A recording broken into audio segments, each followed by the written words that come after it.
mātou te whia whaalongo I ai, e mātou te malili e ai. He sua mali e oe anganga pai.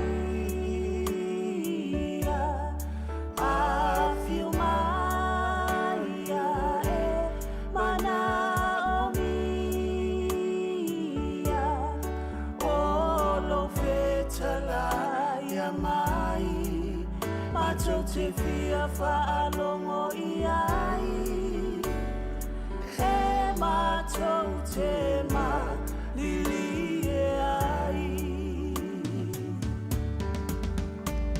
Apa mai whau mai,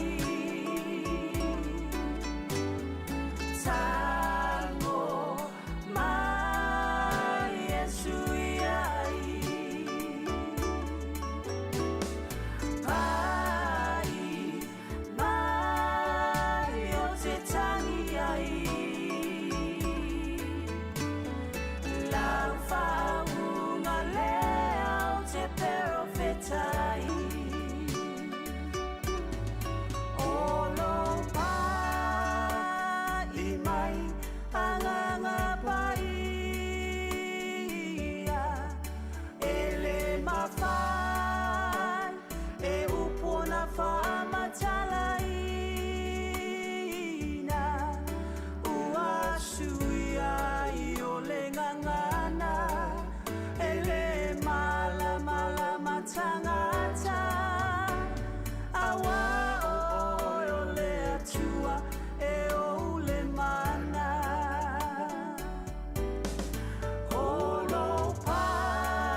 Tae manuia ilo tātou tunuu, lea soluon nei a so ono nei masino mele tātou whalaunga, o nei tu sanga luafe luas fumalima. O le tautua nei le siufonga lo mui Wellingtone, alo maia, o le tātou sauni ngā lotu le nei tae au taita ia le sunga le whaafengainga, Pastor Isa Ako Schuster, o le Kalesia Sāmoa Assembly of God, I taua, o si maia le whaafafonga.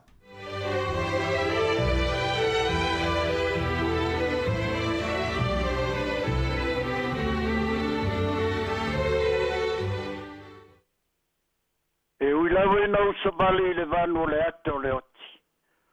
O te le sese lava I se meleanga. Wa oe ta te whatasi ma. Tātou te talo. O le viinga I lau fionga le siri ese. O le viinga I lau fionga I mea lelei uma o pito alunga. Wae a fua mai maunga le manui o le lalolangi atoa. Whamalo, whaftai tele leali ia Yesu Keriso. Le alo le atua soifua o le atua moni e totasi. E whavavau o viinga I o mātou loto mo mātou ngutu. Ia vi ia ma whaftai alo le lei. Le nei ua mātou toe ala whai mai lau whanau I so se atunu I so se ngana I so se lanu. Sāmoa ma malo loe le mai loa. A wai pei lava I mātou tangata ua whioti. Ai whawhitai e te lei tule moe e te lei moe lava. E te lei au ngata e te lei pai e le tau singa o lau whanau. O au pa ia mau au mamana mau au angala lei. Sa whaafu inai ma whapuro inai ma ufiufi malu ti ai. Le ola o lau whanau a momoe ma malo lo. O nisi po ina whiangai ma ngā ruengo le po. Whaftai tele leari ia Yesu Keriso. Ia vi ia lau fionga I mea lelei uma. Ma le matango fie ua I whaia mo I mātou lau whanau I so se atunu I so se ngangana I so se lanu.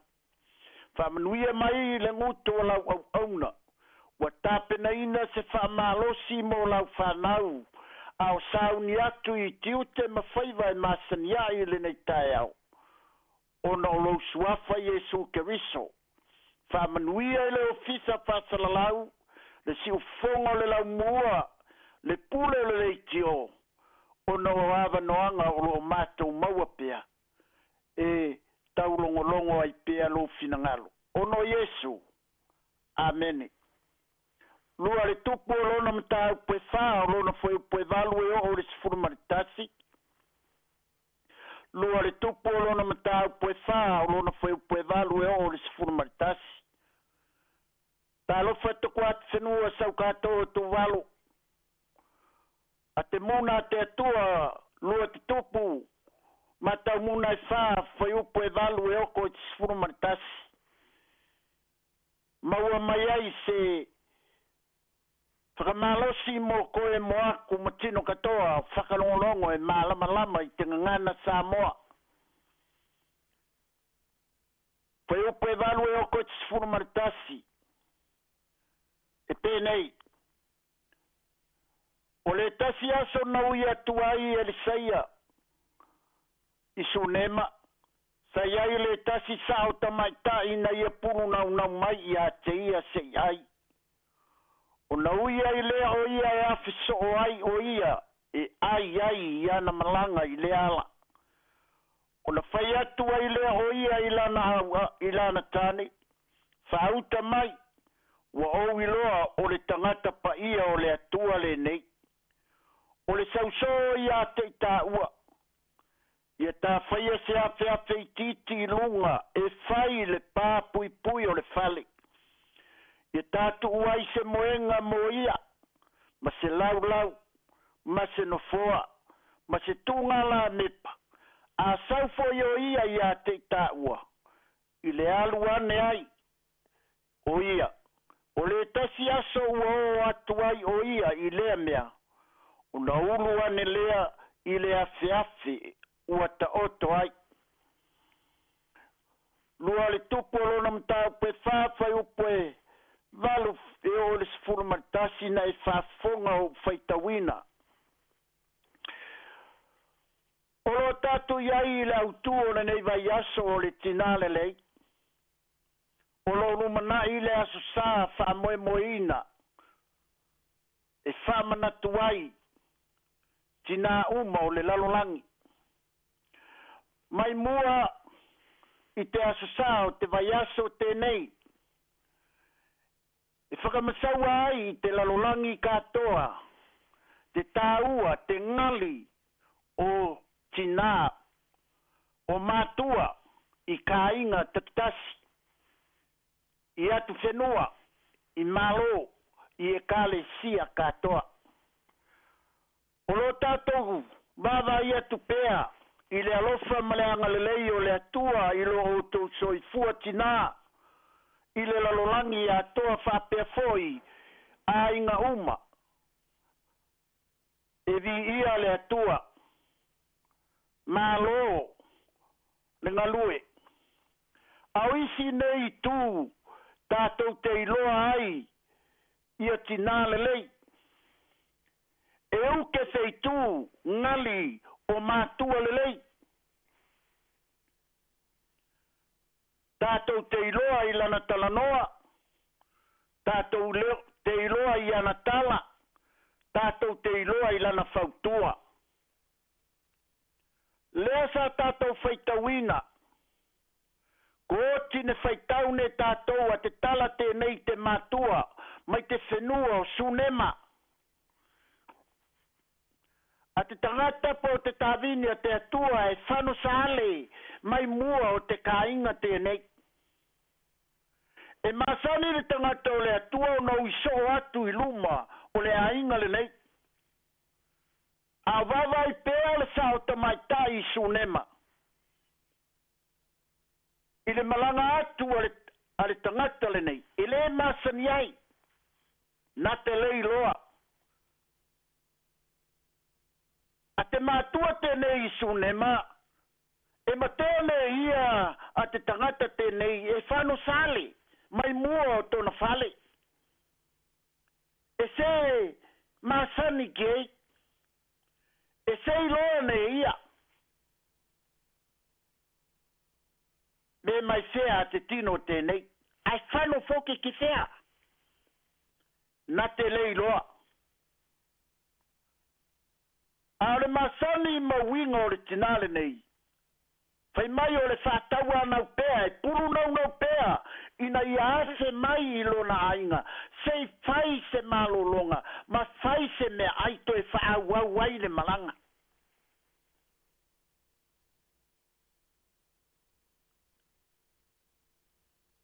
Ina wa malanga atu le tangata o le atua I se tasi o asu. Ona toe, tau ma fai lea o le sao tamaitai. Mai ia puru nau pēa. Ina ia ase atu. Na iu ina ase ai le tangata o le atua. Wa ai ma malolo ai. Ona toe whaawau ai lea o lana malanga. A eliseia o te tāwini a te atua. Ua whalo ki te whale. O te mātua tēnei mai sunema. Ko whai ai te malolonga o kai ei. Oti, toi whano, whakaoti tana malanga. Ki te konga te la e whano ki ei. Ua uma o na tali le sua le tangata o le atua. O na toi whaawau ai leo lana malanga e pei e whaawau I le mea e a ngai ei. E tau nuu iai. Ua tala noa le sao tamaitai po le tinale nei I lona tōrua. Sauia. Se I tā whaia se afe iti I lunga. I le pāpui pui. Tu uai se moenga. Tu uai se lau. Tu uai se no foa. Tu uai ma se tu ngala me pa ato e sau o ia. Una afele iai e maloro ai. O wira ia o le tinale lei. E lei loa te lei whaalia e le sauta maitai. I le tangata o le atua. O le awhai le mea lea. Me le tātou te iloa I le tinale lei. Ona winga ia. E le ola whaariaria. O le tinala lei. Na te iloa le lava ma le ulu o le ainga. Le tamā po o lana tani. Le ala foi le na talia ngō fie ai e le tamā. Le tala no atu ma le tutu alalo atu ma le fautua. Alona to alua i a teia. Na ia whaalongo ai maustai ma la whaia. Fai mai le tala, ua toe malanga mai le tangata o le atua. Awa ua fai mai le sao ta mai tai i lana tane, ua au iloa. O le tangata o le atua le nei tangata. I le sau so. O ia te i tā ua. O wiga i o le tinale lei. E lei mui mui. Na fai atu ai whaatasi na sau a leo sau so oa. E lei iai ma se langona mani mawhauwhaunga whapena i le sao ta mai tai le nei. E lei mawhauwhau i lo na tūlanga, ma lo na whaarupenga, ma lo na whaeaina. E ainga ai maise o le atua. Ai na ia manatu ai. Se i momori atu alo whaanga i le tangata lea.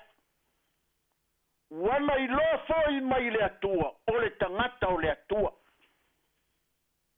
Le ala leo na tutupu aila ngona le lei ma manatu le lei. Na ia wa, tutu alalo atu ai ilana tani. Lea na la fai ai. Wa sau le tangata o le atua. Ma ua asea, ma ua uru atu i ai i le ase lea. O winga i o le tinale lei.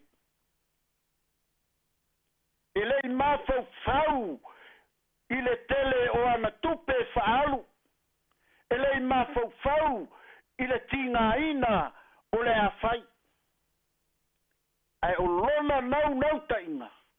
E sia manuia lona a inga.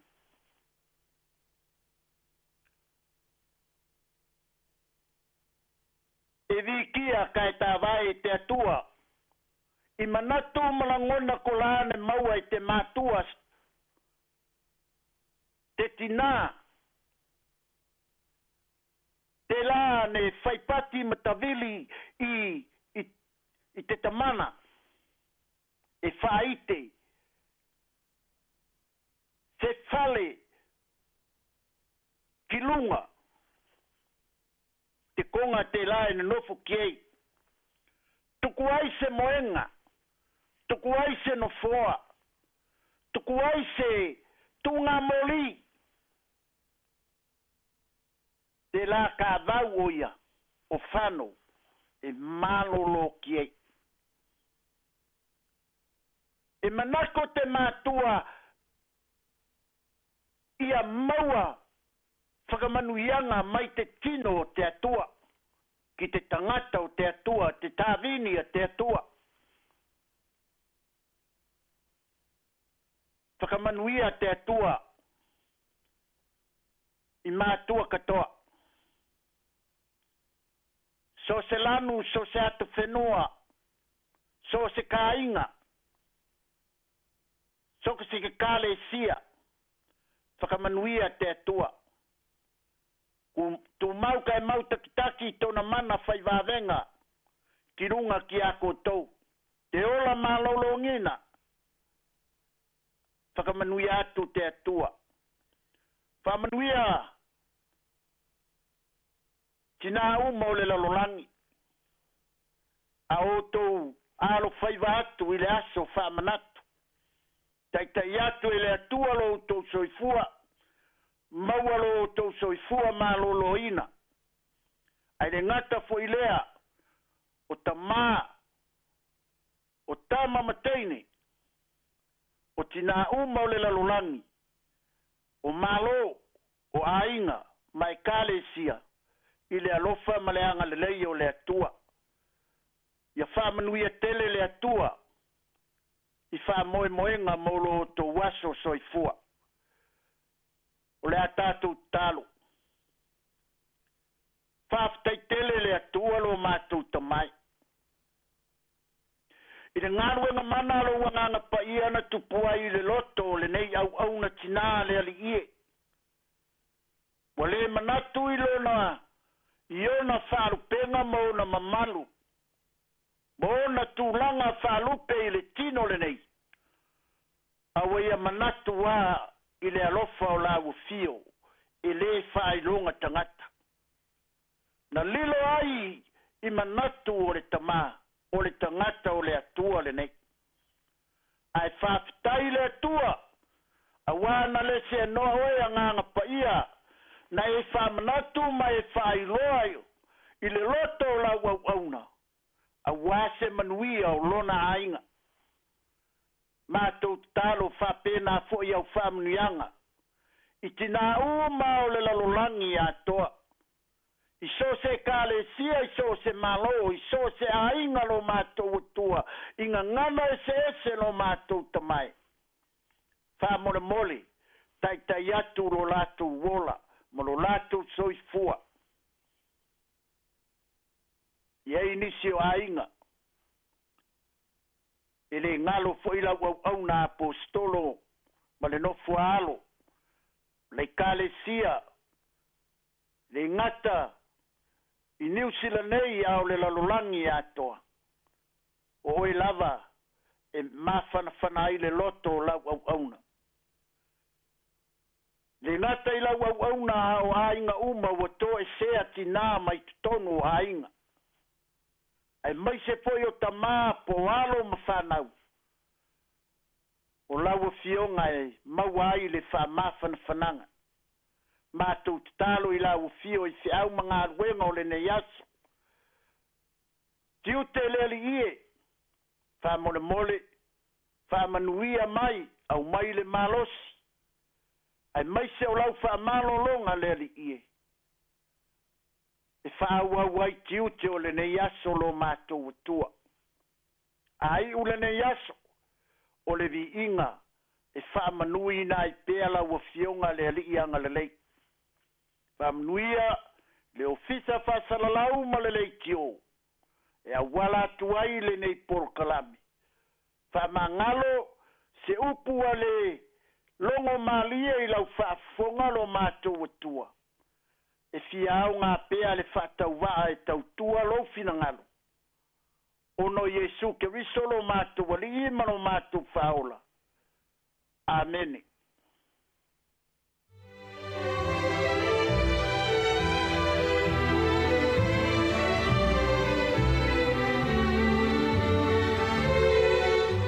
Via le tuala nei tai au Sāmoa le atunu pele lo nau o whaamfonga lo tātou tunu I le tātou sauninga lotu whale ainga la teita I le sunga le whaafengainga Pastor Isa Anko Schuster o le whaafengainga o le Kalesia Samoan Assembly of God I taua. Veilo leo whaatawai whai mafonga tau mulmole o le tātou tunu nei tai au mole le nganga whaaftai ma le whaamaloi la wauna le atua ona le manavanga pa ia le nei tai au le utomatau inai le whaafonga anga o le tātou tunu. Tau iau se whantu e pa use le tupu mola isi au ngā mo oe mo au. E nei aso, e alo tāso I fua wha le nganga I le tua manona fina ngalo. O le mātu talo sanga whamanu e pēle e tue lau sunga le wha awhia ngainga le whanatua, te nana le tāpo inga le kāle sia manu e tele nei aso.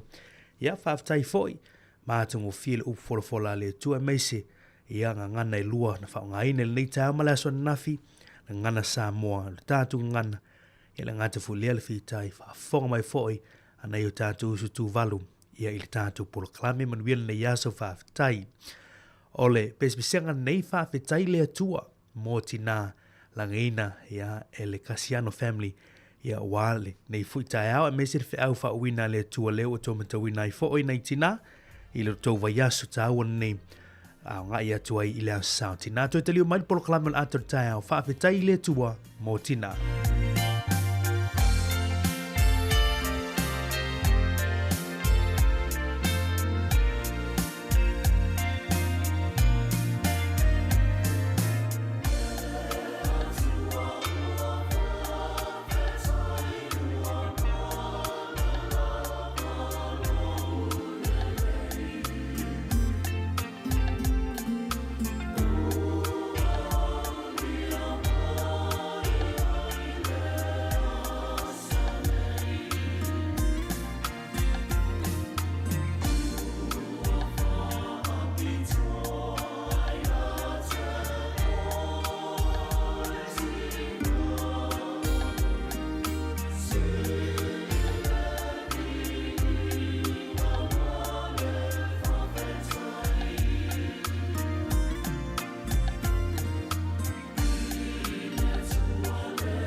Hi, Sāmoa. It's Auntie Tala here. Instead of Fifi Falo, ile atau le tayao. Laugh of the morning. Amat sa may apple feet to the pavel. Sufong alo mua. Atau le tayao.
Ia e toe o folofa ma whaatalo whatu Sāmoa le atunu e pele le loto ma le anganga le nei tae au ma lor sui fumanuia ma lo foli te watai le tae au neo le aso lua ia wono i aso le tātou folonga le nei masina o me i le tātou folonga nei tu sanga luafe lua se fulu ma le lima mātou te tu atu le lima le whaatalofa mātou te whaatu au atu le nei tae au ma lor sui fumanuia i le ala usu mai e o le tātou tunu i whanunga fō le nei aso vi ia le lofa maleanga leo tātou tāpa au sili langi o mawhai ona mole mai lau tau sui fua mo so mātou na iola leo tātou tue whitāpa i fo ilunga peau ngalu le ea i se isi tau tua ma se whaapoponga o le tātou au nanga i ale siu fonga la mua nei Wellington le Sāmoa Capital Radio tasi ono tesi ma le tasi wha mo whaatalofa atu le nei tae au i le tāpo inga o na tofi o le tala lei o lo whawhale manu i lea whata whaitaulanga ma lea whata whaitaulanga whawhtari talo whawhtari no manua wasi manu i o Sāmoa mo nei mātai au whatalo whata fo ina i o tamā nei o tina mā tua asina o le tātou tinu whawhtari talo whawhtari pol whala rura muli la tāpo ia whaiva matiutilo al whaiva ilo tātou tinu i le aso ma le aso whatalo whata whaitupulanga talo volu malosi o le tinu good morning talo whal pol klamen nei o le ata o le tae au whelava se vaiponoa o Aotearoa Sila long whaile maa o mai le tātou tautua, lunga o le tātou apia folinga, lunga o le tātou YouTube channel. A talo whātu tasi ono maritesi maritasi i nei Wellington le tātou frequency, so se pito nu o Wellington. A talo whātu le nei tae au tātou se atu lea, i so se tafora ke lope o lo maa ua mai le tātou tautua i nisi o tātou wompa anga, i so tātou tinu belo Sāmoa, a talo whātu whai Australia le nei tae au le malo telo Amerika, so se atu nu o lalangi o lo sa ili malo ai o tātou tangata Sāmoa. Whaatalo whātu le poloklame le nei tae au. Malo le sui fōmanuia. Tātou mamoe le pō ana pō. O pue māsani ei tae au whape nei. Ia, ma tae au ta itasi. Tātou mamoe le pō peu tātou o leise hola, leise wha moe. Ia e whaafitai le tū o te whango mai tātou le nei asolona winga. Ia e iei le wala uina. E ele mafuanga o tātou tue maua le ola nei asolona winga.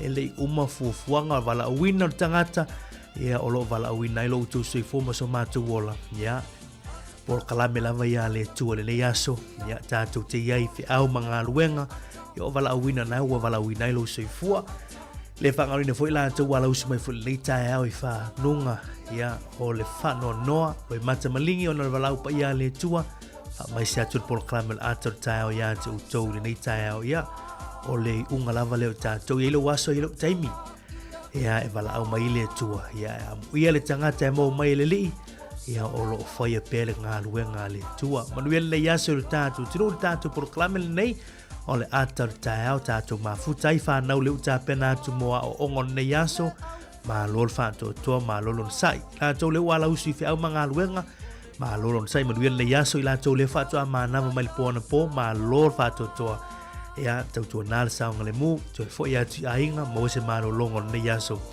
ia le aolofa lo tātou tua proclame ne le ato tātou mafuta tau lava i le tu lai lua i le au le ne tātou proclame ia tātou fa tasi foi mana sunga ia tasi tu le vaa ma iava ia i le teimi o le te o le tu le valu ia la auto ona le marmi tu to finga fai valu le tātou fi lo i le nei taiao i le tātou proclame o le ata o le taiao ia tātou walo i le tātou proclame o le ata o le taiao. Good morning talofa fa velane si nei puti o le nei taiao alo foi le malu o le taiao ni ngalo fuala au nei o tātou matu tau si fa tailau ngā sese ma alo le fai o le fai manuel le nei aso le tātou tino proclame o le ata o le taiao tau tua mo le siufonga lau mua. Good morning talofa La Sāmoa fa amua mua le atua o ia o lo ufavai a o mai ni pua puanga fa amalo si tu maupea o te alofa ia te o e la Sāmoa talofa Sāmoa lo ua tunu upelele anga ai sei o upese pese atu mafamatala lo matamofi ele mafaya upuna famatala ua numera tasifo i oe ile Pasifika La Sāmoa La Sāmoa fa amua mua le atua o ia o lo ufavai a o mai ni pua puanga fa amalo si tu maupea o te alofa ia te o e la Sāmoa le mawhai o nana lolo usa ufana uai o lau whanua lanu lau awa o te tiwai e uina o malanga i whafo i atunu ese e le mawhai o nana lo o e Sāmoa lau pele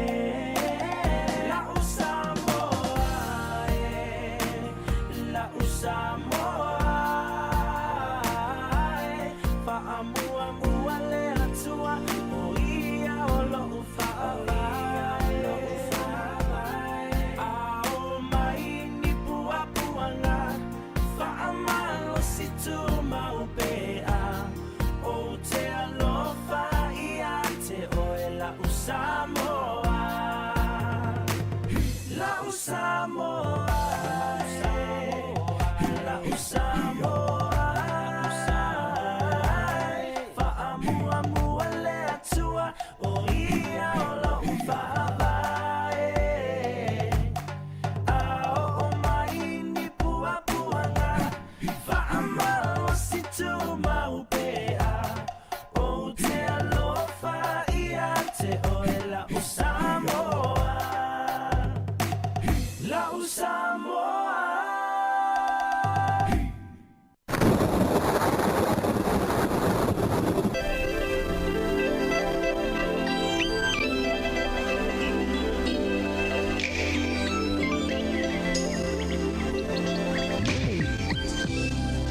Toi va tala fatu nei tei mo le tai au sina vai nei le talo le tau fa pe foi le talo le tai a wow fu fuang fai nei a solua Wellington e au fia inu tua o pori dua Manhattan Valley o lo vale lo fisol va i tau nei tai au Ia o le a o fa malu winga o le tau le nei aso lua. Ma ia le mato lai si teimi o le nei aso. Ia ai o le au te lenga lava o le nei aso pe o nei ei fa maunga lo official vai tau. Fa malu a o foi ia winga o le tau le nei aso. E ono tu ulu ti munga e si teimi o le nei aso ia i tātou le lau mua. Ia pe tu ulu vava solo foi lea. Se fulu malono tika rile fuol e maulunga fa mawina mo le nei aso. I lona maulunga. Se fulu malelua tika rile fuol e mawalalo fa mawina le aso lulu le aso atae au. Olo valo ia lo official vai tau langi lele tau. Sulu mātou ngō file la. Mo tātou le lau mua i le aso atae au. Tātou se atu i leo te lengo au te ro New Zealand le aso au ki Lani, Hamilton, Rotorua, Gisborne, Tauranga, Taupo, Napier, New Plymouth, Macedone, susulu mātou ngō file la mo utu malawa i le nei aso. Lono winga le se au e vaia na o le la ma lea mo utu. A solo tu le mo tu South Blenheim, Christchurch, Timaru, Dunedin, Invercargill, Stewart Island. O winga fu le nau na tau nei aso susulu mātou ngō file la ia mo utu le nei aso. Le se au e vaia ia te utu. Tātou se i Sāmoa nei tai au talo tau mo siu tātou tunu i Sāmoa. O winga o le tau o se vaenga o whetai e inga o savili ma ti munga o lo te oto i mātua Sāmoa. A tasi ei mo winga lo wao le tau e a fia i le atunu. Fautuanga o labata inga o lo wha malosia. Labata inga mo ti munga mamafa o lo wha malosia pia mo lau whanua uma o Sāmoa le yaso. Fautuanga mo lo longa o lo wha malosia foi. Mo vai tafe uma manofuanga e a fia ngō fie. E lua la fautuanga na nao lo o laptai mai eile official vai tau. Mo mua laptai ingo ti munga mafa, fa malosia mo lau funu umo lo tātou tunu. Fautuanga mo lo longa, ia o lo fa malosia pia mo vai tafe, ia manofuanga e a fia ngō fie. Talo tau mo upolu ma se vai le nei aso e te ulu vava solo ai timu. Mai ma mawhai niso taimi, pa pia nei wila ma whai titili. E wha tau savili i niso taimi. Tala nao le tau, ia mo lo tātou tino i Sāmoa manuia tele le yaso i la tolo ma futa mai iai. Tātou se atu tala tai, o Manamporua, o lo suara tai le teimi nei Manamporua, fuafua e pē i le se 15 minute te elitu lai se fulmaratasi tai au nei, o le kuata te elitu lai se fulmaratasi tai au nei, e pē i le tai. Ona sua lea i le 7 minute te elitu lai 5 le afiafia na nei, ona pē lea ia i le toe se fulu maleono minute le tulai se fulu i le pō ana nei Manamporua le nā.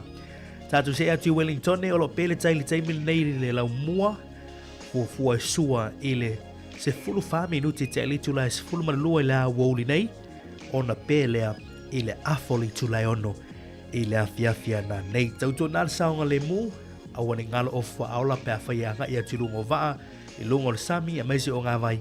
Manuia tele na yaso a tele e alfa utuanga tasi tufa.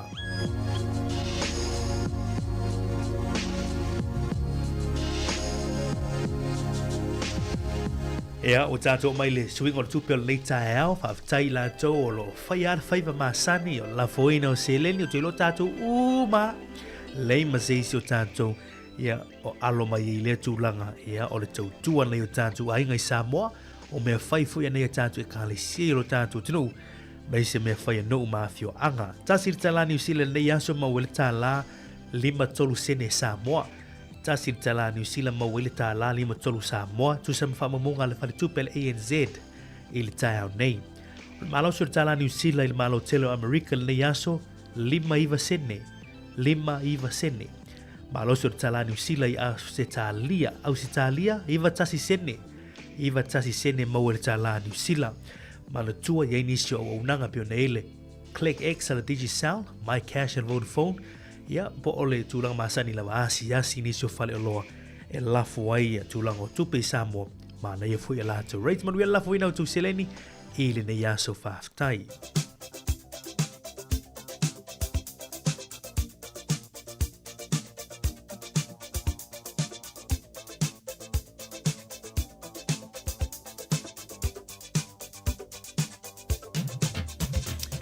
Ia, o le avanon nei mo whaamunianga o si fōma sa whanau. Whamanata tu pele tātu emaili a sa whanau at samoacapitalradio.co.nz. E mwhaiona tu mai eisa whaamunianga e tō laulo inatu lungo le tātu por kalame. O le maula nei malawhionga pa ia le tua, tu si on mua te salo nia. Lona matau po lima, fo iu po se fulmaleono i le se fulmalevalu.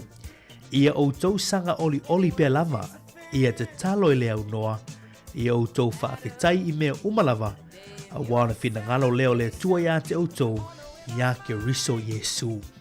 Ia mana ira nā mau a, ia o tau sanga oli pe lava, ia te talo i le au noa, ia o tau whaafetai i mea umalava, a wana whina ngalo leo le tua ia te outou, ia ke riso Yesu. Ia manuia te leo tau a soifua, tulu i le tua nisi tau sanga si tele lo tau soifua, ia maso o tau wola. Manuia te leo tau a soifua, pese atu si ufonga lo momo tau manuia tau a soifua.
Hip hip!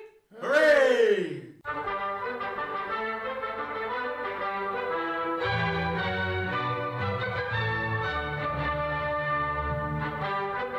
Ia tala falava so me whafonga o tala mena tupu la langi ne yasa o tātua o riele aso ono o me.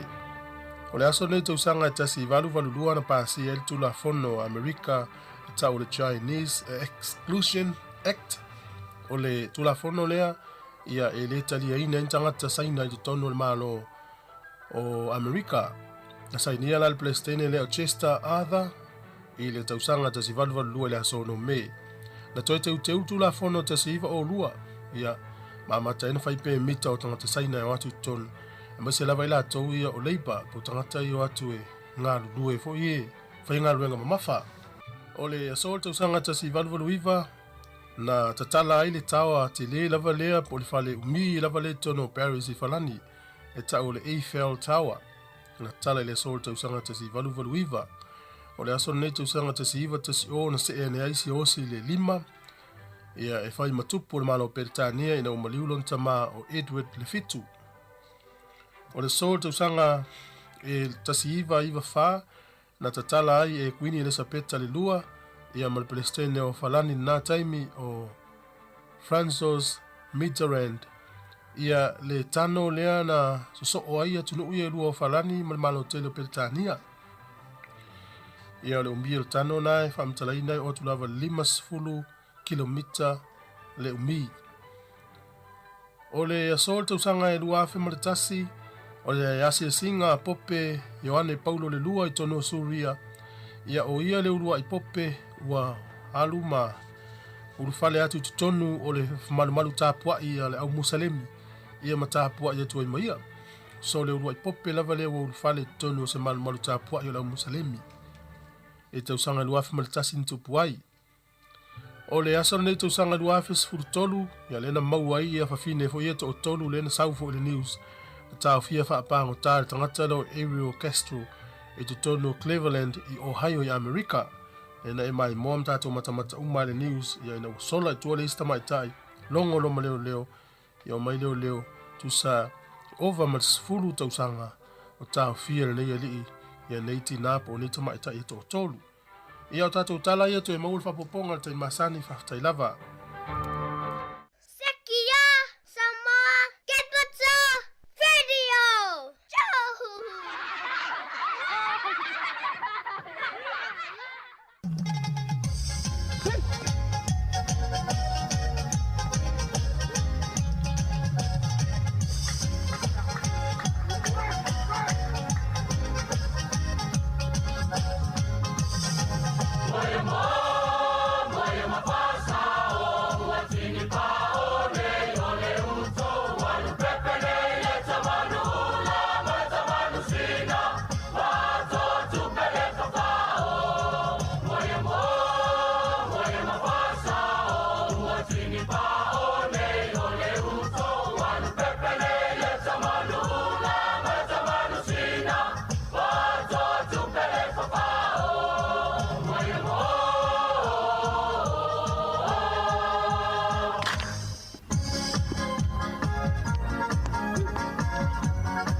Ata o le taia, siu fofonga o le laumua, fitu valu tolu amo, aso ngafua, ile aso foraile, ile fitu ile taia, ata o le taia.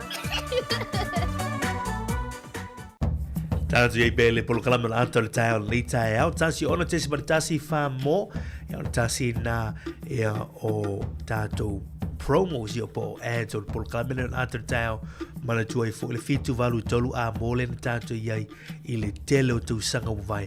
Ia leo tātou i le tasi ona tesi mara tasi Sāmoa i le lau mui Wellington nei tue whaatalo whatuai pōpa anga le tātou ala leo o lau mwhaiona maa futa mai ma tātou iei le nei polo kalame le nei fo ia so lua ono a ia so le tātou wholongo le nei maa sino me lua hafe lua se fulu ma le lima awhai le whatu a e maa futa mai le te mora tāo. Good morning, maa lola lausu mai foi i le nei iaso tātou e whaatalo whainisho tātou pa anga i lunga o le Facebook, lunga o le tātou YouTube channel le nei tāo. Robert Peterson le mafuta mai good morning ta lofa fa tala wat fo ia fatu a tala le lei ulu ma lo se fu manuia tala le tu tama ia ma tai lua tu tama le fa lo mai na i Anchorage Alaska i America ma lo se fu manuia ia i le pitunu ma lo rule America Alaska Anchorage Alaska i America ma lo se fu manuia fa tala fatu finga ia isila ma lo se fu manuia le tai asenati tu ua fa tala fatu Dan Tito le mafuta mana i Sydney au Italia New South Wales ma lo se fu manuia fa talo fatu fa tele mafuta mai puao le ota i nai Brisbane au Italia fainga Australia ta ora nei Brisbane Queensland au Italia yo le matu vaenga le Queensland le la am ata fo fa unga le fa ma Sydney ta msanga New South state of origin le awa nai Samoa mai fa talo fatu sunga i fa fialo lango ya le awa nai ma le yaso Pua soane na fatali good morning fatalo fatu sunga ia fa mosili se lava good morning Williamu tole a fo ma lo so fu manuia le taia tala le potasi ma lo so fu manuia mata mua a papa li a nai Fraser fatalo fatu ato el fa tu mata mua ma lo so fu manuia le taia Amelia fa moana good morning fa fowina tania lu le ma futa mai nai pa tu fatalo fatu lo sunga fa fowina ma lo so fu manuia a singa poa a pito au fa talo fatu nei tai au waina a afu vai le mafuta mai good morning papali isina leo ma lo se fu manuia ia malolol tatu tunu le mafai ona mafuta mai le tai mo tai au fa talo fatu leo tapena mai tatu telefo il fa poponga mo o le nei tai au le tatu no litu live valu fa talo fatu sunga ya Saulo Sam fa ia fa talo fatu tamai ya Saulo ma lo se fu manuia le nei tai au fa tele mafuta mai Tali tu lai valu fa fonga le tatu telefon tala mai Sāmoa no fa poponga mo mua. Atala watu ya Penelope vale mai la tu Penelope leota good morning ma lo se fu manuia fa tala watu ya Sauvao Nila Tofa. Ma lo se fu manuia le tau le mafuta mai nai Livin fa tala watu Livin fa tala watu Sauvao fa tala mafuta mai le tau a vea o tomo fa munianga ile tatu por clame ile ne yaso tatu ol fa fifianga ne pese ne o lo fa tatu por clame pe ona fa yatu o lo yaso nei o lo yaso mo la santinale u foto mai alua ne va yaso tama fa nau ma fa o la se me nga o la sa me alo fa mo mami le tu sanga le ngata fo i tina o la hinga ya le tina o grandmothers disi fo ila to nai ave fo fa mo mo ne va yaso yo fa ta wina mo tatu tina pese nei fa fe tai mo tina pese nei o lo fa tatu por clame ya tu umalava nei o tatu tina e se to ta ya ma to le fa nau ya me se fo i mo tama Elena tupuse le mafuta mai nei tau le mafuta mai nai loa hat good morning fa talo fatu ma lo si fo manuia Elena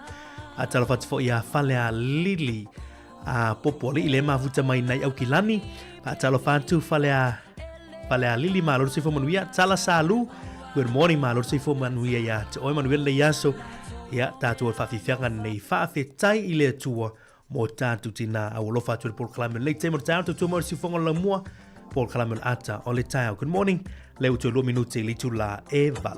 Lucy ala tipi good morning ma Lucy fua. Faafetai ile atua motina uma e o lava I penina ele mawalona taua na to me alofa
tātou tina.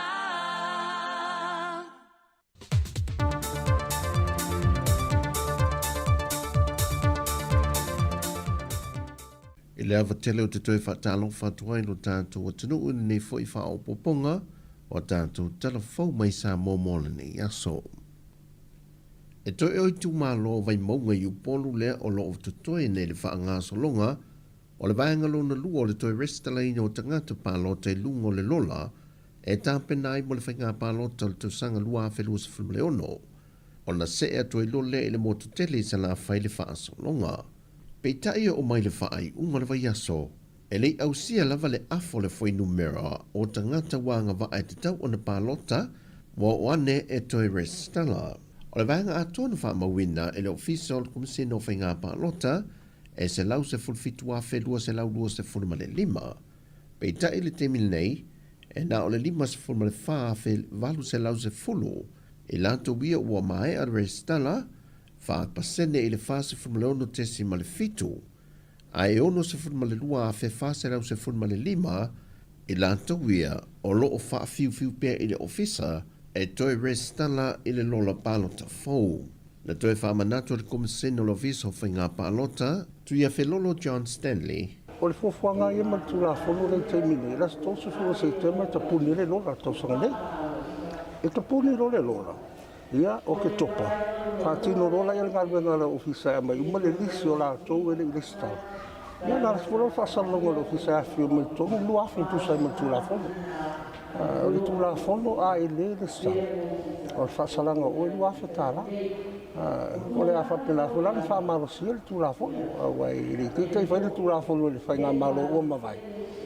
ele o le sala taua ai taua le fa nga o malo e sa'o tonga tangata I whaatim kalasi o sa'o tonga I e whaatino ai lo wa ia te tau e mwhana e whiwhiri tangata ua e whiwhiri tangata anga waa ia e whaaleo o I tutonga pare mele mtulanga o le anganga tonga na a o le sana I le tauri a ilo se me a o le o au rata na tula fono le ia a I le stala pe a tapuni lo lola I te le stala ia e lo tongi na luafi a ile tonge le luafi e moria o le ofisa I famsino ia la fatali le o mal famsino a e te tali I mafuanga ua lainga e le stala o le toe alia I mai ai o le whaafita au le whaana nau alo tamai tai ma la foa I alatou pepe o atunga lunga I le mtanga luenga o leo sa manatu e le toe tupu mai I tu ai ngā vaenga ai one so le tū la foi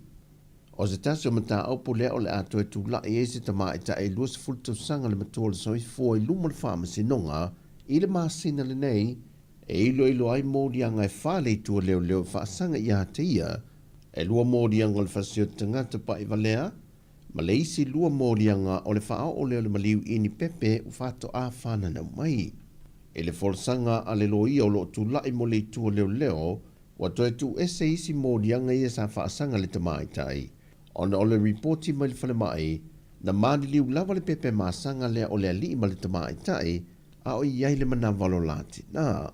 Mai o ia pepe maasanga, na la fo ia le tinai se la pisi. O le tasi le neo whaafita uli, ua lua nei ma whaafita uli o le saa I lia leo alo tamai tai leilu loa, wa tele vave fo ile a ngai lungo lona whaita wao whai, mai e tani tonu mtanga luenga o leo. O le malusi anga e tali atua le fō ia le whaafita uli le nei, o leitu pāo mātua po te tonu lava o le ainga. O le vaiaso nei lo whaata ue ngai e le asosi le autu stala I Sāmoa, le vaiaso whaapito o le saolatonga le autu stala ma le au whaasa le lau le lalolangi. O se vaiaso o whaapolka le meina e pe ana whaalawi loa le presidente o le asosi, le tamaita I a langi keresoma.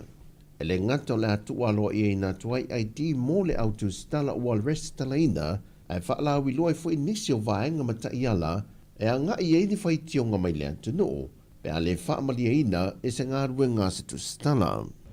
Po au tuna le olo ta pena le teimi nei, o le certifying umalawa I lātou o lo ngā lulua I tutonu o vaenga ese foilo le media. Whai ei la ona identify lātou, e whaai loa tu foi. O lo o tatala o lo iai le avano foile le mo mene o whaitionga o complain. E au mai ele fai tionga foi le ranga I mai I le mātou whala. Nei o leo o lewa tapunia, o lewa ua abetua I le mātou a whaasalonga foi le mo e mo le expression of interest. O I lātou e fia au wai foi le mātou a Media Council. Polu la ia sui au wai o le vaenga le o inala e anga I tonu mai lava ia fai tionga.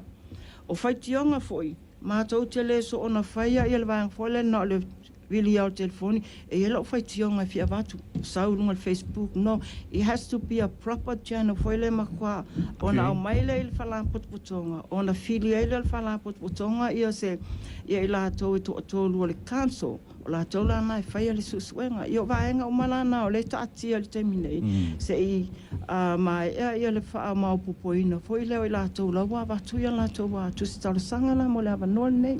O lo te tala fo I le awanoa, mō le autu stala ma wā lesi whaasala lau ia tunu I whawhatu a Sāmoa, e mawhai o na avea masui a wai, ai le mō se awanoa e mawhai ei ono lātou pālota, e ni mata opo e whaatala noa ina. O le a fiafilas whareilo le vai aso nei, o le a wha mai e nai le vai aso wha apitoa, o le ta o le tongo le autu stala ma lau whaasala lau I le atunu, e se lātou maaftanga le whale Sāmoa, o tangata tā whau mai mō mai I Sāmoa. O le amtanga le vai aso le nina toe wāna au wei lumo le whaamsinonga le mata aupu, o lo fina wei le fio anga o whenga masale I moa, le na talo sanga I le fio anga o sale I moa I a Novema le lua whelua sa fulmatolu, ina ia tā o fia ngā ruenga o lo whaatino e whenga I ia whanua, se ia mai ele toe ilo ina o le whaai unga. Pe o na sila fia le ngato le fina watu o le fio anga o whenga o I lātou e ana whanua I e pe o whaai unga, o ni whaamasinonga wa maea, ai o lo tāo fifoi le fio anga o sale I moa, o ele I o le fio anga o sale I moa. O lo tādia se whaai unga le whaamasinonga pe ta lia le tālo sanga toi ilo, mai le fio anga o sale I moa, pe le ai foi. O tala ia mai sa momo le nei fo iaso, whamanuia le atua I fo whanga le awhenga e masio tātua tunu, whasai fo iau.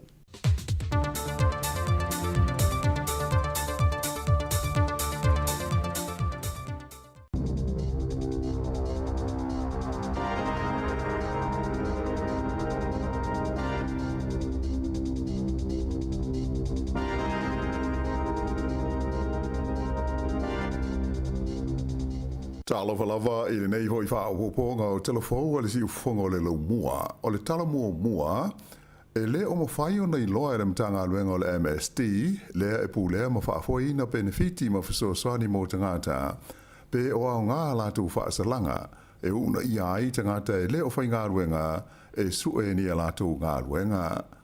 O whaalia mai e le mtanga aluenga tele le nei le malo, le Ministry of Social Development, o le wha moe o whaasalanga o lo whaia I tangata benefiti, ina ia mauti no ai, o lo o lātou usi ta ia ma tausi sia ia inga ma tuutuunga, o lo o maua ia benefiti, ina ia wheso swani I le sa I ringa o ni a lātou ngā ruenga, ai le whapea ina ia wheso ta isa o atuai ma maua ni ngā ruenga. O whainu mela e pei ona whai lo mai le nei vai aso, o I lo ai, sa si tia I le iwa afe ma le whaasfuru ma le lua, le au whainga o whaasalanga na whaia le MSD mō tangata benefiti na misi a lātou appointments I le kuata lea na uma le masina o māti. Ua sili atu I le whaalua inai, le au whainga sa ia I e wha fe toru se lau 5 leono I le taimi le tasi le tausanga taluai. O le au whainga atoa ma tā upu whapenei sa whaamawina le matanga ruenga, na maita winai le sitia I le fitus furuiva 10% pe a whaatusa I le tausangat ua tua nai. Na whaalia mai e le ofisa sinia, ingo ea Graham Allpress, e hulu iai le vaenga o nangalutele le MSD, o whaasalanga nei o se tasi leo vaenga o fuafuanga, e lango I na aita umawhainga mo le sa ilinga o ni ngā ruenga, a tangata ia o lo sue ni alato ngā ruenga tū mau. Ua mana o le main star o le pui o Mark Mitchell e so loia whaasalanga pupu a ia wha umi ia taimi e whale pui ai tangata e solitu la fono I lona manatu e te tau ona whaai titi ai le sanga solitu la fono pea o ia tangata. whaaria le le minsta le nei se taunoanga ma le wales whaasara lawa New Zealand o pangota e umi taimi e whale pui pui ai o loo lātou maua la wanoa i Paul Kalame e whaale le iai o lātou o langa mai o mauti noa e ao ngā ia wa onga i le taimi e toi fo iai i o lātou ainga pe a mā ngalo. O le nei manatu o le li minsta o lo whaia ne iai sua su e ngā le matanga luenga o whale pui pui ai o le wha moe moe au tu o Mark Mitchell ina ia wha i titi ai te ngā tai a whaina ona o sori ngā tu la whono. Ma a whai e mana o mi ai le to e whausia o nisi whare pui pui fōu e le alofia lava le te tau o na whai o le tūlanga. E manatu le minsta a pupu whaasalanga o te ngātai whare pui pui ai e au noa ma le a fia ini Paul Kalame e whaale le iaia lātou a mia o mao lātou o langa te le lava la whaina ma le lamatia ai o le saunga le mū ma le nofo le lei o le lautele o le tinu. Pei tai la sa whai lo mai e le suisa upu o le partia le Labour o Duncan Webb o se tūlanga whaanoa no tele le ai lava o se isi whai ngai manatu le malo e te tau na whaia e fo i ai le nei whaafi tā uli. Tā ue Webb o le pese māsani a le nei a le whai ngā malo i a lafo tangata i le whare pui pui ma tā ofi ai mo se vai teimi umi. Sa whaama mawhaina fo e le li whai puli o Duncan Webb e iai ia mata upu e le alofia ai le te tau ona whale pui pui e stangata i se teimi umi. Ai, o le whaapunga whapea a e whaititi ai sori ngā tūla whono, pe a ave umatangata e whale pui pui o se tūlanga le manuia tele, mai o se fuafuanga e matua le whetaui ma le tāla whea ngai. Nā tāo fia ma mōria leo leo se li i o lo fia tau vai le tofi pule nu o Wellingtone, ina ua le tūla na ta'wale i se poloka leo sa whaia les wharoi le taluai. O ia lea o le i ngoi a Graham Bloxham, limas fulfitu tau sanga o le soifua, e nā te whaafoi ina le i tūlau e whaai ngoi ina o le Wellington Live i lunga o le Facebook. O Januari, sa whaai loai whaalawa i tele lea li i, o ia e fia tau wai le pālota mo le tofi pule nuu o Wellingtone, i whai ngā pālota o le tau sanga nei. O le aso luas fruivo o le masina nei o me, o le atula iai o iei lumo le whaamsnonga e tali i mōlianga ua whaia iai e leo leo. E tele ni company mo ia tunu i whafo, ua whaania la lātou fia umia o se vaenga o le pisinisi, ato ai ma a seta mo mea tō tino te tele, a le company o le Fonterra a New Zealand, ia o loo fia whaatau i nātu. O lea ua atoa le tausanga talu o na whaasara lau whaalawa i tele le Fonterra, ia le fia whaatau ese i nātu o vaenga te tele o lana pisinisi, ia e au fia aia na o loa ngāosi, e pei o le Anchor, e whapea fo i le Kapiti, ma le Mainland. Mai ua whailo mai whapea o loa o fia i company, o loa fia ai i le neife whaatau inga, ia le company mai whalani e ngoa o le Lactalis, le company au pito i te le i le laulangi, mo o loa ngāosi mai le susu o povi. A e whapea ai fōi ma le company e ngō o le Becca Cheese a Australia, lea e langarangoina e le bilionea o Andrew Forrest. O isi company tele mai whafo o lo fia ai i le whaatawina o a seta nei ma le pisinisi o le Fonterra, e au fia le company o le Nassau mai Switzerlani, ma le company e ngō o le Tanan mai Whalani. E au pito i maurunga, ma tele mea alofa tupe, ma fōa i whaale tausanga sa tu inatu e tangata i le partia le National, na i lo seisi lava vaenga wha upu whai i te tonu o New Zealand.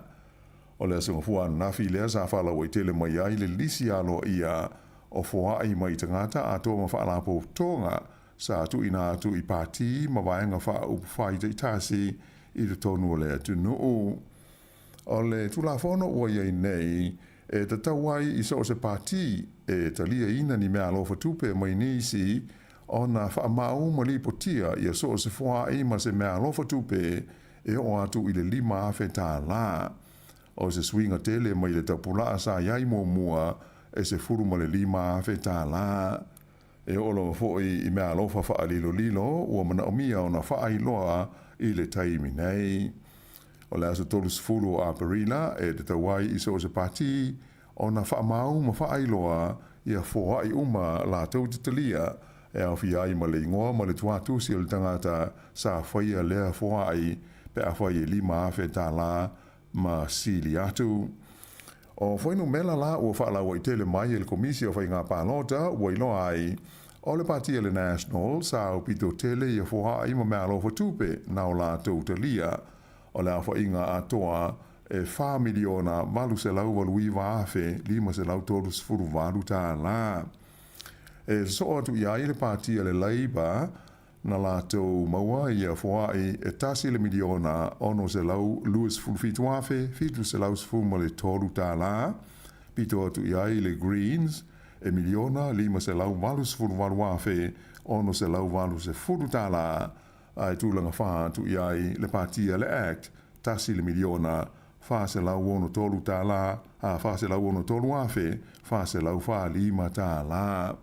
O isi pāti e lalo ifo o le tai miliona tā la nao lātou maua.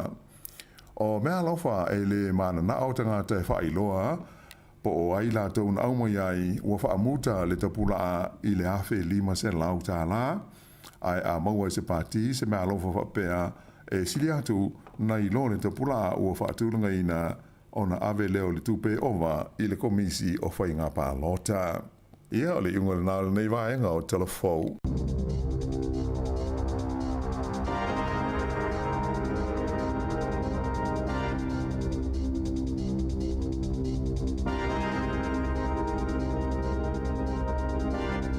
O tātou telefou a mātana nei tai au le sifonga lau mui Wellington pe ona tāpenina le fionga ia lau anu atilawa. Tātou tala mai Sāmoa le tautua le sunga ia tā se Salem Sam. Toi whafunga i litu la e iwa le tau nei. Ma le tūlai se fulma le lua i le au lea nā nei. O lea ua se fulma minute ua te nei le tūlai valu, toi whaafiloi ma toi whaatala whātu li tātou te nuu, ma lola wale soi fumanuia le ngātai tono ainga, ia e whaapea fo i tono ngā luenga, ia o lunga fo i tātou pinga te whailangi, ua mai mua mai ai nisi lo tātou paanga, i so se tawhara nei lau langi, whaatalo whātu le nei tai au, tai au nei o le aso lua, ia i mātou i New Zealand nei, ia o le aso ono, o le masina o me lua fe lua se fulma le 5. Ma lor se fumanuia Sāmoa, ma lor folau, talo fa mari. So fumanuia ia to e lusu fa salau tasi, ma lor le tai au so tu tolva. Ma lo fo le usu. Ia ua fai asi malulu. O le mele ua ia so le wa pe ata ite o te ala mena le la ua o fo lo ma fa le u lo wastona. No fa longo tu lo asa mo le ni tai au malulu ina vai. Ia. Te ia ua fa stona ile so lua. Ia. Ele fa pela ua mo le ngase fo ile le dementia. Ai ona ua pau fo ia o langono le tino. Ia ua mana ua tuina o mena stona ila to. Ai sa o litas. Tu lango le malulu la tu ia. E fa pena il ma fo. Yeah. Ele i fai mai o aunga na mea na o dementia. Yeah. Ia tu so lo waia loto. O lo waia mana o ka hoi le tu. Tu oi dao mai la stona i latu. Ia, me foi le mo le whaingalunga fia. O le fia ngā luenga. Ia, moni. Wai te ia wa stona i a le whatu ata tu au ia mai ni a sonua. Ia ai Sāmoa. Ia whatalo whatu nei tai au. Ia le fo tātou tu e mafuta fo proklame. Ia o le ata te arisi whonga lau mua. Ia ai nan whaamunatu tu pea. Ia whaapea o te mana o e siaki lau soa whainga luenga po o keile ni tai au. Ia. Na faila ia se tanga se pela mai lo ingoa. Ia. Le fo ina usawa nei ia fa felo ia te au ofisila te ai mari se tanga se pela mai lo ingoa. Ele o lo mai na le tatu watunu. O le faita se pela ngai ngoi tu.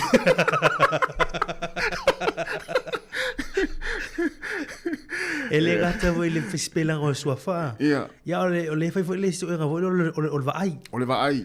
O me ta o e fia lima ia o le tea. Tama tama lima ia. Ia. Ia e lima ana e fe mai fa. Na, vai se o la fa felo ia te o le fa pe o tu tanga to Jerry. Ma Jerry. Ia ai le yo se o se mari le ia o me o mana. Ia. E tau ona te tango le siaki ro tau sa fainga luenga. Ia po se si fo le ainga.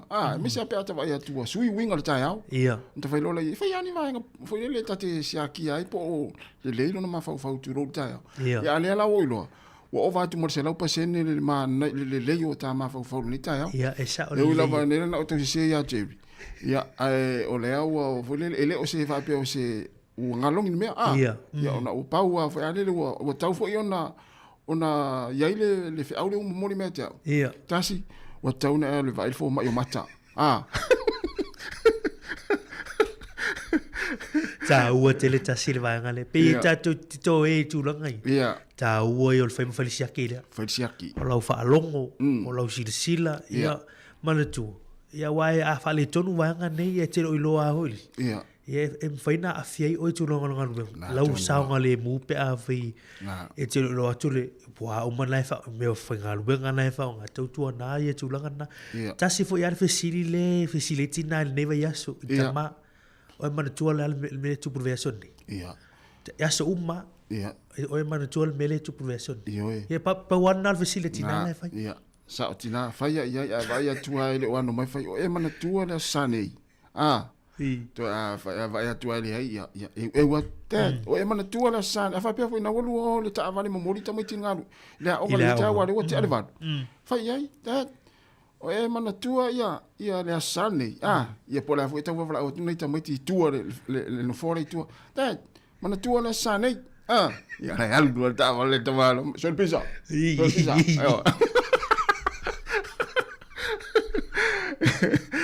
ia na tama ia fa amna tu pe pula auto ia ma fa amna tu mari ia le sane ia fa lo fa me le monde ele ngata la le sane ia ne ya so ato sa ta ma tu fa ni me le tonu la inga ia ma fulele tau fulele so soni tina sa va ile mana ia o atu le so sa wa e loa wa ita mai le loa se il mo va ioi soli o atu la stona ia wa e loa se il mo va ia tasina me alo fultina wa o sa me alo le fo ina le tau sanga wa e loa se il mo va e wa ele sta mama ri na mata no fa mai so le wa ngal to tala no atu le fa ngai no ma sin tala lava soli ia ki fo ye luna le lunga le mai so le wa ngal to tala no atu to tala ye to tala mari tu fu ma nai tama ita ia ana ma o le o fa ma lo si au te alu te tu o au ta fa ma sin tala lava fa ma sani ai ma fa sino ma tina ia fa tu va ila mana ia al mo va e dei lotus e tu sa la tu se mo va a te ngal me fo le se ia le pa fo le wa halu se il mena ia ala ma tu ai longa se va ila i mo me wala tu se pa ia pa fo le fa ma we si va ngal mo ia ala tu ta mai ti no na tali ia no ta sa me te le ia me na ka pa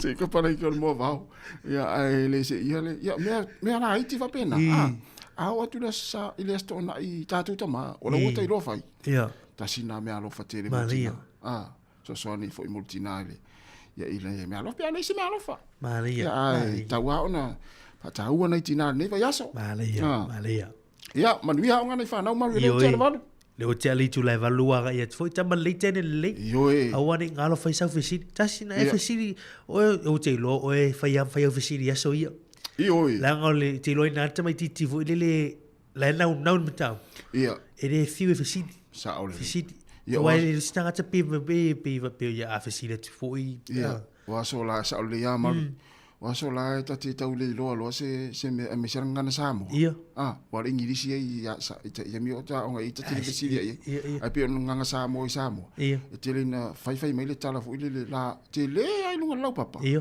pa me lo mal fa ia o ia e se fisi ia ta fai fisi se lo ta mai ia ta fisi le to mata ita Maria ia na ta wa fisi pe ale mal mala ni mata upu ma ia awai au mo tu o pito tu o le beta wana ele se fisili tu lo la va fa ta tu tu ele se me sa o fisili fa valer tu lo or stupid question e fia for fa ya o nga italia tu lo fisili ya a fa la na no fo te le o mala ia e uma fo ya na va se nga ele o e te le o mala mai ta pu e ta o fa no fisili fa nau ya ma bien le ya so ile on fa te fo i ma tu ta penino tu lango lunches fa nau e mis fo ia la aurino la tu la e te rola mari me ta wina yaso la ia le ma fo le mai mo mai ia le to te ta tu te nuna ta mama ni tina sa o ngai sa mo yaso la ista mai ti e ala ona le fesili e fefefe Ia o e vai lei. e fefefe fa ya onga Ia le la se me mau e fu le pel. e fefefe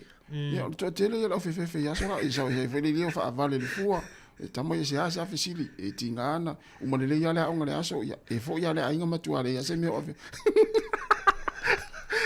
ma lo so fo mo ia sa mo luas fulon minute te nei le valu la va tu fa fianga nei mo le fai isi mai pesa fai isi fa fe taitina ha vai le mana ia ia fo mai ia matuna ia ona fa la wiloa ia on tatu tel tan noi fo le ni va ta ua long pu ia il tatu te no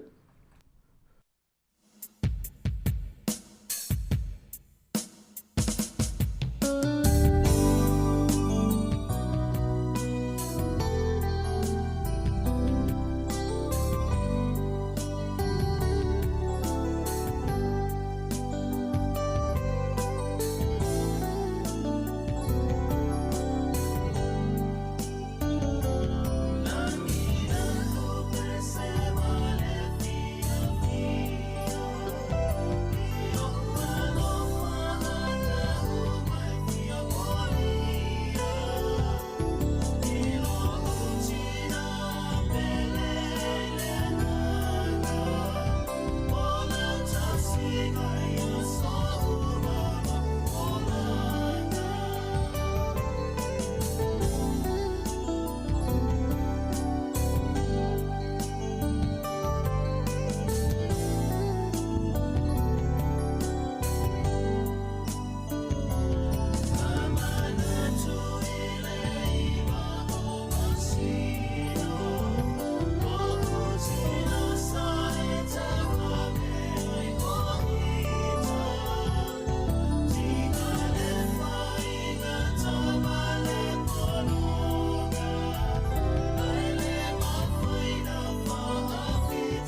E tusa ma lo mātou tūlanga e veai ma ofisa whaasalalau, mātou te tausisia tū la whono, was our nearly Broadcasting Standards Authority, a whaia sau whaasea se mata upune e whaafofonga iai, e le Sāmoa Capital Radio, e te tauna la whamailau whaasea tusi i le tua tusi 5 Mankavin Avenue, Porirua, Wellingtone, po ole e-maili mai, tealu.morrissey@samoacapitalradio.co.nz.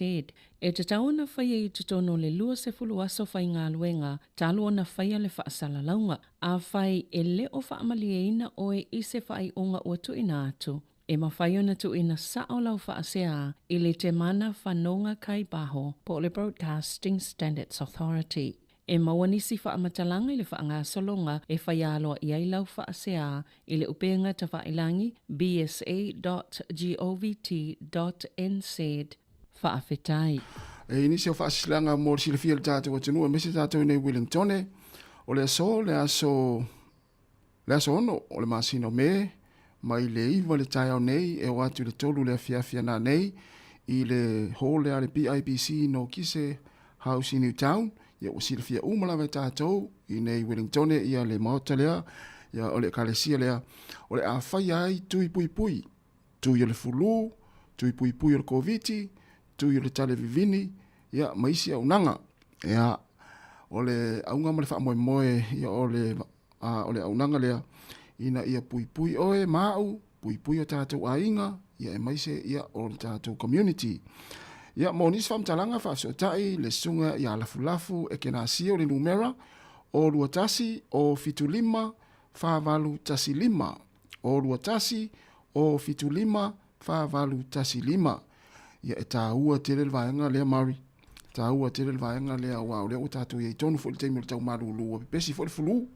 Ia le ua maua lea vanoa le ne ia so ia mana ia foi le asiasi ai o e tawhawhau ai ma whai tui pui mai se lava nai mātua mātua e le ise mea e ono iai ia mana ia lea vaenga e o e mafutai o ma whai tui pui o le o pe o le fulu ma le koviti ia ma le tale vivini mana ia te lelfa sisilanga na o se avanoa le au mau foi ia e whai fua ia tūlanga na ia nei le iwa le taeawa nga ia ilo te taeawa nei tā penai o le swa sisilanga nei lau sua tasi o le fiafia na nei a matai fonatanga i e tolu ni wa yaso a le matanga luenga vai fafo ia a wale Pacific Update po whataloi na matau pitau Pasifika ma le matanga luenga vai fafo ia le fionga le minista ia vavasa manai Winston Peters ma lana au whai ngā luenga o na nei le fiafi i le afo le lima anga ia tu le afo le fitu i nai le Rutherford House Pipitea Campus Bunny Street i Wellingtone ia whafsanga i tonu lava ma le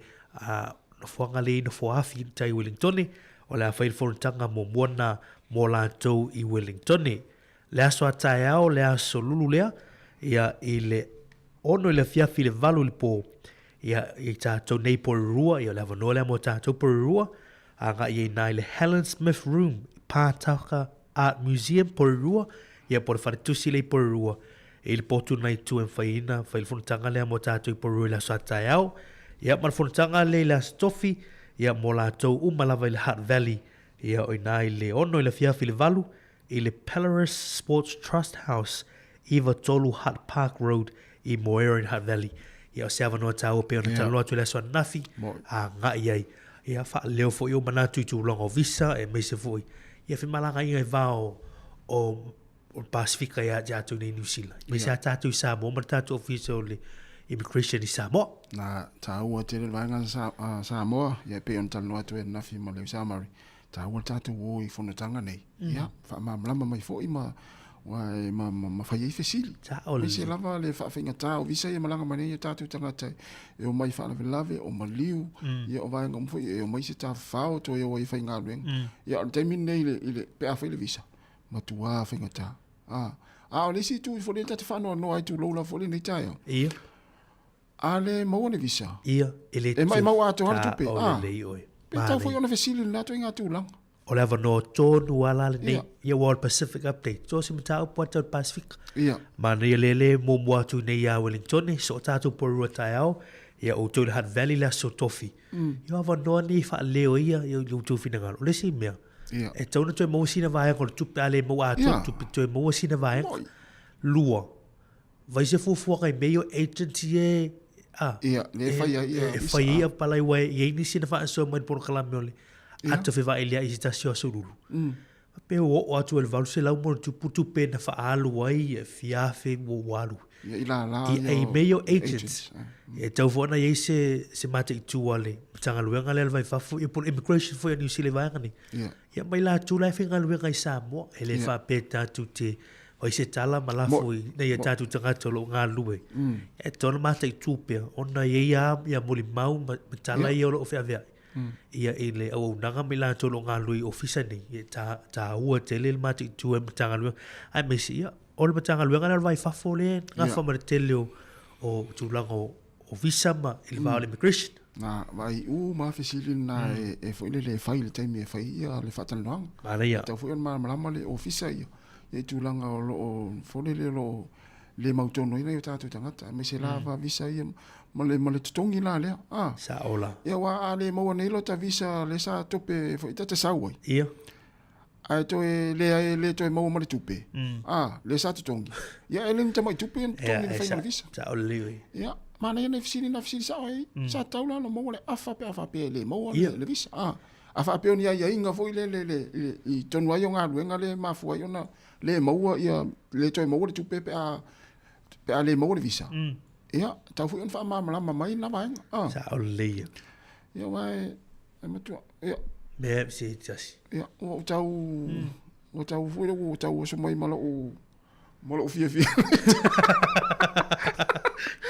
Te ono ministar vai fafo. Me tonu la lo talo longo atu ai me te o mai. E sa oleli. O me ana e ministar, sorry. Ministar. Atili. Ministar vai fafo fale. Wa o to nga manatu nei wa ana e ola uia mautas. Ele va pe ana e ministar vai fafo. Ia. Ta sara fato nunga o meia. Te lo la mari. Ia. Po le palota, le lua fe. Tu saka fo, tu saka fo palota New Zealand. Ia. E mo. Ia. Tau vai atu tofi pule no lua fe lua valu. Lua fe lua valu. Ai ana le lua luma mai. Ai te mana ola te alu palota le lua fe. No. Lua fe male lua. Tu la pule no e al palmeni. Me vai le. Alu misi al pule no al palmeni. Misi al pule no al palmeni. Asi maru sole. Me vai le fa. Ya le ala tam fa ala te al palmeni. Ya. Aula tu ala tu va. Ia mal ni. Ai o balatu yetas. Ia. Ave fa tuanga I fortanga ni. Ia. O tu tato tele o tato manatu. Ia va noala ni tatu fa leo. Ia leva vai wa por ruata ya. Ia. Lewa ta ua va nga yo office malanga agents E sa o le ia mana tu fo ia au nanga le umana restala.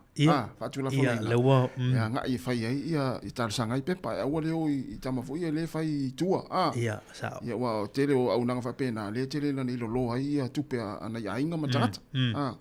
Ia ai mana ia na fono ia wa mai. Ia o mai tato ma tu fai fisit.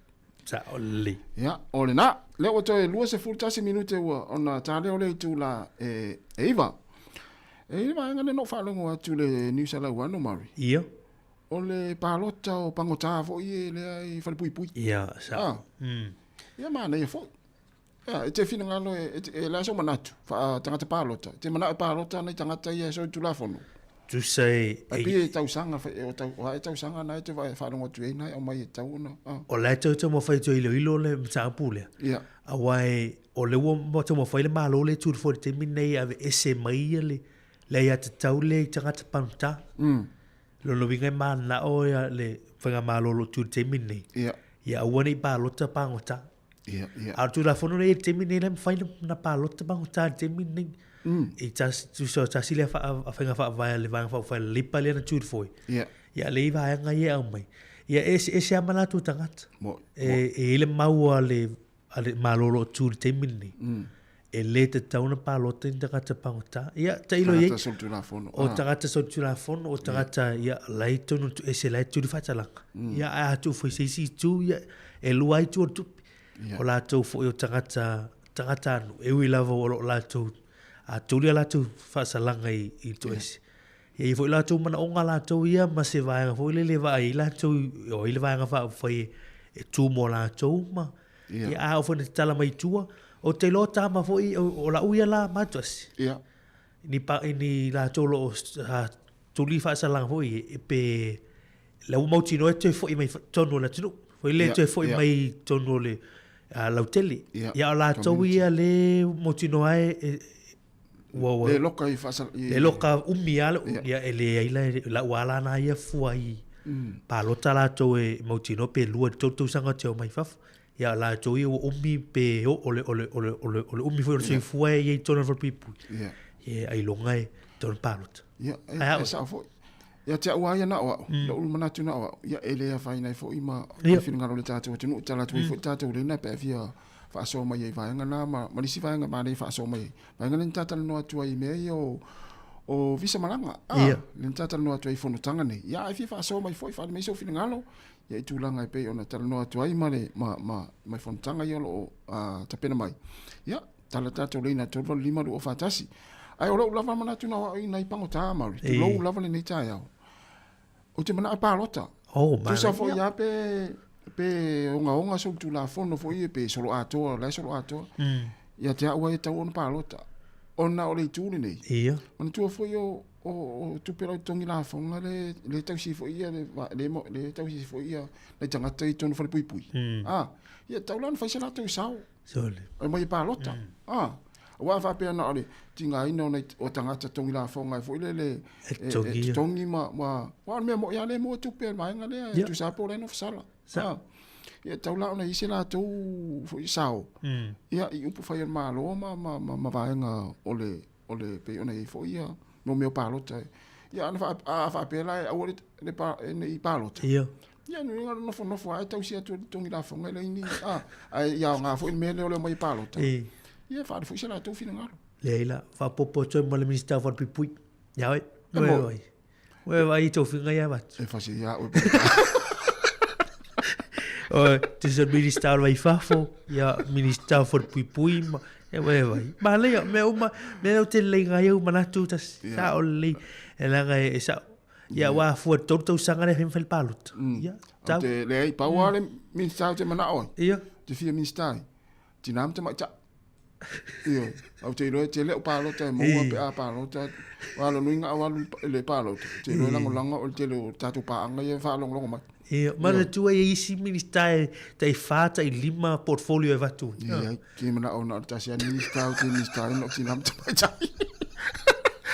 ta pese vai for le time to is for 20 minutes na tare ta maleo mari so le matua tutu ta maleo mari ni ta ya fa ta lo vatu ne usa vila mu telefona malo fa ta jamu manu for ni ta ya fa tu fenga we isila o fa tu ya lupe marinowski mai Brisbane Australia sunga vale mati ma fa inga lenga yo tara fa ta tele lava ia le mafuta mai ta lo fa fo ile sunga ya sione fonga va malo fa ta ile mafuta mai o Amelia fa moana mania le nei tai au fa vale le fu mania la nga luenga le tai au fa tai mafuta mai sione te pai fa ta lo fa tu fa tai ta au sunga fa fenga ta au fa ta tele lava le sunga fa fenga Lili se misi mania lava le tai au mes al party ta lo fa mes mania fo le tai au ya o le sunga ya fatu tara le ulu ya o le sa e valu fa tanga wai o valu e fenga luenga ya le sa po fatu ma lo lava le mafuta mai ya la ta to lo le tato wala au deu tong fai mai talo fal wala good morning kia ora se fo maruia le lua morning le lua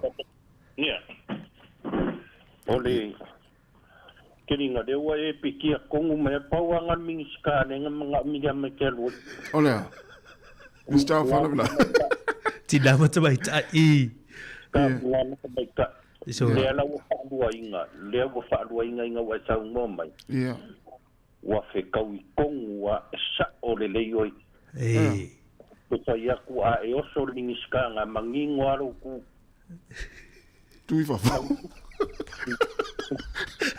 seri nei lua ore vai fafo man mingiska leo la makia I lo so fu o lau te mana o te minista leo o na iei tangata i o te irole so tu la fono ia o ma upa ma vrele mai o te masani o te mana o lai ave o mo te tonu le taimi o te leo ai o te minista leo sure Wa te mista lo le so mo te sa we au atu.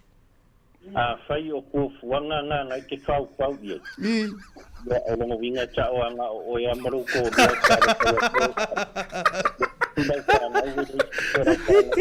E palota ye. Ala so Silvia te palota te au pe o mista. O le ana mi toinga mista te palota ye te au. Tinam ta mai tai po. Nam mai ka. Yeah. Tau sa ora. Langai a fa longo I lau kufa mai pe fa soa mai. Far ke le o manga ku I pui pui ngo ki nga ma mai. Ya ai sa. Io ele nga kai fa nga wa onga. O I lo ma ku wa ngo fo falle se ko. Na fa me media mai palota ya te o fa longo le ya tu le media ma fa me palota ya. Io mena nga ke ku a e o so mingi ska ka mai ka ma o ke fai ako lango e ki ngā umalalangi. Le ia. Umalalangi ni Ia, sa. Nana kau tako kanga ka a ngengi msila a fai o Sāmoa, a fai o Australia, e me fai ngā pā. Palota mai, sa oi. Ia palota. Ia pāko I ngei o reka wā mōr ka wakunga kako pālo kai Sāmoa. Aru inga nanga lau kala a fai e. Ia, e ma fai ngā pālo ka mai kei mai Australia ia oi. Iai? Ako choti. Oi, vai ri. Sila fiere I lua na me. Lila ko. Ia, sao. Menga nga ke koi o le lalo langi. Wo ka o lalo langi. Wa me fai ngā pālo ka mai ka ngata ia ko I whaka. Le ia. Menga nga o ke a wai de mingi stanga wa e sao ngo. Vai ngai a vak wai le tua I lo fofonga mingi ska ke sao ngo mai e.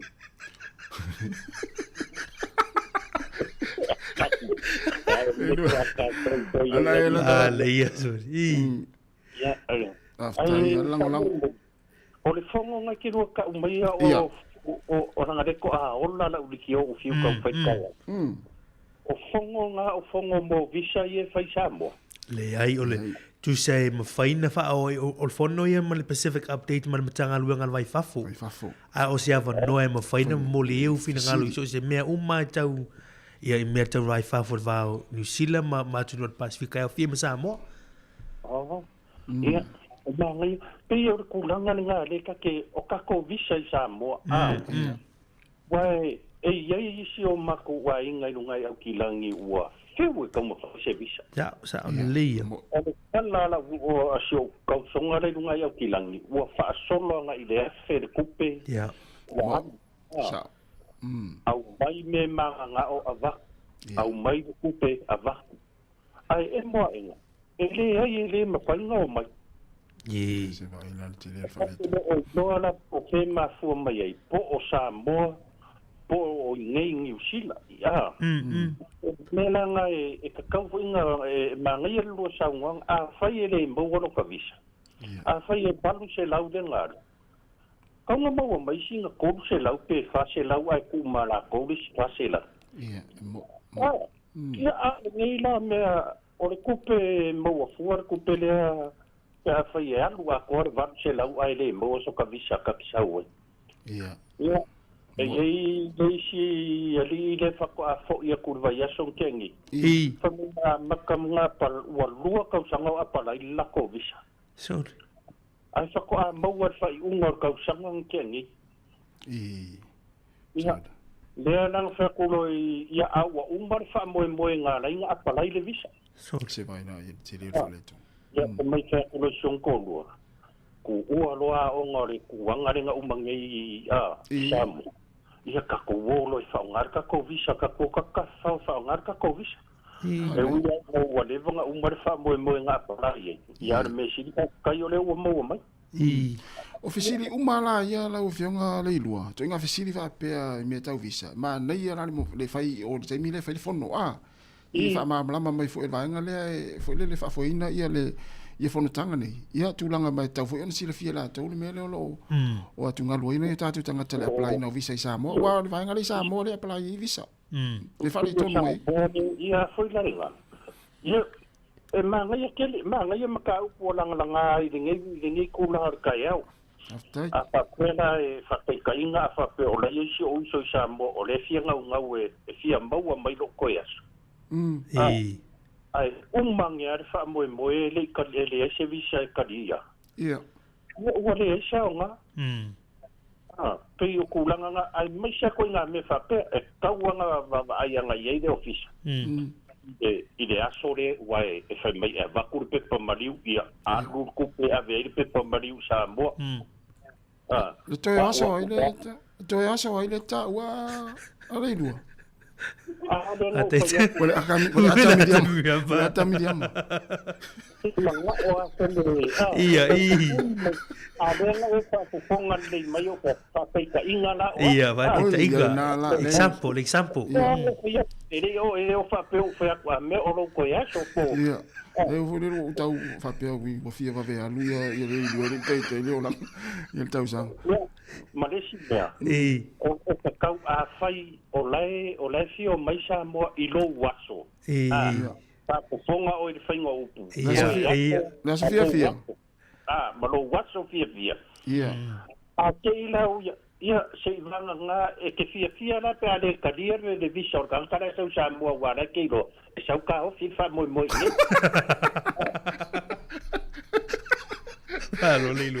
Lua manuia le tai ale lua. Manuia foi tai ngā swimming pool mana i tinana la to proclame. Kai kele la kai fa kai foi mo ngak ta maru lua ko ya ke lua da uso. Oia. Halo. So. Ioi. Ya o ya ke lua ko fa ya mangu ya. Ele fa mo ngor ya. Lele ya so lilua. Ya soy. Ya paftai. Oia. Mai. Ana ya. Mana te vai ngai ana ta o le fianga le lua. Mana yo te loe. Vale ata Miriam falongo to yaso. To yaso. Yo yaso le lua. Ya ma no. Akai fontanga ni mana te fa manla to fontanga ni fontanga yo Pacific update. Mana ya. O se no te fa ailo mai ai le tanga luenga le vai faf. Manauti mo whainga wha vai mo le Pasifika i malo New Zealand. Ai o se ava noa lei. O le si vai ngale la te whatanoi i le whaasisiranga le ana le la whai mei wawasa vana ia le mo whai ina lo sut wha masina le visa e tau multiple entry.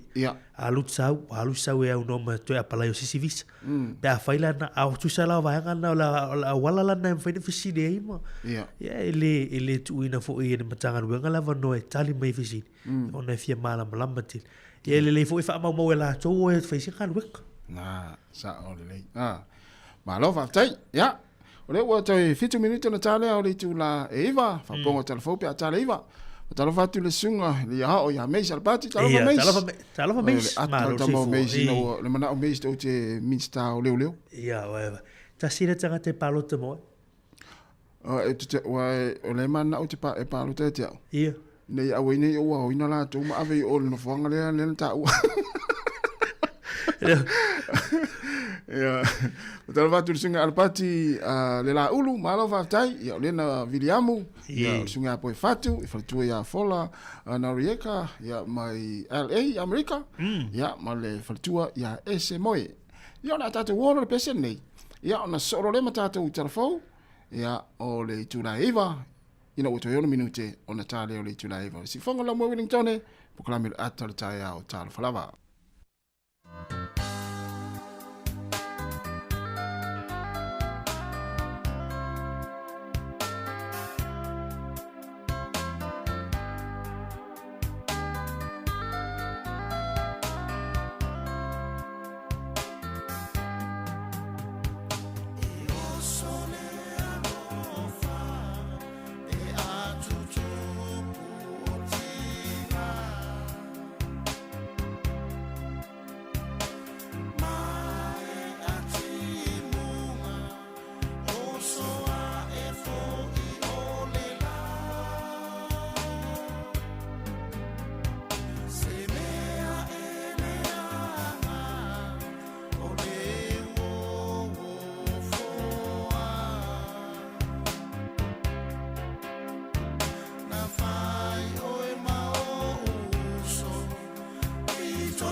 Sāmoa e sili lava o I motu uma o lele masa.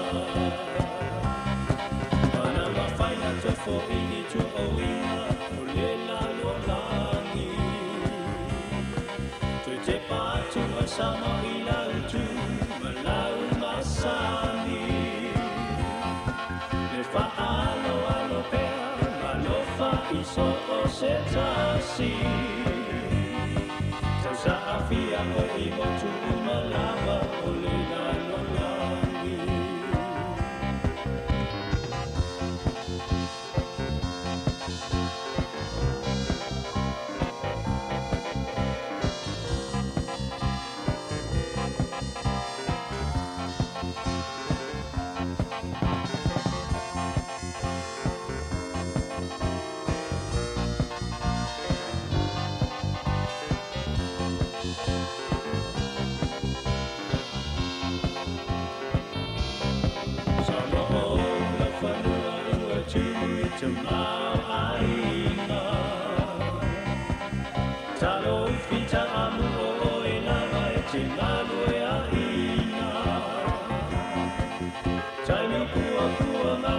Se tupe alohaina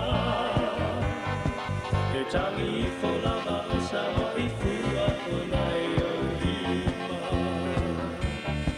Sāmoa o mori lava o le penina o le Pasifika Sāmoa o mori lava o le penina o le Pasifika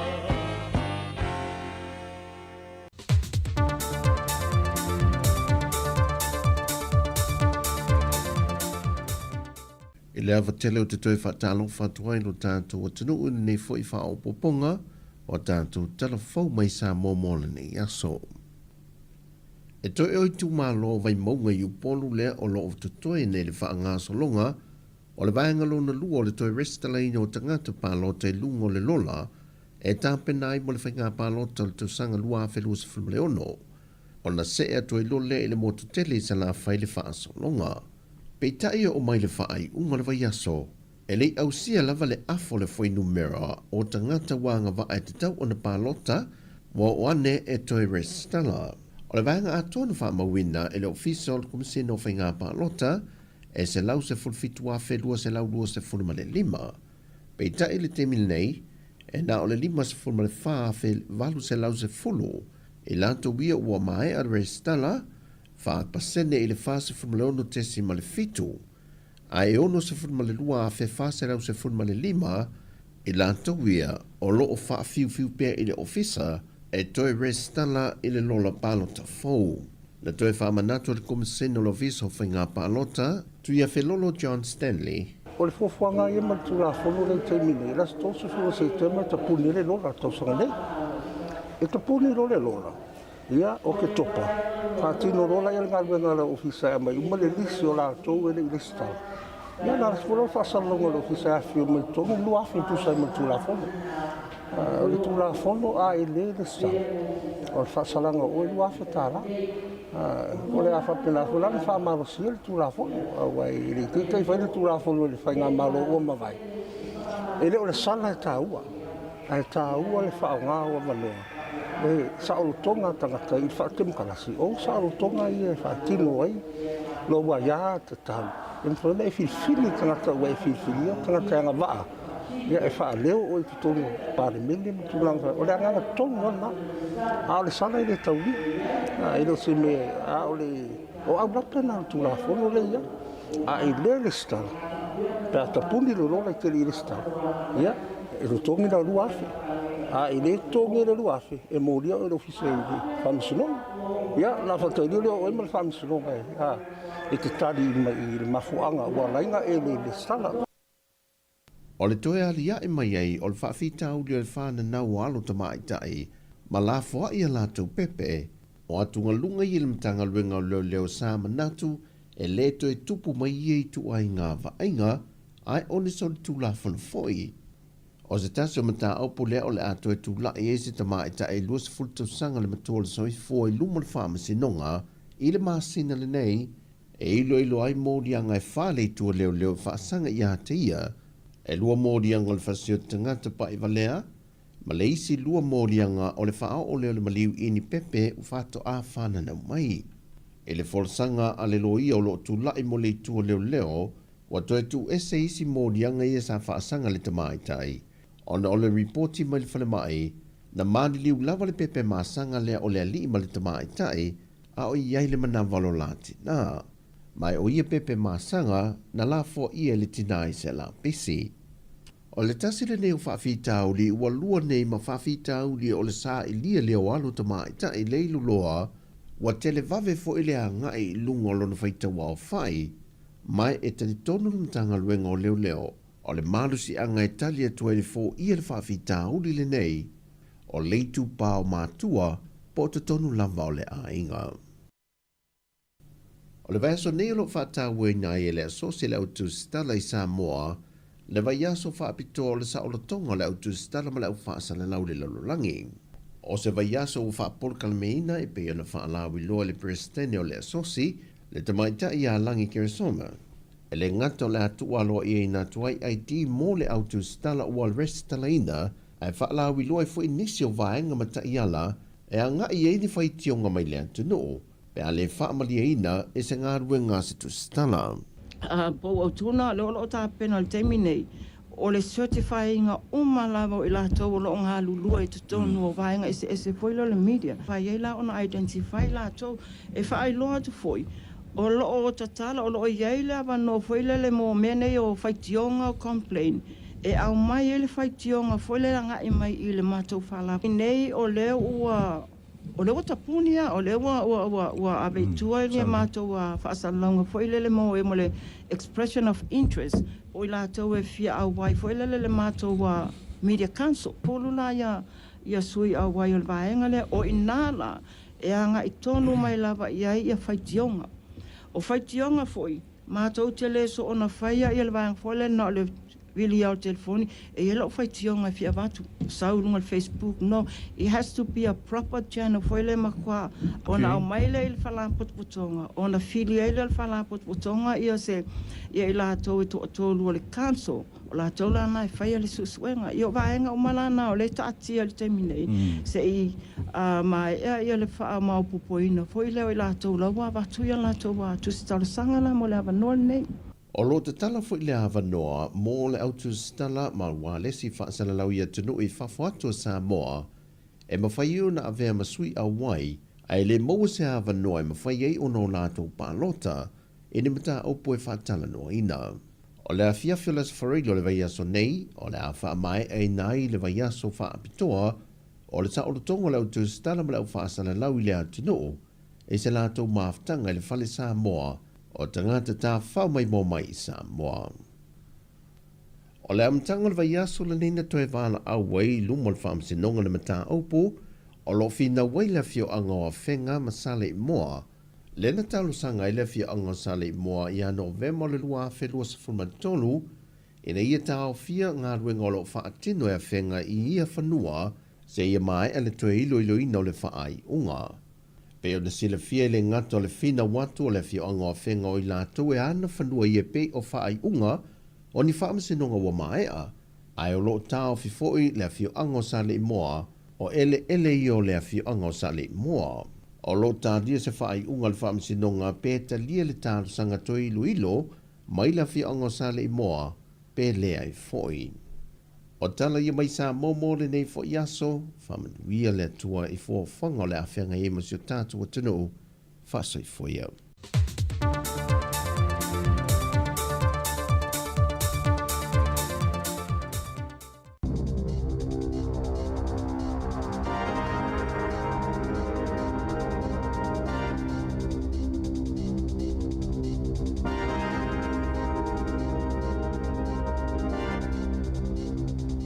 Talo lava I le nei hoi wha o ponga o telefo o le si ufonga o le lau mua. Ua whaino mai ni suinga te tele o le a whaatino ina I le tonu o le malai wa lele o le lau mua I Wellingtone.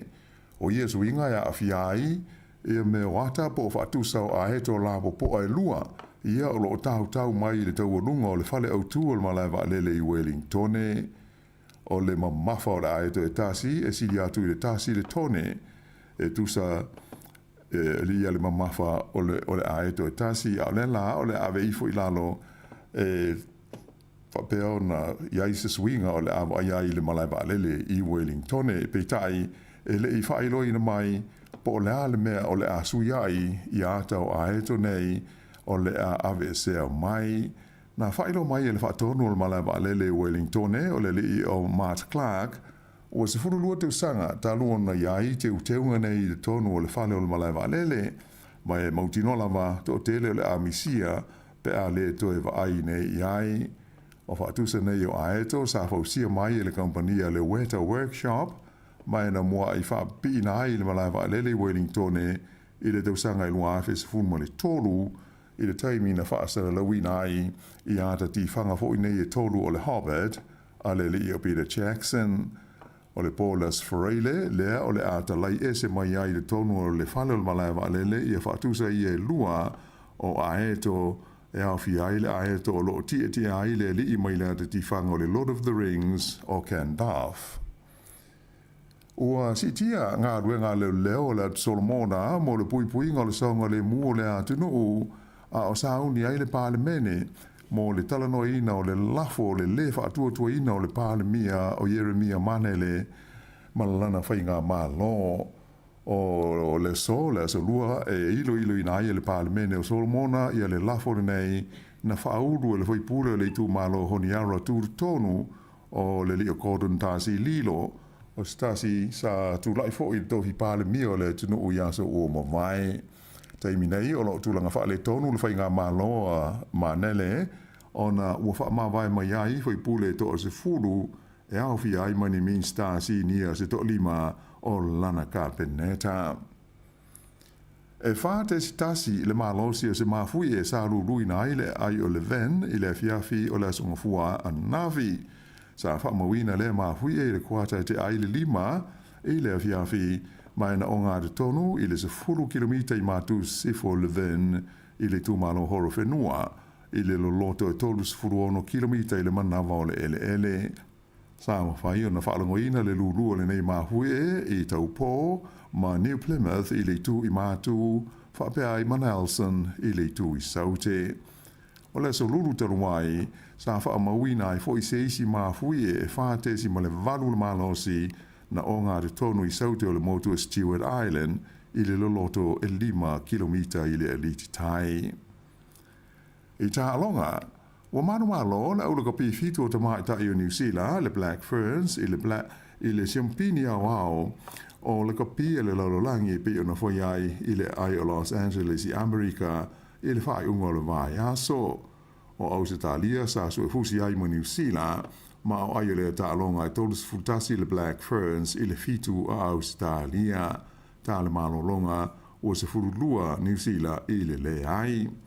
O le whaafaa ile nei o na manu malo sa so o te mai tai New Zealand ia po le aulaka pi I le vā ma le aulaka pi a Ausitalia mai o le vae sa whai e Perth le as fo I sa su e fusi ai I au nei lua o le au te to fitu o le vae ngoli na whaia ina ia Awhelika I saute I le vae ngoli semi-finals I Los Angeles o ai o le tālonga nei tōrus fultasi Awhelika ai 5 New Zealand ai ile talonga na so ai le pine a po mea po le tulanga tolu na malo ai ia li o New Zealand ia Argentina I ai e tolu sfurvalu I le se furu mo le fitu I so nga siampini le vai I Los Angeles I le whai unga o le vai aso.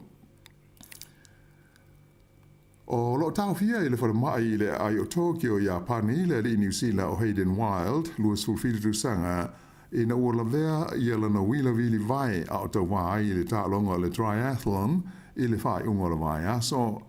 O le tau le lea le nei sa pine si liva I tālonga le Olimpeka I pale I whalani I le tālonga le nei le triathlon lea e tolu ta longa ese a fiai o le au o le tu unga tamo e whapea ma le tu unga o wila vili vai. E se tu singa Hayden i lunga o fese o te inga te wawe na ia tau ai o ia na manua ina wā a fia i se laweanga o wila i le taimi o le tu unga mai wha ia ona iwi aso ua ngau i ai ngau malapona iwi o lona tau au ma wha ina i fo i ona mā pe tai o whengai o ia matonga whitinga i lima o fo mai le whale mai.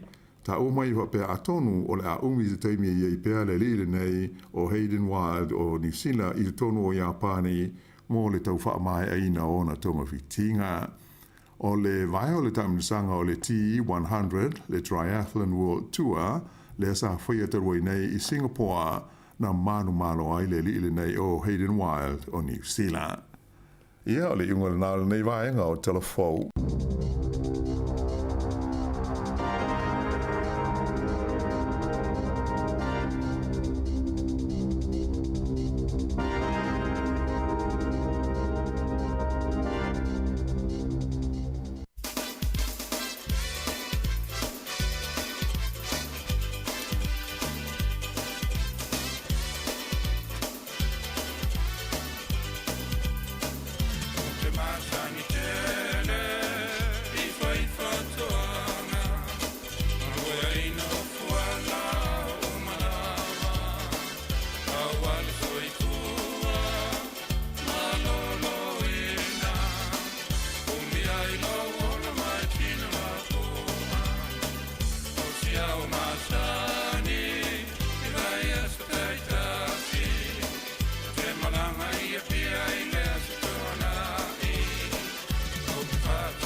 Le whawhiwhianga ma si uwhanga maria la whaipese a le kukama ina ua se full vale minute o te enei le tu la e iwa. Ia, o nawa, whawhanga le tunu i le whaoponga lona lua o tātou telefou. Te whawhanga i le whaoponga moni le tu la se full ma le lua i le auni nei. Ia, po le aulia nā nei. Ia, ma tātou tala mai Sāmoa. Ia, o le laringo le pese ni tasi. Fuala au le whatoanga. E maua ili kukama. Ia, vaenga, malawa pe ona whaafonga. Ia, ile na laulau atu le tātou pese na. Ia, mai le awai pese tuai tamatua. Ia, ia, i whaatunga ia sola. Awai pese le kukama. Mana ia. Ia, e sao le le ia. Ia, a mese la le modi. Ia, o le fo ia whaamanatu mai. Pe o le tasi le matai ai le tupao tamaita i matina. Vai mo ia le tupao ali. Ia, o le tupao tamaita. Matina ma. Ia, e tele au le lātou, fo ile la vaisule o le mori Sāmoa. Ia, mori Saina. Ia, mori meleke le na tā ua ilisi tātou. Wala au le vai asan tēnei. Wāna ufesili eipo aingo mori le mori Sāmoa. Ia, e sau, ia, o le mori Sāmoa. Ia, o le mori Saina. Tam wale le fofo e ngō fi, ia, ma le mori meleke la nana whamanatu mai. Ia. Sa mea te ufo o tina matumaita. Ia. Le mori amo... Ato e le ia te ono minister tina matumaita. Ia oai moli wa. Oai de moli e sao. Ia ora te fi mena le moli tas. Te fi. Oh ye sao. Fi mena le moli. Nau te vai te no ta vale o kasi pepa moli ra ia mau. Ia sao te fa mau ni o tanga te fi le moli. Ia ai mari. O le ana vai atu. Ia. E ia le tanga tale ana tu e tau va. Le sao ni tau va le palota le pulenga no Wellington. Ale nta fi leo. Ton. Ia, le mole me foi le e sa uni e alu tai se tonga po se pitonu. Ale so tu la fono ia fa fera na palota intangata. Tu so te mini o campaign ma. Ia. Te mo fai ia su tau vai awan i se me e upulenga ina ia. Ia lana su tau va. Ia wai mantua. A me se apa vele te mo isi tu la po ha to fa punu. Ia pe to fi fa fai pule vole li tu malo. E ma te tu uma tangata palota ia to nga me a fai la le so tu la fon. Ia. Ta si al mata tangata ia ele te ura no palota. Le nga le so mo ye fi o tu la ngoia. Ia. O fai me o tu la so tu la fon. Ia o le ta fi le ele tu. Ia le fo o ta fi ma ta va no masina le wa ave sil ta vale le taun te fe lua ia o vai on va pena a misia tai mi wala la tai fainga palo ia e te tau e tangata ia le ta pena o e tau vai ia al ese ma vai nga ia vai e mai tau ina le sui ia vai nga foi le ia faina foi le sui pa fa le fa manatu mota to ia misia ia au le sa uni al palo ta ia ole pule ngal vai tasi vale te fa manatu ia le tua tu si for tanga le pona nei mana ia wa lo te mai te wa tu to tele la to le te mana mo Wellington la vai la to na nei la fiafi inai le Rutherford House o PPT campus no winga o le lo fuanga le alta tu investile fa sa i tonu a male a parliament. Oh, ia. Ia, il parlamento le tu i luma mai o parlamento. Ia, e whafsanga ili tu anga vale o lo fuanga le ia no fuafi. Ia, le Rutherford House. Ia, i nai le PPT Campus, Bunny Street, Wellington. Ia, nei le afol lima i le afol fitu. A o la soa tae au Porirua. Ia, whafo mai tatu nei Porirua i le te pap a Pātaka. Le Pātaka le a tatu nei Porirua le tatu whare le Helen Smith Room. Ia, o la so tofi. Ia inai le Hutt Valley, inai le Palaris Sports Trust House. Ia polo no fuanga le tele fa ia ta misanga vo le touch. Ia. A le fionga ia nai ma le Pacific Health Plus Pacific Health inai le Hutt Valley. Ia tele fa ia tui pui o COVID ma ni so va pena. Ia no fuanga na. Ia warfon tanga ma le matanga luanga vai fafo. Mana ia na uto fa mna tu mari ona inai tatu wala au ia na nei tama ia ma tatu tu ina wala au mai tua. Ia ile tu atu si le fai fono le fia finei pole aso nei ia te fa mana tu foi ia tatu tu Wellington ia o le wa amata ia tu pui ina le hola le no kise IPC in New Town ia le wa amata le tala le iva ia le wa te le iva ia no winga o tau foi na nga ia ina ia e fa nga solo ia tu pui le fulu ia le koviti, ma le tale vivini, ia, ma futai wai, tasi a mafutanga mari e sele, e maasani ele si tama marisi tina, maasani fo ele si tina, marisi tina, ona o mwaenga whaapea, na watu e whai tui ma, ai watu mawene mafutanga fia i tai, i waenga whaapea. Mana i o tu ngā pokala me tasi.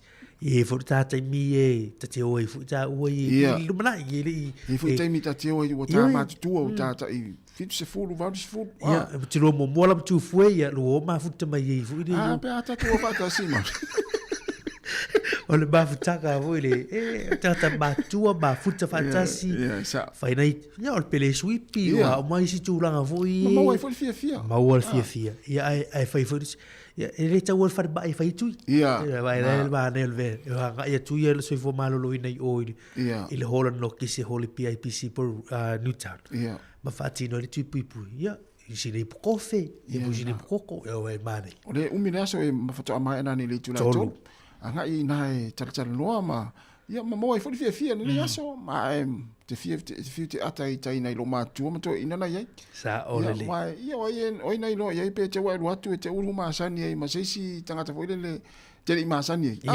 ia na lo wo ia la ia o fa va sa we vai mane le fautua ngana na tasi ia te tu na ia nei programa mane ia na ia mo malo tatu ni se foi tatu mo mori nei ma tu o mori o fai ai se ta fa foi o tai i Wellington ia na ele facilio tu facilio ia te o ta silita ia ta te la lo tatu programa mana ia e tau loa si tangata tu salo ingo ia e pige te tu sa fui te mine lua fana nau mai o e tau loa ni si tu sa ingo tu sa fai tu sa ingoa tu sa fai ia e tu sa tau sanga fana por te mine na pe tau lata te mine fana nau o e tau loa ni si e tu salo ingo wai o melo te vai lunga on Facebook te mine te le ai lo su lo ingo ia televo yo isi marila ye fu ye mar fa valu isi ya o isi pages la na fu ye te lo e mesala e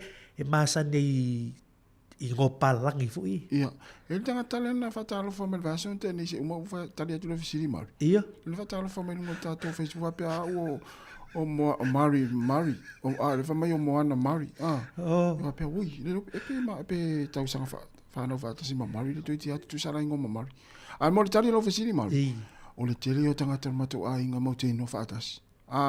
E fai fatas ia. Fai fatas. I leo pe se furu ni tasi tono mato a inga. Ia, ai ese la ia fuilele ia tu sa fai isi taimi, isi tangata, isi vai inga. Ia ese ia sono whana ue metau sang whana. Tu sa la to felo ia tasi, se furu to tasi. Ia, ai tēnā tangi whana, malo i foi, uno. Uno. Ai pe ole numero tasina e fe folia tunu. Pe oi folia tunu le la. Pani e po fe sia tunu pe Spain. Te le ala na i loa o mato ainga le ngole uno. Ya o mato wala awa isi tasi o mato ainga. Tas. Yo na. So, ya le fa mo. Ai to te tupu langa va tasi fa. Ya na. Tasi na vai ese. Ya.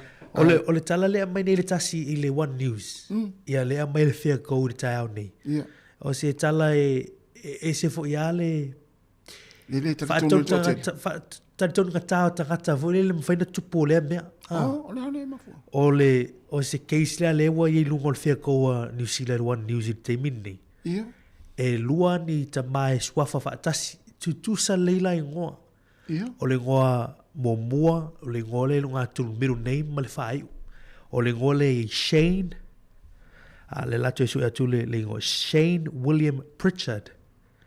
Ia, e iei fo ilisi Shane William Pritchard. Tu sa ingoa, tu sa ingoa, le ngoa mua, le ngoa fai u, ia ma le ngole lunga tonu. Ia. E tu sa fo ia le teimi, tau lata tele le teimi na whana nau wai. E no fo ino fo ngai tasi le loi de niden. Tasi e nofo le nuo na whanau le nuo Moskio. Ia. Ia o le sina nofo na whanau le nuo leo Milton. E le ainga. E le ainga, e le so tanga e tu sa ingoa, e tu sa fu. O le wha le tonu la le amai. Ia. Tolu se fulu ono tau sanga tasi o tu pur wha lave lave si tamala le no ia. Ia, e wai ingoa tasi. La wai ingoa la o Shane mua ma le Shane no le lua. Ia. Tu sa o sala uma Shane o na lua. Ia. Le whawhailongo o Shane numero tasi. Au. Tu sa ingoa, tu sa whai. E so e atu le pei kop mai sia wau nangal malo fu le tau turi loa sala. Wa le tutongi. E le tutongi. E le tutongi e Shane o na lua. E so e atu ingoa, e so e maua le Shane mo mua. Tu sa o Shane le lei, ma le Shane le lei. Shane tolu tu la fono, ma le Shane le so tu la fono. Ia. O sala, o tongi uma, o lesu ele o leo, e tu li loa tangata, e tu sa fo ilwha i le ngoa, e tu sa uma tu lang. A le la tu lo ina tangata lea momu. Si lea ma le tolu suruono tau sanga tu pur whala vile le. Lea mai le fea kou, o pia ma le vaitau o le tasi iwa i le vaitau tasi iwa i o. Na mata mai e le whala vile. Tu say, o lea mai le fea kou, o le si Shane, ia ele lei ma se tūlanga na whanau mai ia. Le si tūlafono. So tūlafono. A o le si Shane la leo no lua. Le no foi pe o Milton e leo e tui. Ia. Te lea na sala. Te le sala o le aveta ava le wha tauta. Ia. Ma ua foi ngā hoi. Ma isi mea. O mea umala lai su e leo ma. Tūlanga le tongi ngō tupe ma mea pēna. Meo sala ma pēna. Ia. E whawha umai lungo si tamale momo Shane momo. Ola o se se ai o le. O se se ai. Man tua tu sai ngoa leila o leo address. Ia. Man tua su ai lunga le peikop maua le tangata lea lai maua. Ia pe ole whaatari tongon tanga o le tala lea mai le tai aure ni. Ia. Tolu suruono tau sanga matua whaingata. Le si mea whaingata havuli e alu si tamale o Shane momo. Ia. E apalai meinia na loan mo ani mifi se swani no nainga. Wa le anga no nei lo palpalaling o Shane le momo. Tal tu le foi si Shane le feo ai ole no faatasi no fuanga faatasi. Ai tu sa umai ngo momo lo nga tonu mo fai. Ya wa teletala si tamale Shane momo. Wa tu le la falfenga luenga. O ia matua le lo po la mewa tu apongi sa to ie le lo paisia wa tu le yai. Ele mas solunga tu la fon. E il alfa siale a Shane mo le na le fa ma ni ne le o ia ana me. To la tu matanga lo wenga o le matanga lo o le justice. Ya ele to ise fiso swani fu ile fa petu fa fo mai tupe wa o mai si mena ta na tonge ele Shane mo le. Le mas tu langa o tu mo. Le la wa lo fe ko. E le lawa mai le fea kou tala nei. Mana tua tasi tele o tala mai le fea kou. E tuli loa le fea kou. Ma wal fiso swani mo se ainga po la lava se metau. Wa mawala se fiso ta inga le awari e tōlua. O le tu mai la ta umai tōlua. Au tele o loa la po o filo ai. O le tu mai la ta umai tōlua. La e whatala no e fea kou lesi. Ia le whatala no fo e fea kou lesi. O te loa wa mo. Ai te taula le Shane la le whaiasine matu e wai meo pea ma. Shane sol tu la fono. Shane tu la fono. Iwa tau na nga i whamasinonga e whaise ia inga se unga le vaenga na e tau te tongi le urupo a pea te urupo o ia le Shane nga le sol tu la fono a. Le ia lo te urupo o le urupo o le te vatu le ata le tu mai mauri. O le Shane na le tele na i ta lafu ma. I ta lafu sol tu la fono. Sol tu la fono. Ia o le si Shane na mela muamua. Ia. Na ele ia. Tu se o te ofo le mwhaina tupu nime. A te ino lau, te tauna maua le teimine alu e whaia, wana pe whapea nasa alu e whaia ni ana loan. Te tauna si yaki e vaenga la lea i le address, wa tauna maua le address. Le address o le tangata. Ua le wana tau longo e le Shane Momoa lea. Ia. E le o ia le, o le si mea, o ila le na maua e le e mai whamamonga le whia kou. Ia. Ua misina na pei meni o na taavali. Ia le Shane Momoa. Le Shane Momoa. Ia. Ua vile, o le whai mai o le whale tupe. E umala tu stupe la kan, o te o fofo. E umala le whale tupe tasi. Ia alo atu role si Shane. Tala umala si vai angor tupe al Shane Momoa. Ua vai e mei e le mawhaine. O meo te o fwai le wha mao ni o mei e whai masiaki. O mai le proof o le dress. Mai le laisene, pas tapas wha mau mau. E tau na mau e nā. Ua esi ia tu langa tu stupe ma pena. Ai mana tu o te mini. O leo si lia man tauru suruona tau sanga. O vaenga ni mene na tupu. Ia pea te mile a tauru suruona tau sanga ni. Ana ilunga lo pengat whailangi le One News. Pea fia whaitau e to telo le tātutu. Me mali. Tau mawhaila i o Shane e alo e suiro na ingoa. Shane Momoa. Shane Momoa. Ia e whi mai ona o le ngoa na watu e ona mātua ia ia. Ia. Ia.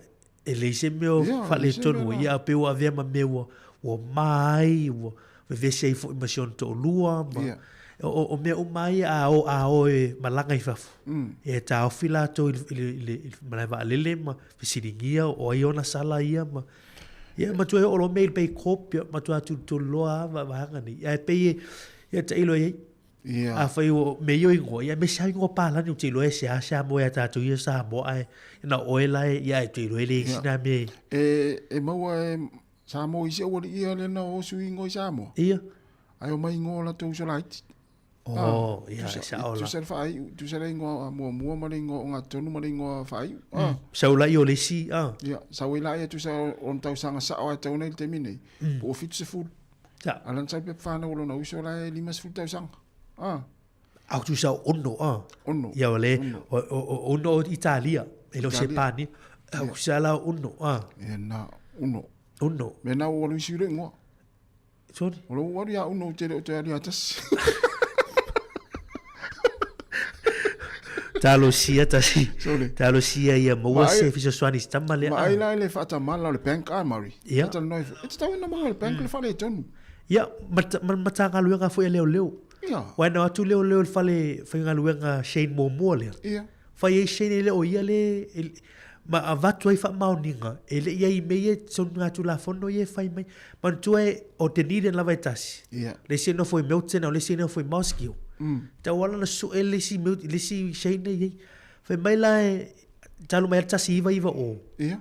Ia na whai mai e leo le tusi. Tusi mai leo tusi e te whai alua i mai ia. Ia, e oi nā mea, e o ana la fotua me o sala, e la fotua ia ia. Ia wai tasi ale wa ai le system ma New Zealand, o le Shane, William Pritchard lea. Au te ofo la le, ia la te whawhawa le Shane nā le te le ia. Lai sori tu, maratua, lai wha atino al sonu ngā tu la fono. Ai te tongi le si, ale se ia whasala mai. O le te mea e mawai ia, mawar sala ia, e se le Shane e tau tong. Ia o mea fu i ia, o te loa e walena ta ua le moana e moana Murray le moana Murray ia moana Murray ia moana Murray ia e pe mai pe vai tongi e tuila na ma te mai si to finena pe o te lua tu sa lua ingo le ma mar ia o vole o le tal no per vanga le e te tau na mo le bank i la account ia numero la account fe mai e lu account le fe mai fa mo i fo la lu account ia le lopo o tu sa lingua o le sina me ma tu tu sei ngo e fa ngo ia o le si le awala le ufai tangata fu ile ia e mawailes i wa ei fa maunga ei ni so tal wa no for tangata kopilo ngo me na ta o yo fa maunga ma ona la melia ona fa na mai o le ngo ana fa na mai Shane William Pritchard ile se me vole lo fa so tu la fono o alu ave vai lo ngo ritas ia no lo ia fai apala ia o mema ia na fafale wa ia cases wa pena wa te mini yo la lo listanga ta fa ngale singo ia ta fili sa no isi me ia ai sa fai la listanga ta ni ia afi ai o le talo sanga la wa silia ne mal tolu suru ona tau sanga o le mele mana o le Shane Momoa le na afia ia fatu ese mai le matanga luenga o le ia ia maua sina tupe vele to ana o Shane Momoa o te alo e su i mtanga luenga leo wa fa le nga ina lo ngo le tolu se fulu no tau sa ai le wa ai ala pa fa le we e fe lo ile si Shane o te fe lo ai lo la ile si Shane ia o tanga lo mi lo Shane se whatever tele fa pela mi Shane se whatever tele na so le lo tinga ina te tongi Shane we lo mere tu pu ya te va ina no va ya cha mo to lua te la fia nga sol tele ai ia vevo ia te loi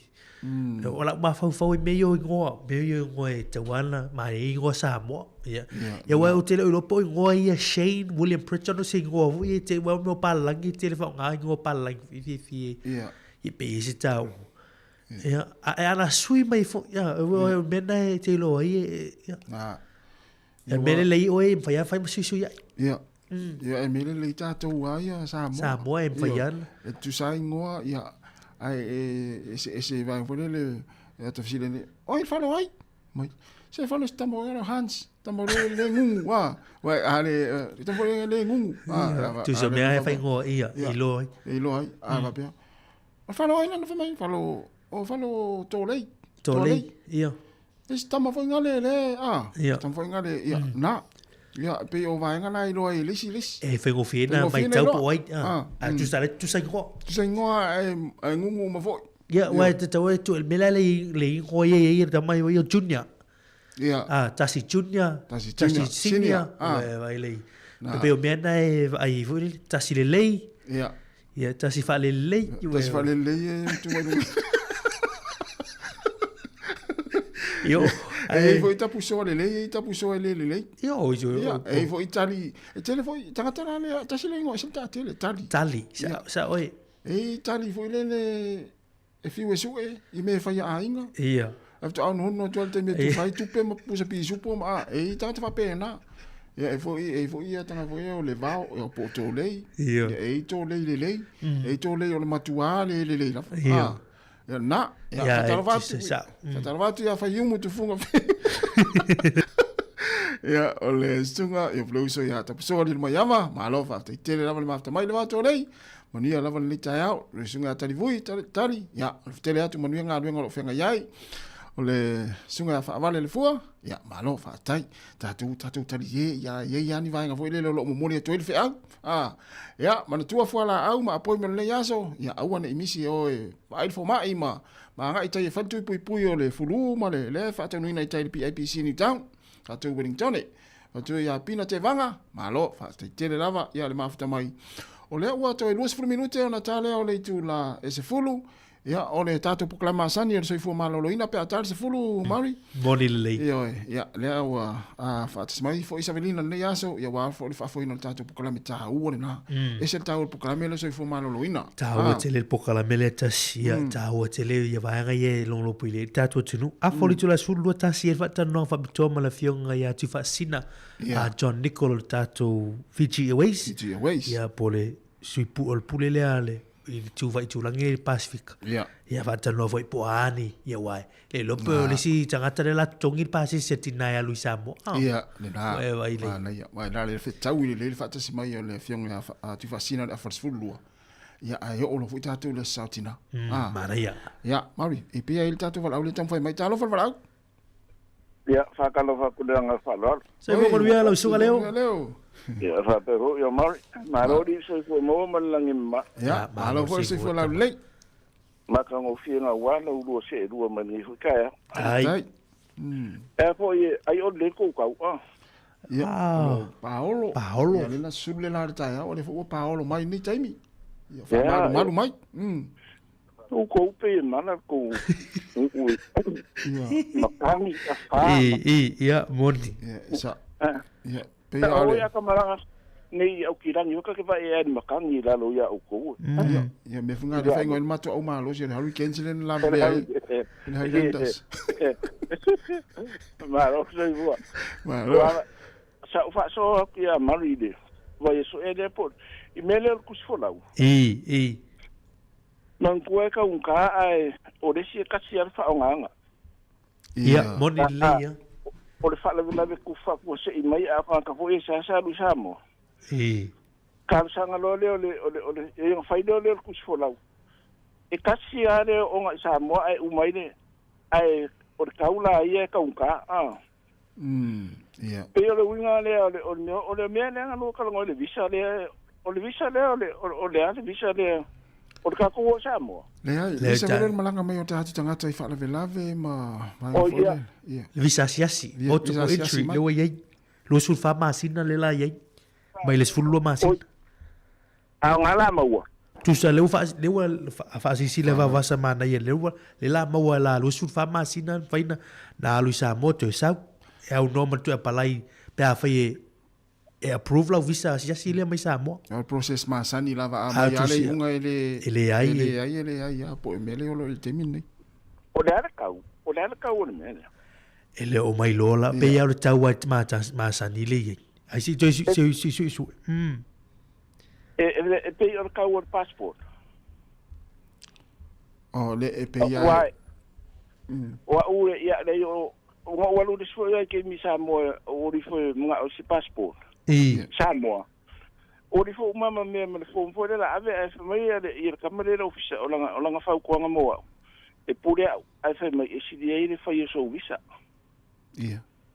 Ia nga ko o ilo le ho le fa penga o ulanga ko la ni ko le o fa de passport Sāmoa. Lua serau sulima ia lua serau sulima el passport Sāmoa lena. Ia nga a longinga la e ka unga ese mai de visa ka ilo ia la. O ke le rola ia. A wala a fa e decline me mo ko apalai fo ia ko kongia. Winga la o ke le nga ko per. A o se abango dinga ia e ma penga fa pe o le o mo fotasi ko o minska mango ko ia. Ai e ko lua ma vasa ia mango foi o makai ka o ia ka ia sa olelia e ko mo musu ia tasi fo le ia ka ko ngana me le e ka wanga ko e mo ko pepe mo singa vai a fa ia lu foi de o so ko ke le nga lu sieri sa olelia ia le wala o ko nga fa ia o nga e fa lo ngako ia na nei ia tai au mala stofi Roho ma ko de o mai me fa pena e o ani pena ko fa lo ko ka o me ma ko se kai mi o leo te fa lo tu e o na fa solo tu lo ia fa pena vo e kilani e fontanga ia matanga luenga vai fa ia le wa me nga e to fo langa fo le fa ngole ole me le o visa vo le inga ia o ngi e ro se kupeke ia sa o le wa fa pe lo e le ka lia le al momo ia va ai po le aisha e mo me nga lenga mai ku le e o al fa se o ngale mo se visa ia sa o le o ani ma fo anga o le wa fa pe o le madiu ia ave isa mo le vo le ngau mo ye maliu wa disinga me o ku se fo lau ai alu fo de peila bele e fa ye le so kasi ia e kere le ka ngo fa ye me le wa lu euskadia lo ne fiu o mo sa mo le nga ko ngia e kasi ala so ko ngi tsara ta por ko ngi nga ia fa luina sa le ia ngo sa u de ma le me o fa sala lau mai euskadia ko ave ye ofisa au mai ye le o ko mai le afa o le fainga ngale o le mea male wa mango ya la ko fa ye o le fa lo la fa fosi ai e nga fo ye condition nga e fa pe ma ia ki sa ma o se fa ma nginga ia la chema wala yo la tupi afa ai lo le yo la mango na fa sa la o le mea pe o le mani e ki sa la ma le fa spepa nga por mena au ma i le officer ale ia ko au mai dole le afa le na tapo o le fa le lave o kile do la o mo ngi kai mi ar kala sa or kala nga sa mane ia o le mele o le foi o pa loka o panka ia a panka o pa lo ia manku o isi nga kai ko ma singa kai tausanga ia te foi o ngai e mo nga foi white collar nga e fa pui ina o nga kai poko foi le ka ki ai pe o le pa loka se io mai foi fa foi pa loka le wai ele se me pa loka mai foi la ko o la ko fa na lu e o man ko for ke le o la ko ka fa ia sa o fa pui e fa pui nga ma ko mas ni ma ko ia o ka fa nga me sa le on mo ko fi le mu ia o me vo de ngo foi pela ko se io mai foi da ko fa foi ile pa loka pe mo se avo ia al media wala ngol me nga au mai le malo ia mo le la ave ese palota a palota au temini le ma fai au le tu fel malo le tu foi ave ese loia le ya taule palota pakta ia o ko ku la paloka so ku la fo o paloka ia fo ia tasi pora fo se me nga le se fa pora ko ngo i sa le o de lo ia mo fai puta ia ko ni ska o fa puta Paua me ka ka ke ye. Ke wala ko msiso ka ka. Ya sao leia. Ya sao leia. Malo leo. Ai fa mo po kala me. Tai. Pero te orele lin ko ka. Mana ia. Iya. Ya. O le lo fa. Malu leia solo su leo. Fa tai fa so vai. Polele. Ya.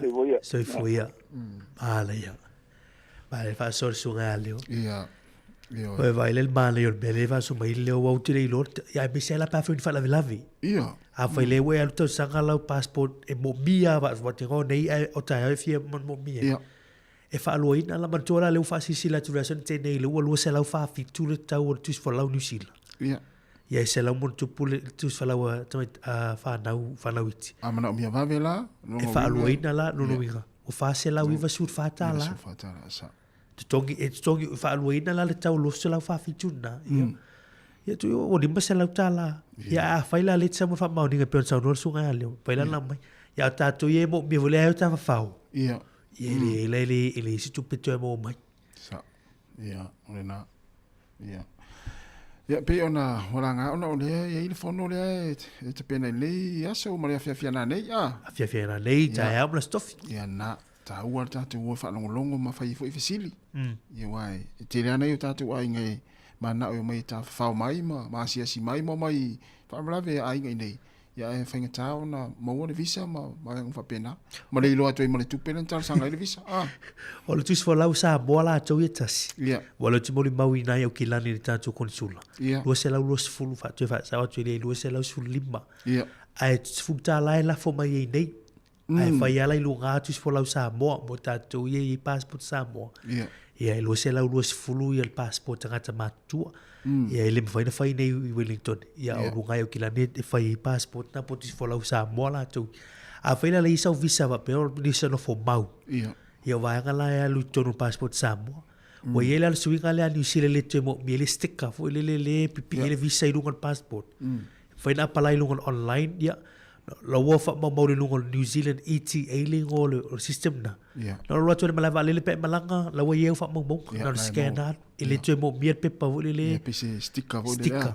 Ia pe ele tusi e mai te wherua i mao e pe i wha mau ni e lau visa. Na tonu a mana i vaenga na wea oi mauri.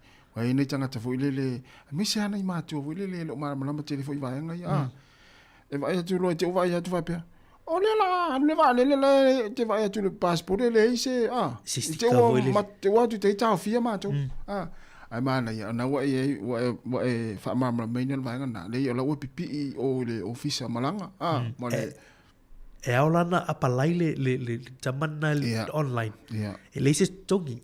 Ai se furu fitu ta la pe ai mo mi stika. Ai mana ola stika e la fola lau tis fola tai Wellington. Lau tis fola Sāmoa lea. Ia ai fai go fia fai fa lau apalai online. Ia tamana nai no lo watu ai le au nom. Ia la ifo fa mau ninga wai la fo email. Tamana tu oi lunga lau telefoni lau email e fai an fa si ko i oile. Il agents la immigration. Mana ia. Nei fa manatu le tai au wale o to telefon tatu o tinu le la sa malanga. Ia o to. Ia ele ngato le vai asa o vai asa fo i fonu tanga ka le sia ese.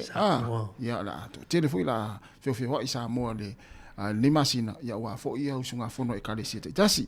Ia manu ia fo ia fonu tanga manu ia malanga. Ia non fa manatu te pe afa pe e te fia palota. Mo le palota Sāmoa le lua fe lua ono. Mana ia lua nga i taimuni no pe afa pe iso taimi. Ia pe atu e fiaru ni tau sang fau. I le palota Sāmoa. Anga i o le stala ia lo ingoa pe a fia palota ai. Ai le fia palota o e te le tu e fiaru tau sang fau. Ia le se meo iai. Ana ona wha amnata tu pe wai. Nei tangata ia o e fia palota tau sang fau. Ia. Avanoa le na ia anga i taimuni no pe a mose avanoa. Ia o tau iai Sāmoa. Ia le stala i lo ingoa i palota tau sang fau. La avanoa ta ua le nei lava na. I wa le system.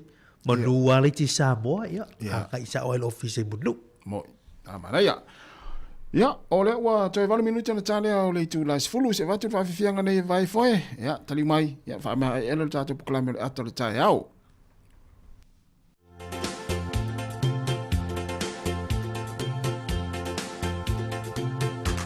Ni lutu na kali e na tomba ko suva. Wanga wanga na nina kiloka na loma tana sala ya udrui gorongoro wakatangi uasivi e memela toto kabeao mai baera na loma ni koro dawi tivi e bengau matau loko tudraki Anyway, what again I ngangi Naya loku edruka tau druka beisuva Nilutu na kabi Ena tomba kosuva Wanga na nina kiloka na loma ni koro Yambeta na sala Audrui gorongoro Wakatangi uasivi e memela toto kabeiao Mai baera na loma ni koro Dawi tivi e bengau matau loko Tudraki Anyway, what again I ngangi Naya loku edruka tau luka beisuva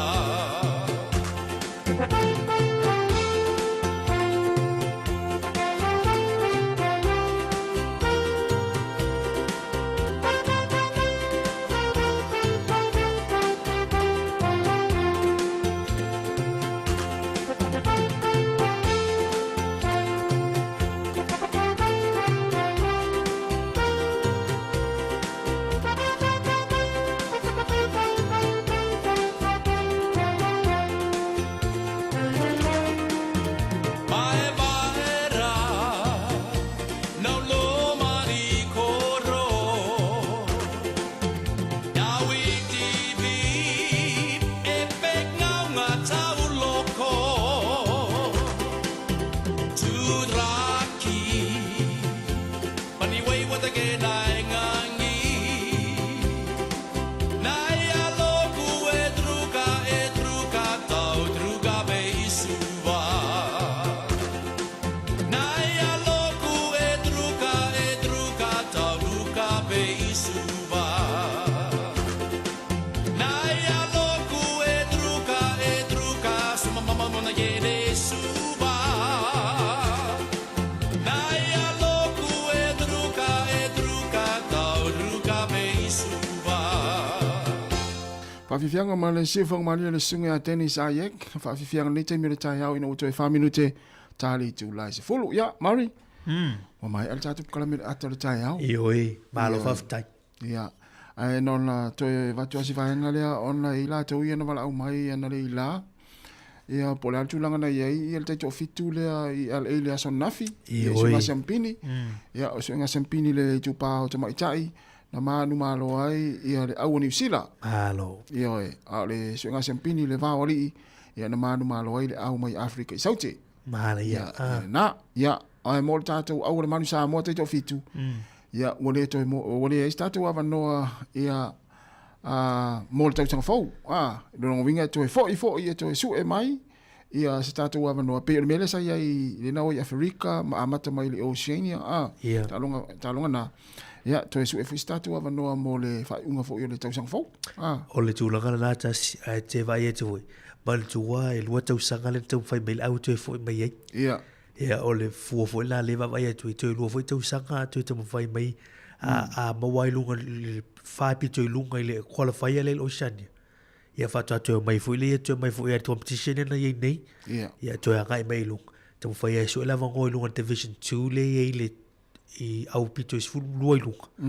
I lunga la is fulu lua la le toi tau so e le lava noi i le valu pito i lunga au tamu sanga teli. Ia e moli wha maa loma le i le tātou whaia onga ma le ma alor wha tātou tunu. Tau mu whai. Ia e le whai ngō fi e se atu langa o le mata la tau ia mai mo Yeah. ia ai se fu ia tu longo te fai mai o alon fa na o tatu tu tono talo ia ola va no to ilo le ma to te fai te tapet to lava ma lo si le manava Moni le si vana va ngana ai le vai e fu tatu au ia ele o se lo pasene ma ia le manava fu ai au ia ta alu ba tatu ma lo ia si amani na fita no mulmul ia tatu walulunga o tatu walulunga le sfulu lua le mo tau sang fou o le leite le au te me le tas fai le mo le ma te lo au te me nei ma lo losi e se fu tu la o to le ninga ma isi tu lo ia o tupe fu ia te lo isi me le wi te me nei i por kala me ia isi tu na ma le si vai ngana mo tau ino tatu au ia fu le mo le me ta o le fo le mental toughness o le mafau o le tamata alo ta alo ai mal me o le mindset o tamata alo lava ia pe o tulanga na e le tamata wina ta ona to ia le la to fo Sāmoa to e kuleni le ia ma to e ai vai nga na fale ton ia to ta pena fo mo te sang fo ma le ia yo vai nga ye luai we o mental toughness male mindset o vai nga ta wa tamala na ele faina to legi fo le tino ia to le ngal mafau tamala na ia Male vai nga tau sa o le ia le fia faya onga le tatu te to fitu ia tama ia tau sanga fanga iu tama tau sanga fanga iu o le aila ia o te iloa te e mautinoa le aso mua e faya onga le tatu te to fitu le loloa uma mea ta ala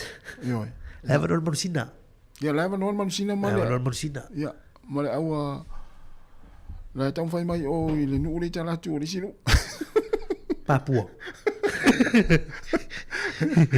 ia wa mai al tatu kala me mari ia mo le atu fa ftai tele la le tatu o tunu ia mo le maftang fo ni le tai al kala me atal tai fa manu lu tu foi sala fo isma ngana mo le sa mari ia ta fa mangalo mo se ma tau tu o le tau tamari ila fa fo ngala mai mo mai ale la tatu ma futa pea le la ta pena mai kala me o le so fo malo loina sa vini kasiano ia ona fa ngaso le tatu kala me se ipa ila fo ile tu la ua le fia na nei ia ai la watu nei fa fianga ia manuia lava ia fofuanga mga luenga le ia so tai ale tatu tinu ia mfa mania tele lava le tua ia ilunga le wala i la tu lo fia wa yai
Ia, toi whaatalo whātu nei tai au malo lava soifua I le mamalo lau whaafonga. Ia whaafitai fo I la outou mawhatamai pia le tautua masane si ufonga lau mua. Ai mo le tātou po kalame le soifua malo lo ina nei tai au. Ona taluai ua le mawhaiona pa au mai la tau fo I safufua talanoa nei tai au. Ia ona o whaalave lave ma tūlanga lema lema alofia. O le mawhai ona whataunu o atu la lātou talanoa ngā tuusao. Ia o le a ielesia tātou po kalame lea o le atu e whaasalalawina atu po kalame le sawhatino ina le masino Februari mai le vaenga li 2 ora I tonu nei porirua lea o le auto tue whaafonga I le taio nei I po kalame lava o lo whaatalanoa I le tūlanga o le maisuka. Ia ai usi mai lola o whaafonga nei taio whaafitai fo I le mafuta mai.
Toi whaatalo whaatu I le nei tae au, ele au whaafonga le si ufonga le lau mua, whaamalo lava le soifua maua ia te outou uma, o le polkalame le nei, o le soifua malo loina, e ngā lue whaatasia tātou leiti o Pasifika, e momoli le whiau tāua, mo le tausinga le lei o le soifua malo loina o tātou tangata, a o alala manonofo ai, I le nei atunu o New Zealand, o le fo I lawa ia tātou malo whaalolngia le nei tae au, o le sunga lea I a Rwanda taito o le tu ora BHO, ma Melissa Gain, o se tausi soifua whaapitoa mo le ngase o le suka, po le diabetes, leo le amatou, tala no atu I le nei fo I tae au, ia wā lava le whaalaulongo nei po kalame tāua, o le soifua malaloina, ia whaatase fo I, malalatou au nanga lo tautua ina nei o tātou tangata Pasifika, I tonu o le nei atunu. Whaatalo whaatu, malo lava soifua luana, and welcome to Sāmoa Capital Radio. Melissa?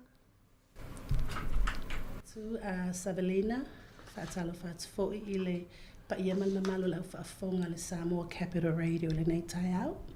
Good morning. Thank you for having us.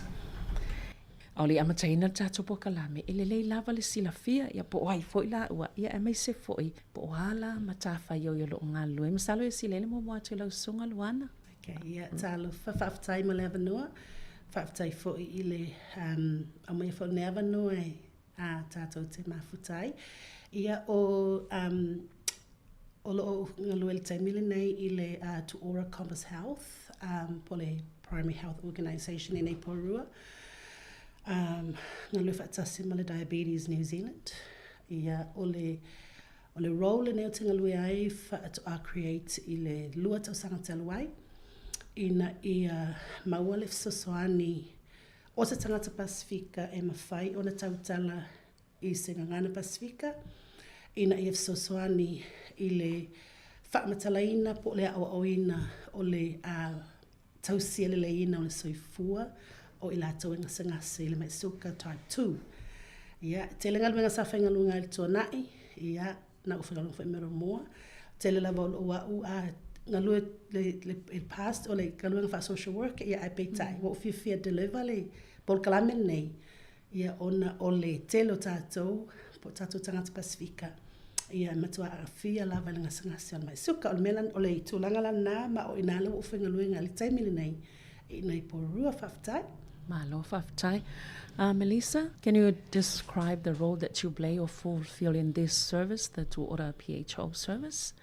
So I'm Melissa, I'm a diabetes nurse specialist. So what I do is I actually help people with diabetes who are having problems managing their diabetes. So I come in, I help the patient, help the medical centres and provide education.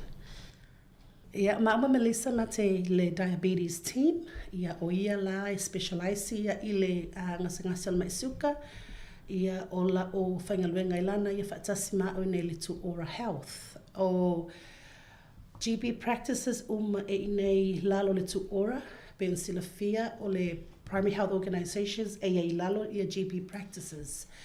Ia o practice la i nei porue lalo le Tuora. Ia o practice na mātou te nganu le whaatasi. E rana clinics e Melissa o te foi ia pe amana o mia. O lana fisosoani la pe ngalu whaatasi le mātou team lea ina ia fisosoani ia ila tau ngase le mai suka. Malo, whaftai. Ia o e tele apo kalame ua mai a sa whaatata ai foi ia vaenga I o le mai suka pe o le sa tala noi foi manisio sui. Melissa, we've had a lot of talks and discussions before on radio about diabetes, and those discussions were delivered by, you might know Sarah Taptaala and Seyuli Faleula Fatelofa, but I think it's still important to just briefly explain again what diabetes is. So there's two main types of diabetes. Type 1, which is not preventable, and that one normally shows up at a young age, although we do have some people diagnosed with it later on in life.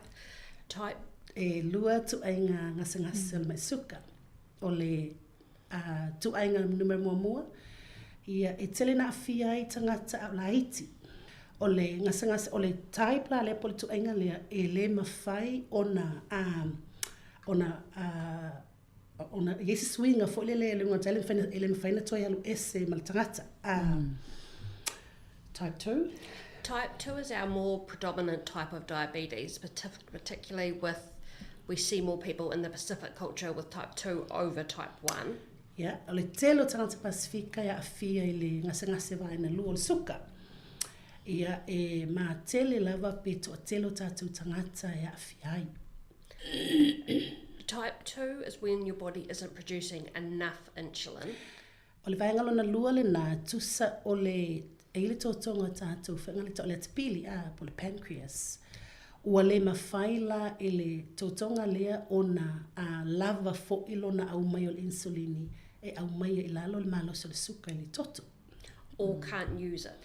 Pe le mawhai fo, ua le mawhai le tino na whaonga lona winga o laenga lue lava le totonga lea ua le mawhai le tino na whaonga. Pe ua le tala no whaatasi ia le insulini le whai il pancreas ma le tino. And the main difference, one of the main differences is that type 1 isn't preventable, whereas type 2 is preventable. Staso swinga, staso senga e le mawhai ona tonga fitia foi pe le mawhai na toi suia le vaenga mua. Ala vaenga lua e mawhai ona e toi wha foi I tua. Pe mawhai lava ona toi ave ese malo toto I le malo sal suka. Malo whawhatai. Ai se o melal tūlanga leo risk factors. What are the main risk factors for developing diabetes? So the main risk factors for developing type 2 diabetes is being overweight, inactive, unhealthy. If you've had diabetes when pregnant, culture actually plays a big part, unfortunately. Yeah. Right. Oh, isi. Mea moni anei tato tala no sa le leila bali tūlanga lea ili mafuanga mafuai ona afia ia ma o le suka le tino tangata ia o le tino puta pe le o malolo ina fo ile soifua lo no winga ele o taumawhai mea ai baleni pe le o ngai yoi mato anga whaanga yoi le tino lo na winga atu uni tala tu sa pe ua pe pupai ye le tino e mafuai la ona mata na maule suka tile no e afianga o nisi risk factors Ia o tātou tangata Pasifika, poi o tātou tino lava, ia pia a fia ngofia o tātou tu ainga ono tu ainga tino i tātou, ia o tātou sio manga ma me masani i tātou, mea ai tātou te masani ai, mea tapia o mea na, lesi me mafuai o le whapeana e maua na e maitanga, ia e maua ai le suka o e maitanga. A le leila na eva ai alo soifua maloloina e ulanga develop ai o le type 2 later on. Pe o afianga na ma mea moni lava e mafuai o le suka le tino. Malo mane te le fam talangal vaenga. How about the family history? Family history, yeah. Ia tasil na vaenga a whaapea e na mauai nisi o mātua ma pe whapena pe solo toto. Pe whapena fo I nisi fo I tangata. Malo whaftai. Ia tato o mai la le vaenga lea e le fo le sila fia pe whaafewhea o na a fia le tino mai le mai suka le whaasolo solo tua o na o le o le vaenga o le suka. O a to inga tulanga o le tino pe whapea le o le au na le suka. If you don't manage it well, type 2, what are the complications? So type 2 can cause issues with your eyes, which can include going blind, issues with your kidneys, which can lead to dialysis. You can end up with wounds that don't heal, amputations. You can also have dental issues. Stroke and heart attack. A whapea e whaasolo e te wai a fia pa ua maua oile mai suka ai le pe e te le o ano ma ele amana ina ia toi whaafo I lo toto I le mea te tauna iai po le maloloina. A whapea te whata mala lava lei se whainga o e whaia le sui le tau mafa ma le tau sami le sui le ngai o le tino ia pe wo o foi o tulanga foi le batu ne fala au po ni tui ai le se me e fai ai ona afianga tu ngane e wai o ina fa mamalo toto ona ua fail po wale mafai o kidneys ona fa mamalo toto niso tato e ta waso ai o niso tato ia ua tatipi tulo ia vai tamai vai me fa pena niso tato ia ua stroke usol diabetes o ona lea mana ia ma tula foa I pe lava ele o vai isa fainga ia e nailinga stroke le tangata ia pe heart attack ona wa afia I to tonga o le tino I know. Can you tell us some of the most common symptoms of diabetes that people should look out for? Drinking a lot of fluid, needing to go to toilet overnight, particularly in the evening, can be a sign with type 2. Feeling tired, blurred vision, they're often good signs of it. Dizziness. But one of the problems is sometimes there is no symptoms of diabetes. Okay.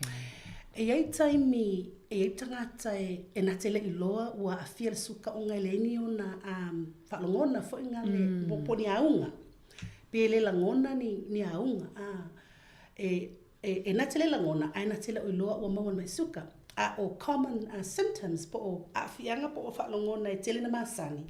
E mafuai o na alo tangata tulu na toto mai loai. O le fea inu so. Whangale pek whangai fia inu lava o le si mea tulo, le ngangana, tula iso, le fea au lata. Ia o isi a whalongona e maasani wa pe ti ngale ulu, pe lesi pe wa matana le angala na wa ai. O lesi fo I vaenga, e pe o mai taitata. Ia. E a fia ai langona, ma fau ona o le mawalunga suka. Malo whaftai. I le lei lava le manino I vaenga ia matoi manatua. Wai lena lua ta ua pe ua e whaisto tele o tātou tangata Pasifika e a fia le vaenga lea. So how is diabetes diagnosed and how often should people get tested for it? So the testing is recommended with the Pacific culture from age 35. And it's done via a blood test called an HbA1c, which is when we look at the amount of glucose in the red blood cells. O mo tātou Pasifika ona pe na whai atu e tele na mā tele o tātou tu ainga tangata. lona winga e te tauna whai lo toto pe su e lo toto pe a tolu lima tau sanga pe ole recommendation na mo tatou tolu lima lo tau sanga alo e whai sa blood test. Tu sa pele te le whaalongo ina ni aunga. Pau lava le nā o le mea i loa ai. Wa e mau le suka le ta ua e Melissa le HbA1c blood test. Tu sa o le test le nā e whapitoa mo le suka e su e ai po ua a fia le tangata i le mai suka. A le whaiala le blood test e su e ai e le taina i loa. Malea. Tolu lima tausanga e whapefu whafonga mai a o tolu lima tausanga pe moa. Pe te lo whalongoina lava ni langona, whalongona. Alo i whailo blood test, whailo forma, pe mwhainga whailo lau toto, e su e le vaenga lea. E wala au mai la le forma e pe whapese tu langa e te toi fo i. Umalona whailo blood test, ia e toi vile mai lau forma e follow up mai a te oi. Sau tala noa na ilo loa lea ua lona winga ua pe ua amata na afia, ia pe ua afia fo. Ia malo whaftai. Se iwa vai foi le tātou talonga. Ia na o mai le lesi vai ngā tāua lea le whalau loa ati leile lo tō o unanga. Malo la valonsa.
Ia lo tau whaafong mai bea i le nei taimi le poka laimera soifua maloloina be ona mātou tal noa tuai ma le susunga i a Luana Taito ma Melissa Gain mai le tu ora a BHO o lo whaalauiloa la lātou au nanga i le ngā tailea tāua vaenga i o le maisuka. O le isi la vaenga tāua leo le a mātou whaasolo atu iai e i le lātou polka lame lava le i le vavaenga o le suka i e māneia lava le whaafonga le lei i vaenga tāua e mawhai o na tātou anga waa iai i e mawhaonga aina i nei tautua mātango lo whaatino ina e mai se lava mōna i o tātou tangata Pasifika.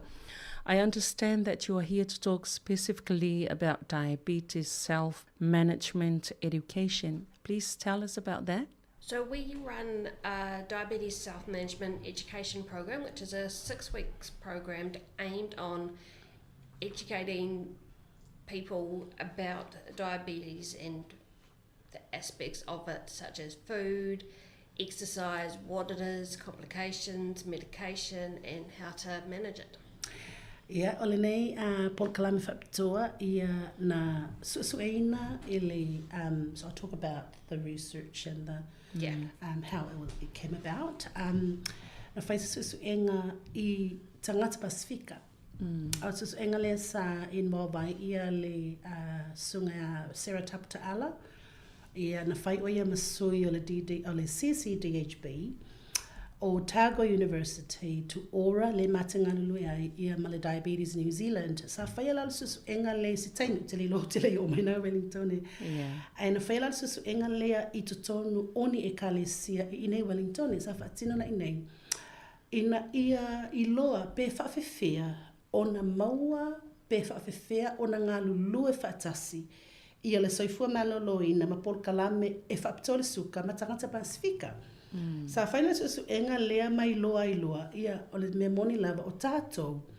E le ia o oina tātou I le poleala diabetes. And that's general, like even the European world, it was not taught, it was not educated from a young age.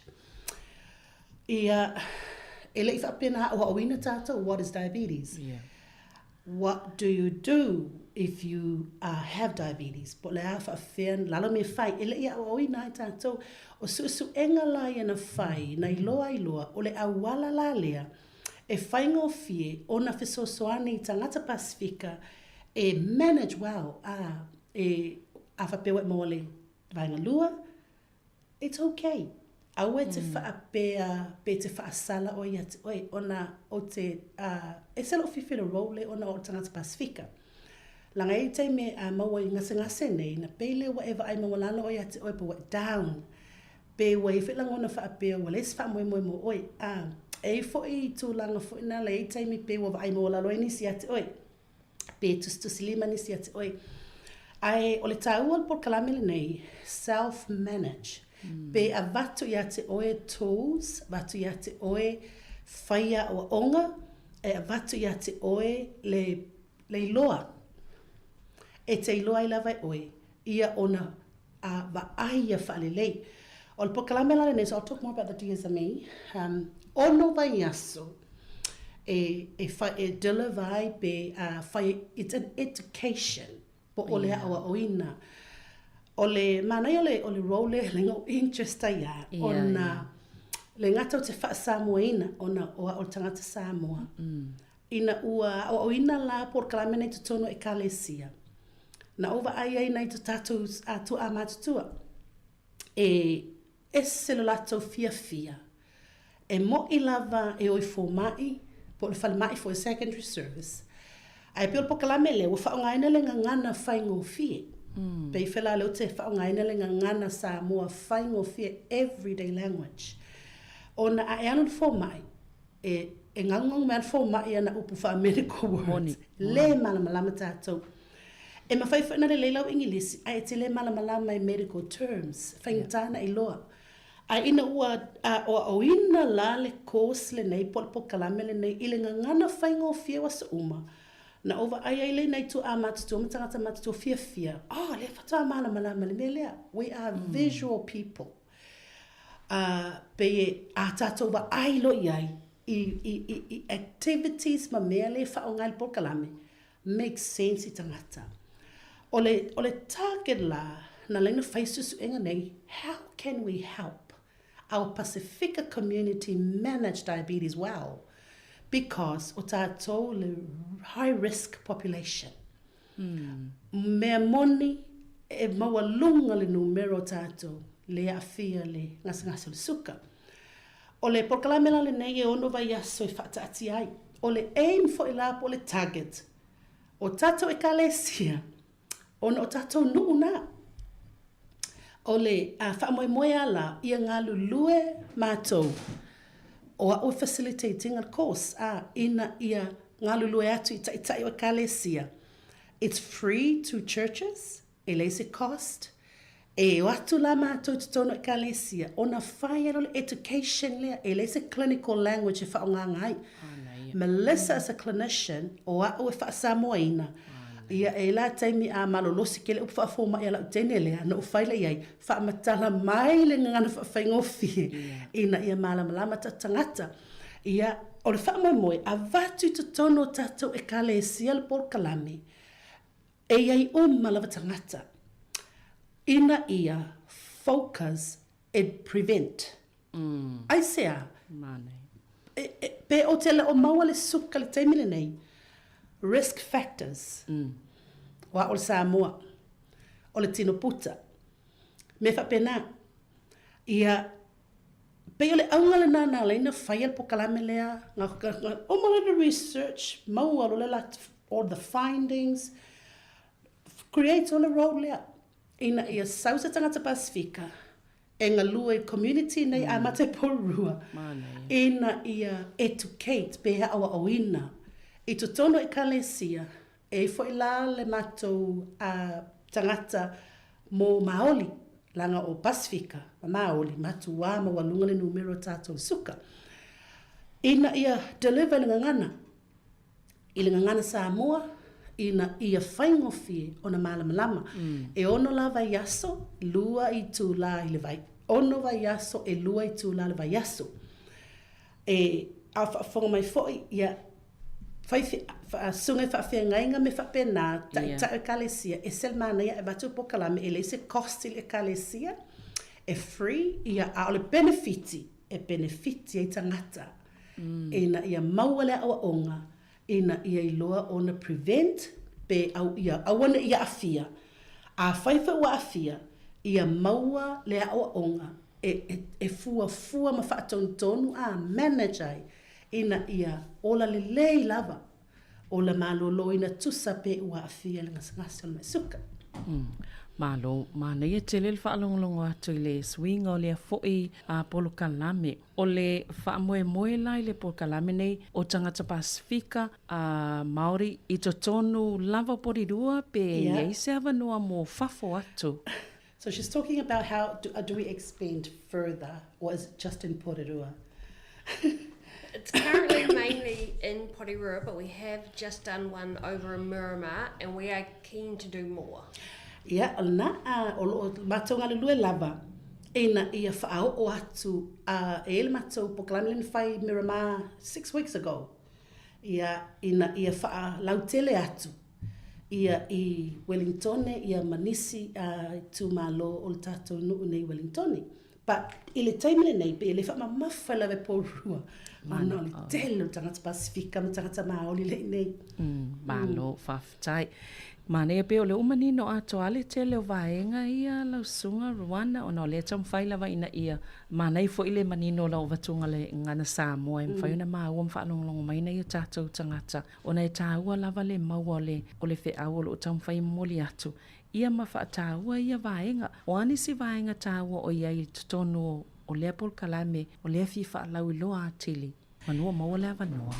Okay, so ole engalu fatasi la o pe o awe tu fatasia o manga le kaimie tu fatasi ai ngalu tu o le fafenga ngo le kalesia po le taita se maftanga mi fapena tu fatasi tangata.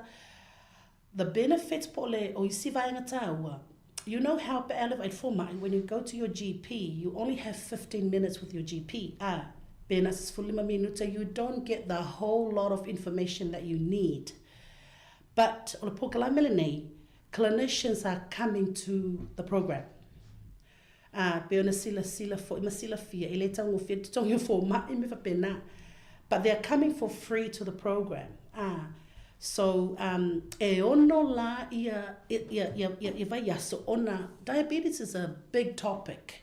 O se topic tele ele me fai is por kala mistasi ona discuss uma me tana sila fia. O le vesa mua la, e tala noa ina, what is diabetes? E whakmatala ila o Melissa is, e deliver lai Melissa, le vesa mua. E tala noa ina Melissa le type 1, e se sengo le type 1, type 2, ia mea po fasilina me savelina, ia male, how does the body work?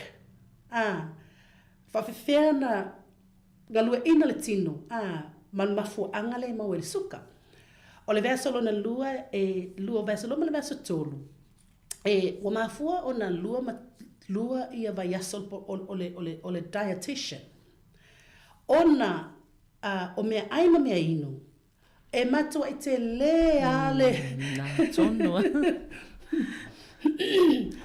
e te le mea tuloa le afianga ma le mai me tau mafa, ma me tau sami. Na o leo tato, ina ia tato malamalama, oa mea le tutonu mea ai. O atu ai ngā ese le tutonu mea ai. Ia oi vainu, ia oi atea, te leo leo ngā le kosi, lo ufo i tangata. Peila le mena ele inga lua vai asona, like I said, o le research na whaina i loha ai. E ofo i la estangata na fasili mai na fai fo i le kosi staso kale se ne po rua last year. Na fasili le se tasi participants i le course. O te iloa o le tangata lea o le na whana nei. A ola na fasili e te au. Ona o mea i whaonga, o mea ai lava tātou. Whai mai ai se e a leinga o mea ai Sāmoa i tautu tala no ai. Pe o te ilo le falling on fasili al tangata lea la sa ola na fasili pe fa pe ai wa pe wa ai ma wala lo palangi a tato wala na mai me ai Sāmoa e fai anga ia susu e ia min tato activities o la utali la na fai ai ele ma fai na mai ni me ai tau sami ai palalangi langa tau tele ai ai pe le au mai lava tato tau ma fa masani ina ia tato iloa e fia le ngā ole tutono le piso patolu pauna lea. Mana ia. E fia le lale te le o le masoale tutono le. Lale te le o le masoale i le mea tau sami. Lale te le o le ngā ole tutono nei mea tau sami. Ina ia tato i loa ai. E le leanga tato mea ai. Ai o le fua na le tau sami. So portion control. Like Melissa, we talked about earlier about. E le ia o ina tato le te le tulo o le puta. Kau kele ia wa winga ai peila afa makala le dietitian o le size o lo fist o le size le natu loading ngana o lo puta afa pela e fa pela ia pela o foi oh my gosh pela tawala na ia ta o course le ngana Sāmoa ma le fa matala ina clinician o ha mele tu tono me ai ona o loilo ai tawala na fua ele leila ai le au ngana so ona tango yai. Ia o le vea solo na wha. E sau e le tangata mai le nuku ora. E sau e wha matala le ale o ngā o le ngai oi o le tino. O la me le ngā o ngā le, e la me le bana o mia le wha ngai oi. O wa ale wha ngai oi inga le tino. Ia e wha putu ia mai. Ia, ma sale suka lona winga. E le o ngā lue lo le winga le tala. Ia lava ku whate tainga le mele a savalina. O le insulini is a hormone. A whapela o laima walunga le suka lo bloodstream. Ai o te leo ngai ioi. E le mawhai le insulin ona ia avea le suka le totono lo wala toto e ave yo maso I wha o ngā molo malosi. Muscle needs insulin for energy. Ai a whapela lo ngai ioi lo tino. O lai wha putu ala le te leo le suka lo wala toto. Ona i lo ngā lulu e wha atasi pe lo tala noa. Le insulin ma maso lo tino. Lona winga taua la. Whaangai ioi le tino. Lona lima vai aso e sa wail tangata a pharmacist, ia Melissa, she's a nurse prescriber as well. E mawhai ona ia whaia ia script or prescription. So Melissa e sau ia tala noa, wai a leina tā ua le inu whala au. Pe a whapea, wa mana o mia le inu la whala au. Ai se ale me leina tā ua le whai o lau tui, pe a o ina o le taimi, ua tatauna whai lau tui. Pe la o mea nā, e le mawhai le fōma I lau 15 minuti. Ona whaamatala tala uma. But lua I tū la I le vai aso, I le ona vai aso, e whaamatala tala ai ma awa awina umai le kōslea. E o ola I whesilia tangata, o le telo tangata whai mai whesili, ua māla mai. O le vaso muli recap umai, mea umai na awa awina. O le whaamoe moenga, ina ia maua le iloa, ma le malama, e whaatonu le lei ai, le ngasa le mai suka. Ai me sale tā ua le vaenga lena e tā ua, o le puipuinga, prevention. Ona e pe fito a maa ia halu loa. Ai pe maa nei o le au mainga o le vaenga lea. Ma tā ua le puipuinga ele I o iai. Ai wai te le atu le singa luenga I tui tau whai pēla o nau lua whaamatalatala. I le nei tae au lona winga ono vai aso, lua I tō la I le vai aso. E whai e le e ka le sia pol whala potonga le pol kalame atoa lea pol kōs lea. Mane. Ia tono la e whaafonga mai, ia tātou fo I le mamalo lau whaafonga. Ia mana ia tele le tā ua o lea fo I tau mwhainga le la avatu I tono e maua o mai tangata. Ia whaapea o tātou e ka le sia lea, ia le la maua o mawhaatas tātou.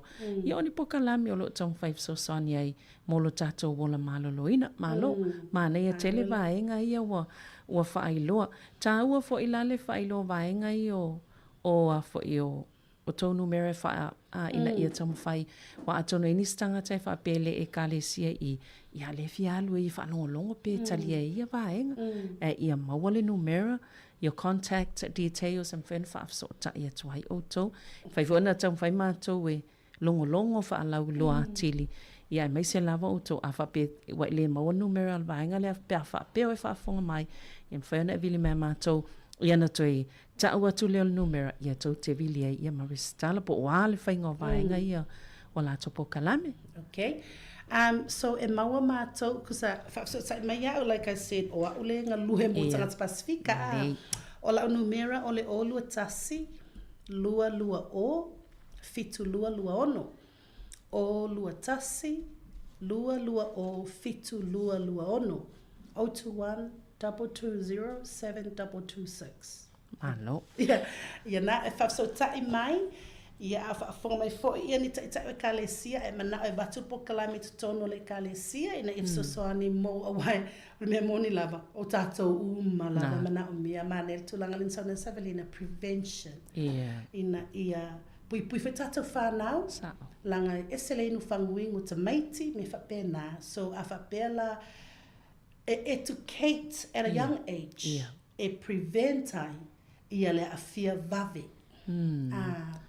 Mana ia e misai tupulanga talavo.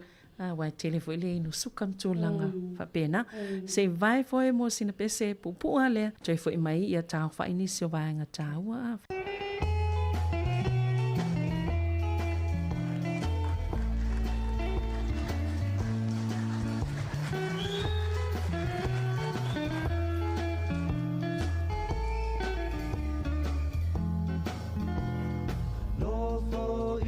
au kilani mawha solo solo uma fau faunga.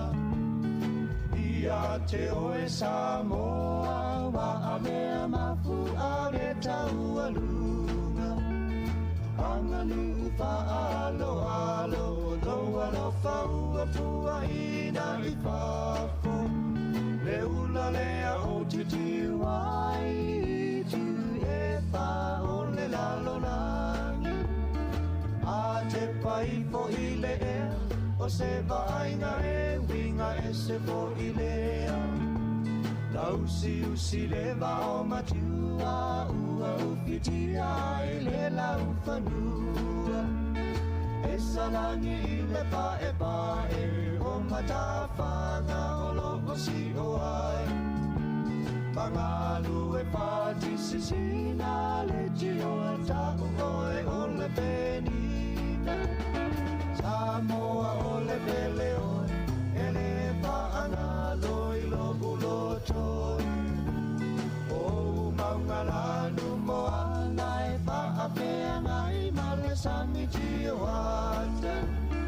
Vai ta pesu a manino e paamalu inai lo utino. Sa o lotolona taanga e mai vaisi ona e amawhana.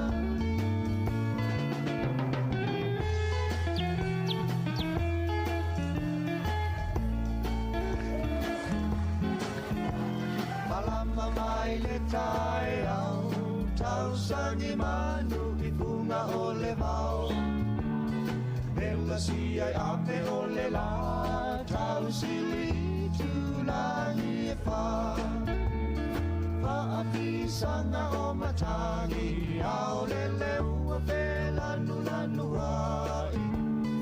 O le sau wangi mali e le api api o tamali.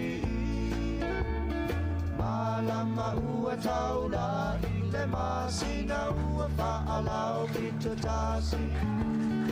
Ata ua la foia o logo emo mai ai o le sama.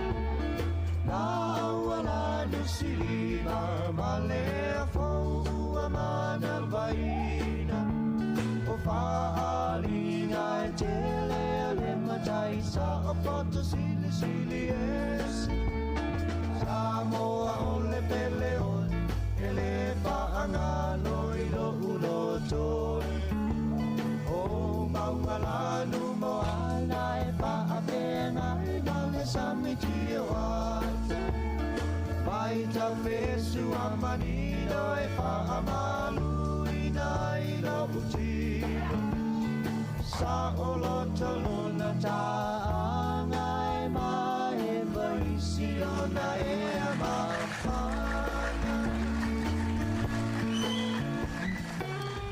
Ia olo e whaafonga mai pēr I le tautua le si ufonga laumua ia malpokalame nei o le saifua maloloina pe ona mātou talitanoa tuai masui mai le tu ora PHO whaalaula vaenga tāua mai se lava maa nei a te le pokalame pe ona tau whaafonga mai ai o lo o tau mawhai e whaanga solo ia mai se lava o lea pe e whaa tatau mo e kālesia o lo o mawaina I o tātou tangata mana tua le numera na e wala awai ruana o le o lua tasi lua o fitu lua ono o lua tasi lua o fitu lua ono avani sau peni pe awhia nei tau sue e toi whailua tu lava ile mai al tātou pukalan. What message would you like to share with people who are struggling with managing their diabetes or those who are at risk?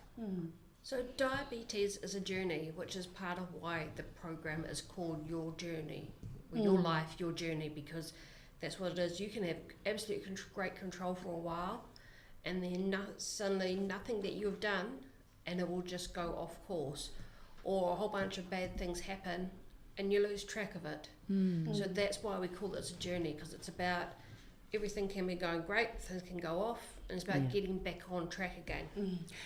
Ole mai suka pala ngasel suka ia o lo soifua o lau savalinga foi o lau fainga malanga foi al mafu anga nau faingo ai my life my journey o lona winga awete popole awete atungan foi pe e afia O nisi taimi, ia pena lei lava fofoi na mainga ma va inga lei. Pe fo se me o tupu, o teli ni me o tupu, ia me va pena, pe wa le ano ai foi, pe wa fata mala foi, pe wa fo nga le wa ia se tiava noa wa halu li mele na, ia a wa le to sila lava, it's okay, pick yourself up. Go start la management, fela taimi e te halu luai, pe wa le lava, ole, there is hope. O le message ta ua o le programa nei, there is hope. Aua ina e whaapea la foa e pe neglect loa, e leto va aia, no, come back. So tilo. One of the main thing o te whaatawa ina, why do I do it? Why? What is my why? E alaina o mana o te toi tilo iai. Ia o ina like create melongia goals. Like, who is important to me? Who are the main important people in my life? Bela no create a goal. Afa pea o le whanau e tāua ia po le tamau le ainga. O nala, o whapea, I want to live long. O te fia o la umi, o te fia maa losi, le wa ainga le whanau, o te fia maa loloina, ina ia enjoy le ainga, o mea whapea na, e ki toi tango ia o e toi tilo. Aua i te ita ia te oi. Ia ai toi wa ai le leilo le ngase. Malo, yeah. Are there any upcoming developments or research in diabetes that you are particularly excited about? So last year we finally got the arm sensors that measure blood sugar levels continuously funded for people with type 1. And there's been a lot of research happening for how much these sensors can benefit people with type 2. And I'm looking forward to more of that research coming out so that we can get these funded for type 2, which is going to help. Because if you can see your numbers, it's a lot easier than pricking your finger, and it does lead to better control. So that's good. Something I'm looking forward to seeing. O le wana whina whinau, ia ma tau ma whai ina ia whande le malo, ia le me fo le lewa tu le lima mo la tolo mo le type 1 ina ia manage le iai ia o suenga lo fai pelava suenga o lo finau fo lava ina ia fund men malo ia mo ila to nga senga sele vai nga lua. Hopefully one day o le agree le malo la to te fa tu peina mo le soani le na so la fai lava research ile mele na o le ale a benefiti la we mo tangata type 1. Yes, sa ole ufunga tau te whaonga inga, ole mele le pole le sa vai. Moni le mena le whaingo e mato potu whasalau ia polu sa vai ia polima. Excuse me. Ia ai malo whaftai ia ona ole taimi, ia whaftai tele lava molpo kalame ele nei aso, and all the best, Melissa, with the good work that you're doing for our community. And malo Melissa, ia vai atu lava le tau nau nau e whaalea le soifo malo loina o nai o tātou tangata. A tonu fo istaimi o iluma tātou toi wheloa, ia whaftai mole po kalame nei tai au. Ia, whaftai Savalina, whaftai fo I mole a mātou awanoa, whaasoifua, whaftai fo I Sāmoa, whaafong mai. Thank you very much. And yeah, I just want to say, if you do have any trouble with your diabetes, please ask your practice nurse for help, and they can either help or they can refer you for further help. We are here to help. Ia na, le vai e whafsota ia vaenga tui tau atual numera le mai a le tātou pokalame, bili ia ruana I le o lua tasi, lua o, fitu lua ono, o lua tasi, lua o, fitu lua ono. Ia o le tātou pokalame namo le saifua maloloina, pia no tau whaafonga mai I le vaenga mai le tu ora PHO, whalauloa vaenga tāua, toi mau fo I le tātou whapoponga pokalame masani o le saifua maloloina le vai a sa fau taimi masani, ai mo le taimi nei whaasoifua ia.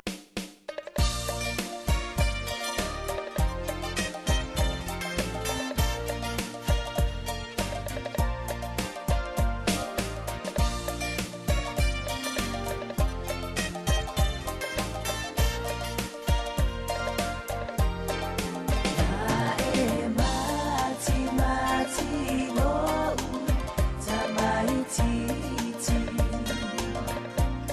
e a fua.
fale puna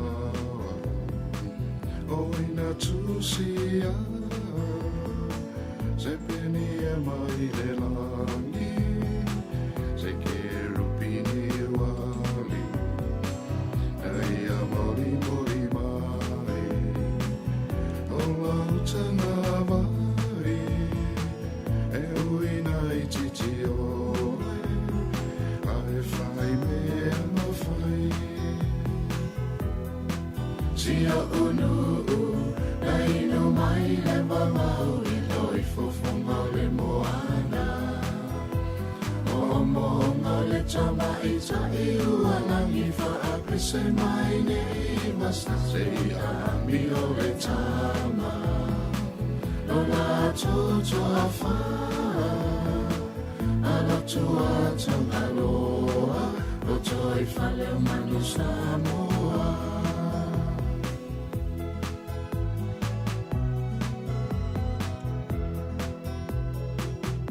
i tenei le malama Uanga lana fo i tama O le tama whana Mai le whane puna E le tau i sawina O le vaina fola O la mari e toa Se ua malo tau Sanga mai poli Walango mamai tia sa O lua i tufunga Na fausia i naupa E talai le tawheanga O le whaasino ala E ai o se aso Whaatanu uwaloa Sia unu ai no mai le mamau i loi fofonga le moana O monga le tama i ta i ualangi fa apese mai nei masa se a mi o le tama O la toto a fa ala tua tanga loa o toi fale o manu Sāmoa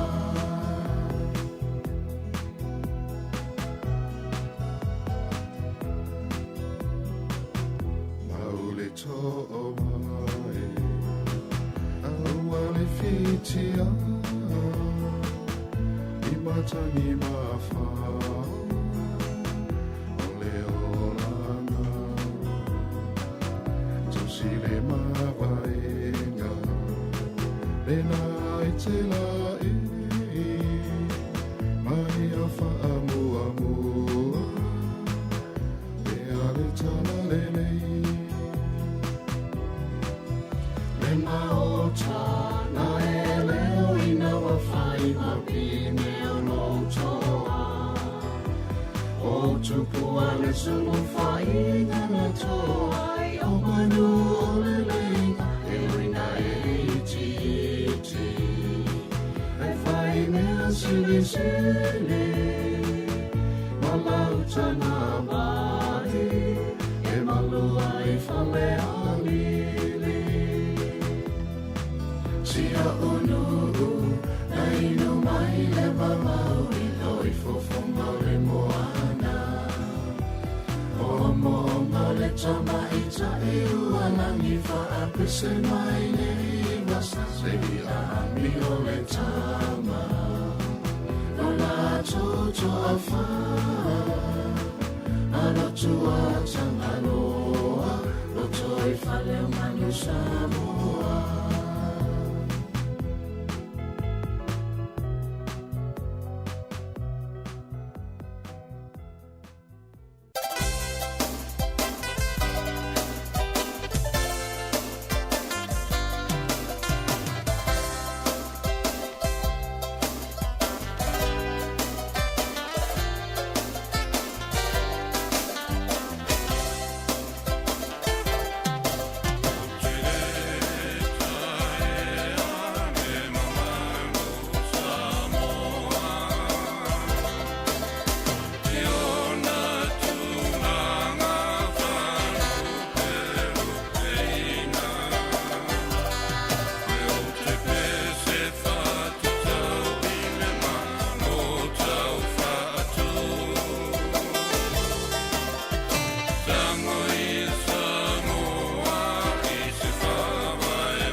fala asau o lau tapua i ngā mau tulo Sāmoa yo sama pa ia tu mau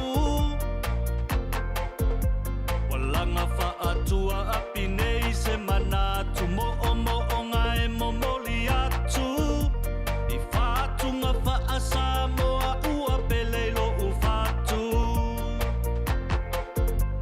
e le ngalo o ali i mata maita i salato ta i matali i pese Sāmoa moni o ka e si amupini o pese ngā fo i whaaleanga ngā Yesu i lana whaolatanga wa taita i ai tātou i le malamalama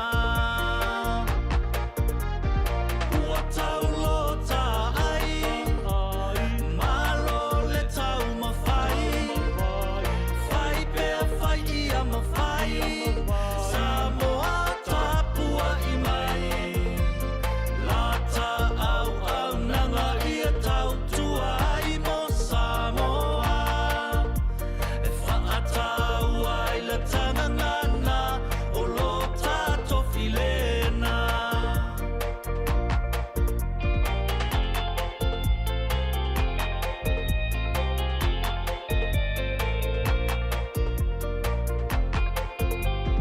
e se a ole puni loa e se fo i ole puni matatongo lenei talu fo i lau whaalongolongo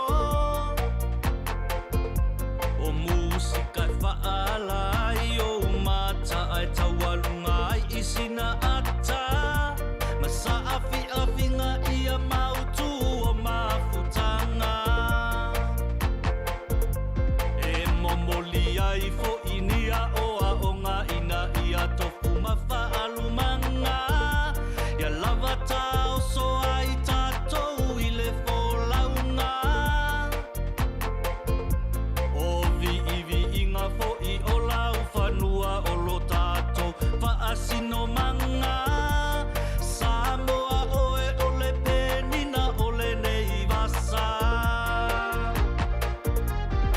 ua tau lota ai malo le tau mawhai whai pea whai ia mawhai Sāmoa whaafofonga mai lata au nanga ia tau tua ai mo Sāmoa e whaatau ai la tanga ngana o lo tato filena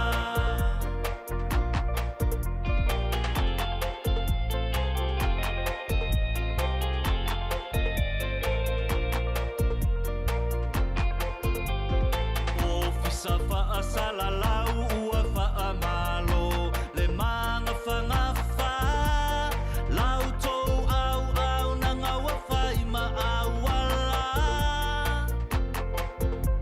Waso o ai o le atu vasa i musika ua whatu le tanga ngana le Sāmoa moni lava e susu e le whaamalama La foane loa lau ula i tua tau au alo e saa La au lima le au mangalo ane yo whaiva Se e mali e siva ata oka se wa mata ina a o pepe se whanau a Sāmoa i le musika ua tau lota ai malo le tau mawhai whai pea whai ia mawhai Sāmoa tapua i mai lata au nanga ia tau tua ai mo Sāmoa whaatau ai la tanga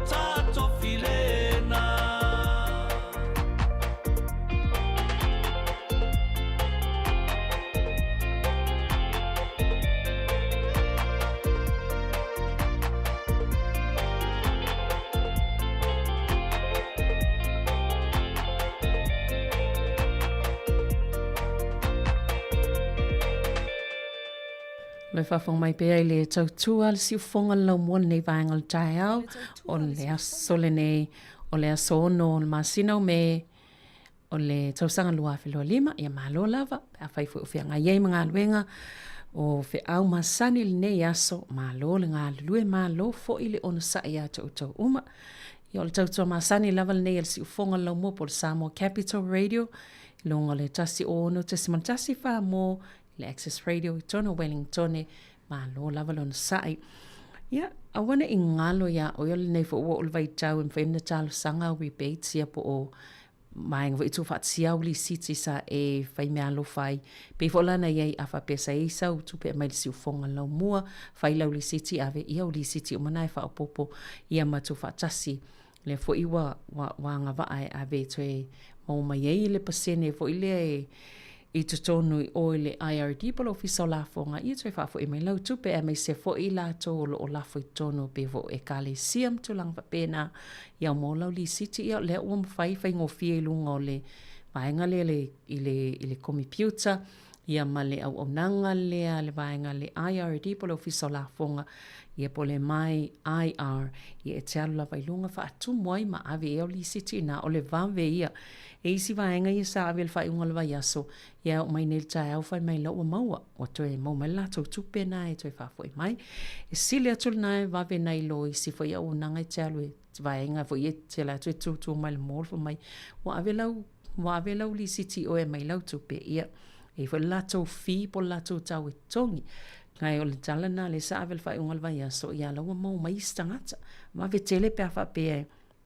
e leon wha mau popau li siti na whail kopi ia ma tu ilunga na lawa e sila fia ia ma ave ia mau mai fo ina ina wha amanianga o lau oe lava tupe le stupe se o lau tupe na lafo ia tau lava na o na iei lava e wai e no inga tui wha fo i lava le malona tu langa pe a wha pe e te le alu te tal sanga lau tupe pe o te mine lau wha ngā solo ai ma vai atu i lea o nanga le ASB pol fal tupe le ASB lea ua i el wha moe whawhai ngā luenga le tu sama le valu se fulu o tangata whai ngā luenga fau e whaangalue ina mo me o la o tal sanga po no ngā tupe tangata mo fale o no le mata watu po le valu se fulu pasene o tangata ni usila fo i o la tau fale o lea i ele fofuanga i toi whaatulanga i a la tau no ngā tupe o fale po mo kesi ia ai o lea foila pe o tonu o le tausanga po le tausanga ia wa amatau na wha toi wha ngai ioi pe sui fo ia vaenga o tutonginga o mo kesi ia po no ngā tupe o whale anisi o le valus ful pasene o tangata New Zealand le la il fofuanga nafal tupe ia whai o le te fua e whai wa lava fo ilau tupe whai le deposit matulanga wha pēnā vi whalau kiwi saver wa il fofuanga e whatau whale ia o le ASB na ua whapopo nisi tangata whai ngā luenga ina ia awane i whapea le tala le ASB awane i whaitau vai aso whaatali tangata mo la tau sanga o la tau no ngā tupe mo whale po mo kesi no winga ia watol vai aso na ia mau malitali ia vave fo ina wana o nisi taimi whaatali o nei tangata ia fo i whaatau whale ia ona o le umi fo ina wha ngā solo la tau tau sanga ia pe ona i nisi vaenga tau na e mata i tū le nei fo i vai tau so i fuanga saul malulu ia ua paolo laval vava ia tu i fafo i tono podi rua nei ia o tal tono fa pena fo i niso vaenga Wellington pe ona i el talo le tau o ta sima Maril tai au an leila fa wa unisa tato pespesenga ile nei vaenga le tai au Charles fulua ian fa fonga le te fa poponga o tato tala fo mai Sāmoa ia matala mai New Zealand nei mai si vaenga langi ai ono fe au na tima le pese si ufofonga o le lau mua.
toe luas fultolu minute i on talo le tu la sfulmalua ia lo fanga solpea tato pespese nga vava atu la loi kala i stete to sfulun tangata tong fitia ona o se mona na tupu ai i le tae ona leila ia to o tolu na avel falma i to tasina tinga ina ia tonus fe auta ua mo le vaenga o le tūlanga lea i le ia tato mo meo whailo asu po whailo afi tonu o whale i te tau lava na mauti noa lo le lei pe o vaenga lava na o lo whaamnato mai e le vaenga o tinei mu mo tato umalava se vai po le lei ia po le lei fo i maao o ia fo i masini whailo asu tonu o whale ina ia pui mai na yo tatou ainga mai tūlanga i o ni whalavalava ni mu ia to sfulu lana i tangata nana tong fitia ia ai pe to tolu pe o se fale fo ngā fale lua i to tolu tangata na avel falma i to tasi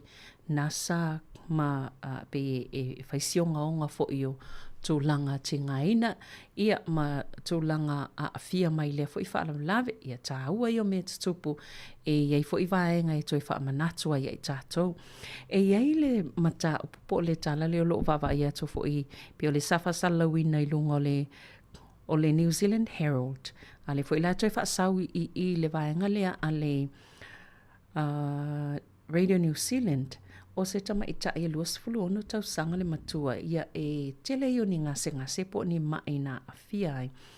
Ai peila le ua kumalo se fina ua fo inlea mai le whaatonunga po se whaasezilanga po se whaalinga mal whaamsnonga e a fo i e whaatanga i lava ia e pe le toi talia se tonga fitinga al falmai ia e le mwhaifoni toi e whaasanto e ave i se mea aina ia mawhaiona ona whaafualoa pea lona soifua ia ma whapena fo ilai mea o tonga fitinga ona winga watu o lava e umalava lona soifua ia ele mwhaiona toi ave ia vaenga i alfalmai ia ele o lo ta fiala le whailoanga o le suafo le tama i tai ia e whapete le lava vaenga lona soifua maloloina na ia a fia ai lona ia fo i tūlanga le tausinga lona soifua maloloina ia e iei ngase nai o le manava ea a fia ai. Ia mai e peolo iei whailani si vaenga o a fia i malona mawhau i se usu e ngā fōma. Ia iei le tonga fitinga o lo mwhaina fisosani ia peitai.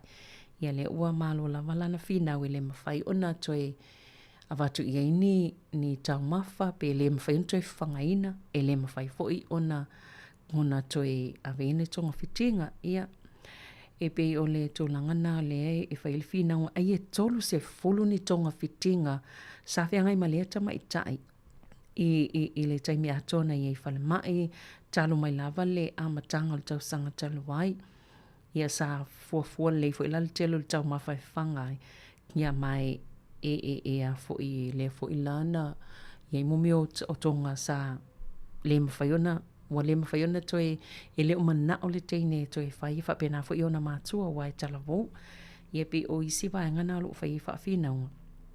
Ia le ala ua talia nei il whaamsinonga maulunga i o kilani. E le mawhaiona toi ave ise mea ai po o se tonga fitinga. Ia e tu lava ia se i po le ala walfina ngalo le atua le taimi i lona soifua. Ia e se lava fo ia nei vai tau matulanga ia fina ngalo fo io tangata ia manisi fo ia atonua whaingata fo ile whianga iei ma tūlanga o tonga fitinga ile i ti ngā ma mawhitianga lo iei ia ai tātou fo i mana tua i tālo sanga ia i lātou fo i o whianga i mawhitianga i nei vai tau soifuanga ina ia lo whangia lea tua ia wha fo i o lātou mawhitianga whianga i mai se ti ngā o le tino ma tūlanga whapena i ngase whianga iai ia whatalo whatwha iai lātou umalawa lo mwhena mawhita nei taimi i le tautua si ufonga lau mua ma lo tālo whalawa ia te utou whaftai fo i langlang mai ia e mai se lawa i lātou umalo mwhaiona whaafonga mai lunga le tasi ono tesi man tasi whaamo whapea fo i lātou whaafonga mai lunga i tātou upenga te whailangi le Facebook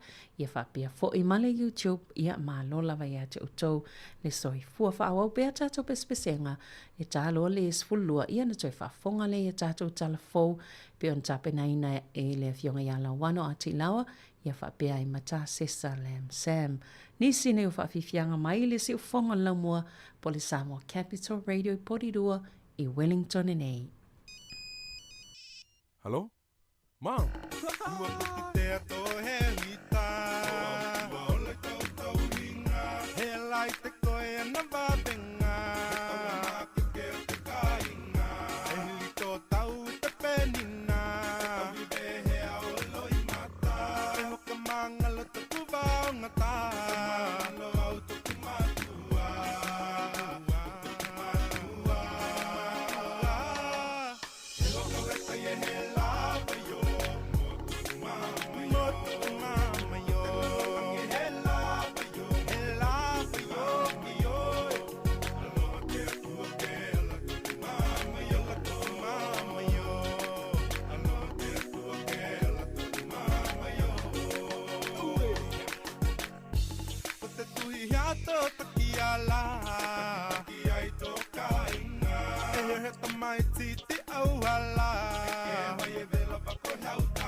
Masinga o ka alo I lo mga ba Maki o le valukasi ai whangau mai o le kama Olai oi whakau fo ai wha ai mai I apia Mam o ke leo fo se ua o valo o fia e mai mali fai oi avele Wai ai swinga ke kele O makua alau kama Oh my gosh e uru fele I kele a ofisi lo o fia makua ngai ai Ai a uro alau salu pongiri solo wha vai vai Le mawhaia onga o kua oi lau pele sei kau su e aku se kupe mamakakalo mai I a kele E loka leta I e he la mai yo Mama yo, lava yo, lava yo, no está vuelta tu mama yo, mama yo, tu mama yo, alo te tu que, tu mama yo, papá veta, lava yo, te la lo lang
Malo lava, e le vaenga le va ia tu ia I se tasi o tala o mai I le University Victoria Wellington o le whaapea ua whaasalalawina pe ua wata whasisilanga I tamaiti po I lato o lo o a onga I le mata upu leo le whaalo ia.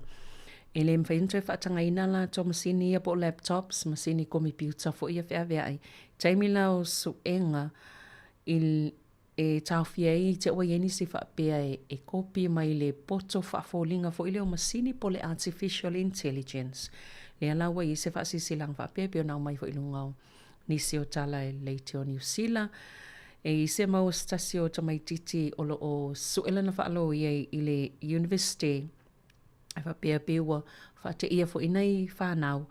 I ona whaasilanga le na whaile a songfua. Whapea o suenga ia I le masina fau. E imata upe lua le suenga ia o le whaalo ia. Ia e te tauna tustusi le to e whaonga ina la le masini kompiuta. Ia e le omana o stamai tile whaonga ina ia pe whailolo na ingoa.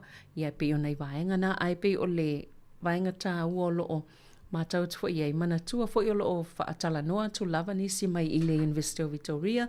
I le vaenga leo le Pasifika. Ia le sunga ia whaalinga leo lo o maasani o na su mai e tala noa atu. I la to o lo o ngā lua I leitu fo I o le tautua I le University of Victoria I whapea matapu. Ia mai la tau umalawa lo o ngā lua I sosani na I tato whanau Pasifika. Mantua leo lo tato whaipaanga pia ma le University of Victoria. Whailo vaenga tā ua ina ia lifi pe si tia I lunga tu langa o tamu whainga na ialum whanau o tātou Pasifika o lo o ina I tono le university. Ia ai e se fo ile mita wa tanu na amata mai poka la mene tātou le siufonga lau mua ma ngā lue whaatasi ma le university. Ia ua moli mawina lava le whaatup tele ina o na ia tātou tangata Pasifika. O lo o si tia le tūlanga ia o onga o whailonga.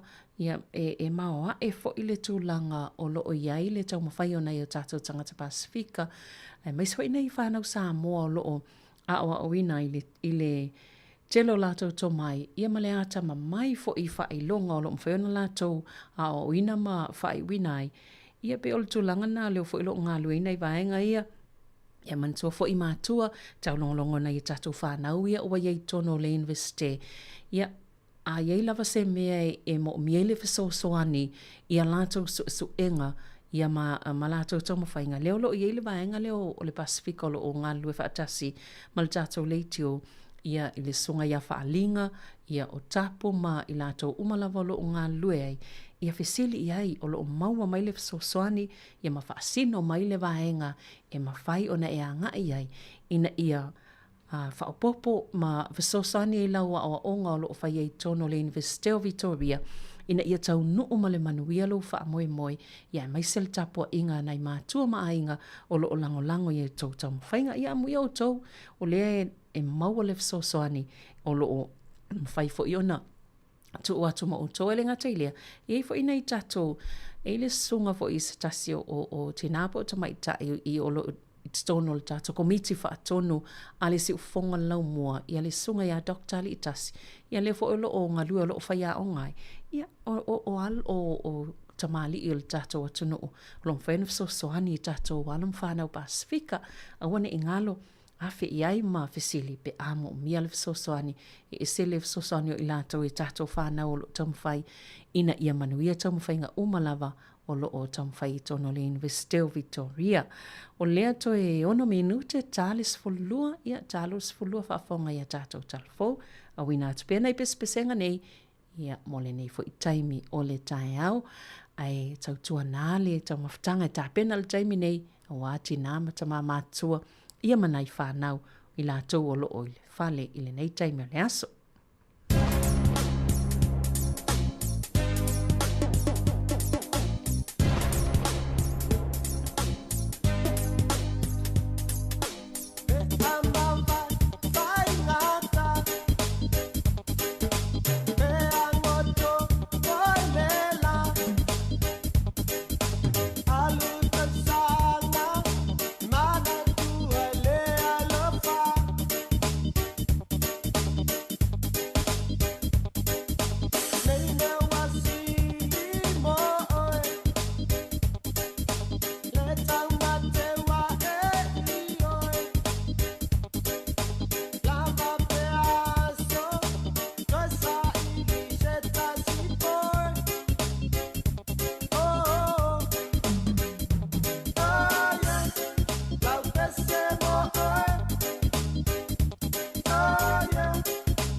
Talo lava I le nei hoi wha o ponga o telefou o le si ufonga o le lau mua. O le tala mua e le o mawhai o nei loa e le mtanga aluenga o le MST, lea e pūlea ma whaafoi na benefiti ma whasoasani mō tangata, pe o au ngā lātu whaasalanga, e una I ai tangata e le o whai ngā aluenga e sue ni a lātu ngā aluenga.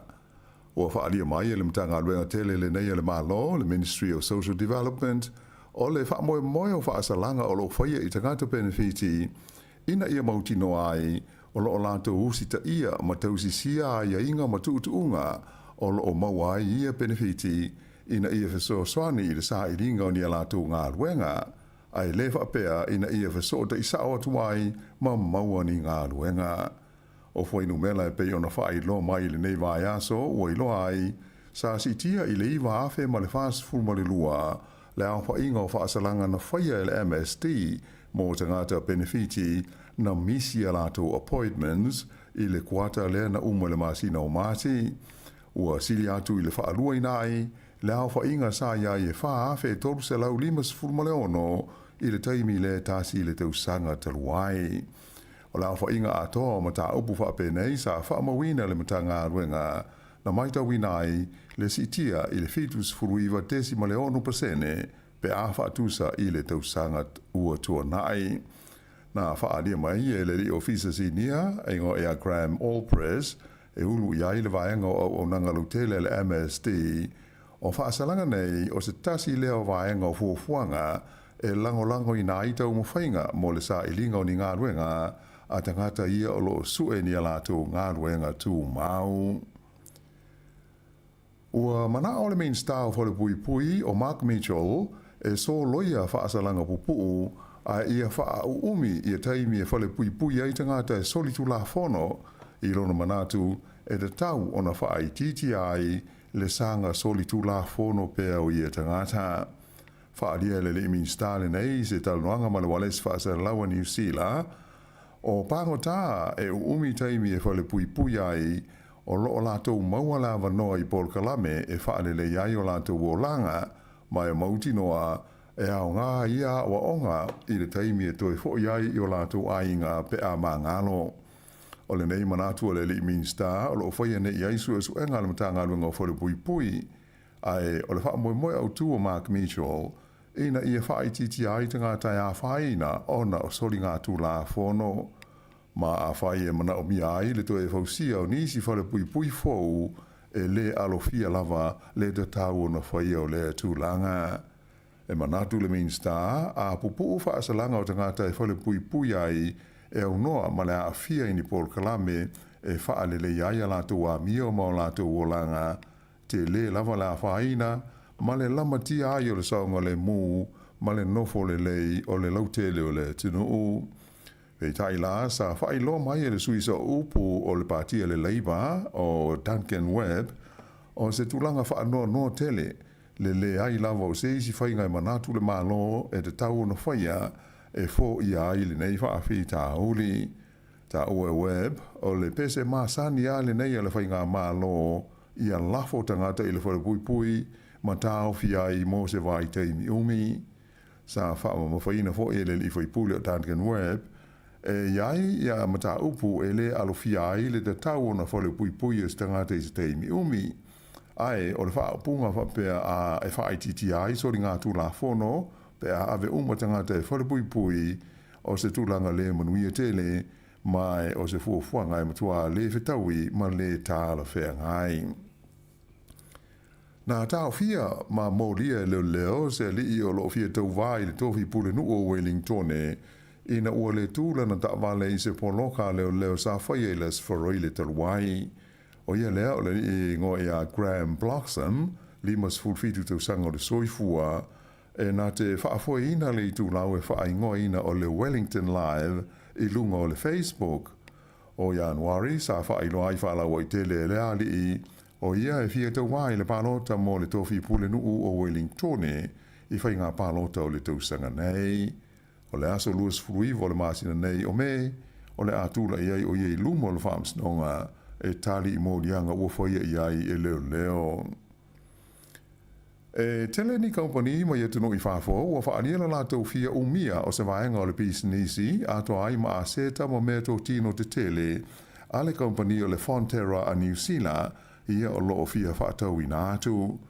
O lea ua atoa le tausanga talua na whaasara lau whaalawa i tele le Fonterra, ia le fia whaatau ese i nātu o vaenga te tele o lana pisinisi, ia e au fiaia na o loa ngaosi, e pei o le Anchor, e whape fo i le Kapiti, ma le Mainland.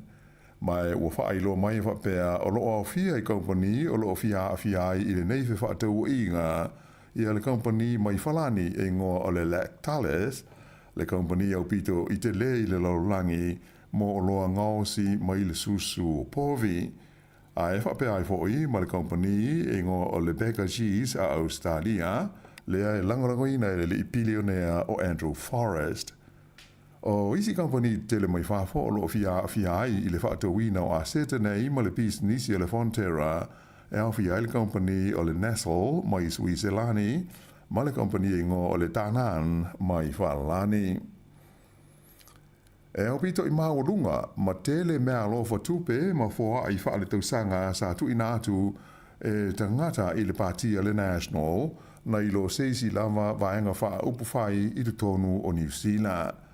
O le asunga fua nafi lea sa whala wai tele mai ai le lisi alo ia o fua ai mai tangata a tō ma whaala po tonga sa tu inatu i pati ma vaenga wha upu whai te itasi i te tonu o le atunu.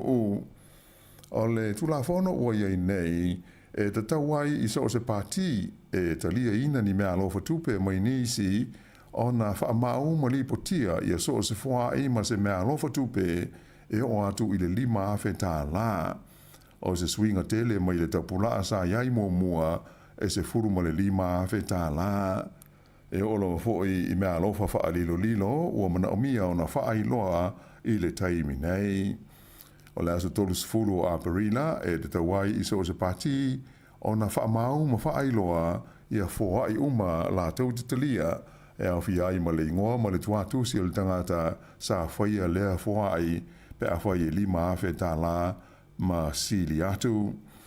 O whainu mela la ua whaalawa i tele mai e le komisi o whai ngā pālota ua iloa ai o le pati le National sa au pito tele i a fōa ai ma mea lofa tupe na o la tau talia o le awha inga atoa e 4 miliona malu se lau walu i waafe 5 se lau tolu sifuru walu tā la.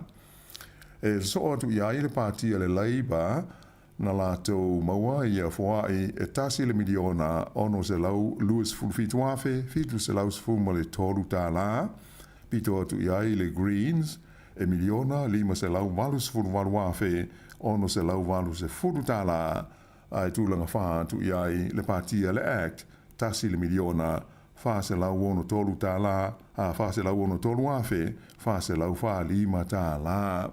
O isi pati e lalo ifo, o le tai miliona tā la nau lātou maua. O mea lauwha e le mana na au tangata e whailoa, po o ai lātou na au mai ai ua whaamuta le tapula a i le afe lima se lau tā la, ai a maua se pati se mea lauwha whapea e sili atu na i lo le tapula a ua whaatulanga ina o na ave leo le tupe ova i le komisi o whainga pālota. Ua whaelo mai ni suinga te tele o le a whaatino ina i le tonu o le malaiwa alele o le lau mua i Wellingtone. O ia suinga ia a fiai ia me wata po o whaatusau a heto lapo po ai lua ia o lo tau mai i le tau onunga o le whale autu o le malaiwa alele i Wellingtone. O le mamafa o le a heto e tasi e sili atu i le tasi le tone e tusa lia le mamafa o le a heto e tasi a le la o le ave ifo i lalo whapea na iai se swinga o le awa iai le malaiwa alele i Wellingtone pe tai e le i whaelo ina mai po o le a le mea o le a sui ai i atau a heto nei o le a ave sea mai na whaelo mai e le whaatonu o le malaiwa alele i Wellingtone o le li o Mart Clark o se furulua te usanga talu na iai te uteunga nei i le tonu o le whale o le malaiwa alele mai e mautinola to tele o le a misia pe a le toe wa ai nei iai o whaatusa nei o aeto sa whausia mai e le kompania le Weta Workshop mai na mua i whaapi na ai le malaiwa alele Wellingtone i le tausanga i lua awhi se funma le tolu i le taimi na whaasara lawina ai i ata ti whanga fo i nei e tolu o le Hobbit a le li o Peter Jackson o le Paulus Freire lea o le ata lai ese mai ai le tonu o le whale o le malaiwa alele i a whaatusa i e lua o aeto e au fi ai le ae to lo ti ai le li mai le te whanga o le Lord of the Rings o Gandalf.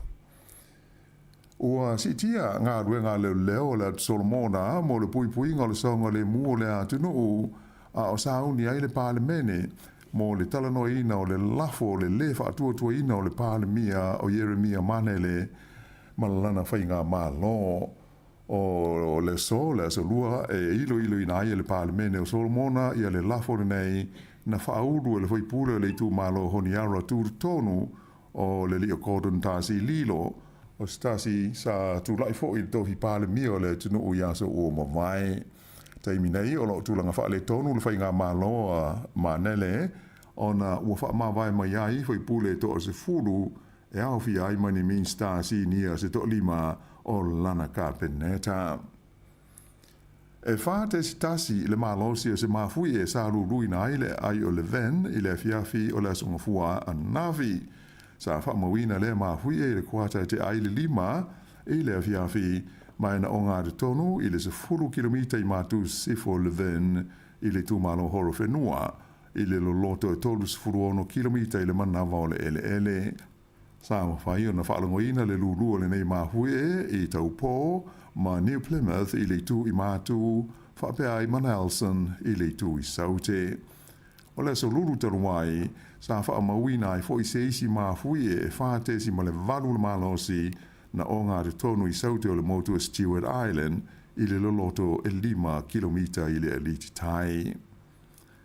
I tā alonga, wa manu malo na ula ka pifitu o tamai tai o New Zealand, le Black Ferns, i le Champini au o le kapi e le lalolangi pe o na foi i le ai o Los Angeles i Amerika, i le whai unga o le vai aso. O Ausitalia sa su e fusi ai mo New Zealand, ma o ai o le ta alonga i tolus futasi le Black Ferns i le fitu a Ausitalia, ta le malo longa o se furulua New Zealand i le ai. O le whaafaa ile nei o na manu malo sa so o ta mai tai New Zealand ia po le aulaka pi i le vā ma le aulaka pi a Ausitalia mai o le vae sa whai e Perth le as fo i sa su e fusi ai i au nei lua o le au te ito fitu o le vaenga o li, na whaia ina ia Awherika i saute i le vaenga o le semi-finals i Los Angeles, o ai o le tālonga nei, tōru fultasi Awherika ai lima New Zealand. Ai i le tālonga na sue ai le pine a pa me mea po le tūlanga tōru na malo ai i a li o New Zealand i a Argentina, i ai e tōru sfurwalu i le se furu mo le fitu, i sue ngā siampini lewa i Los Angeles i le whaai unga o le vai aso. O lo tau fia i le whare mai i le ai o Tokyo i a pani le li New Zealand o Hayden Wild, luas fulfitu sanga, i na ua lavea i ala na wila vili vai a o tau wai i le tālonga le triathlon i le whaai unga le vai aso.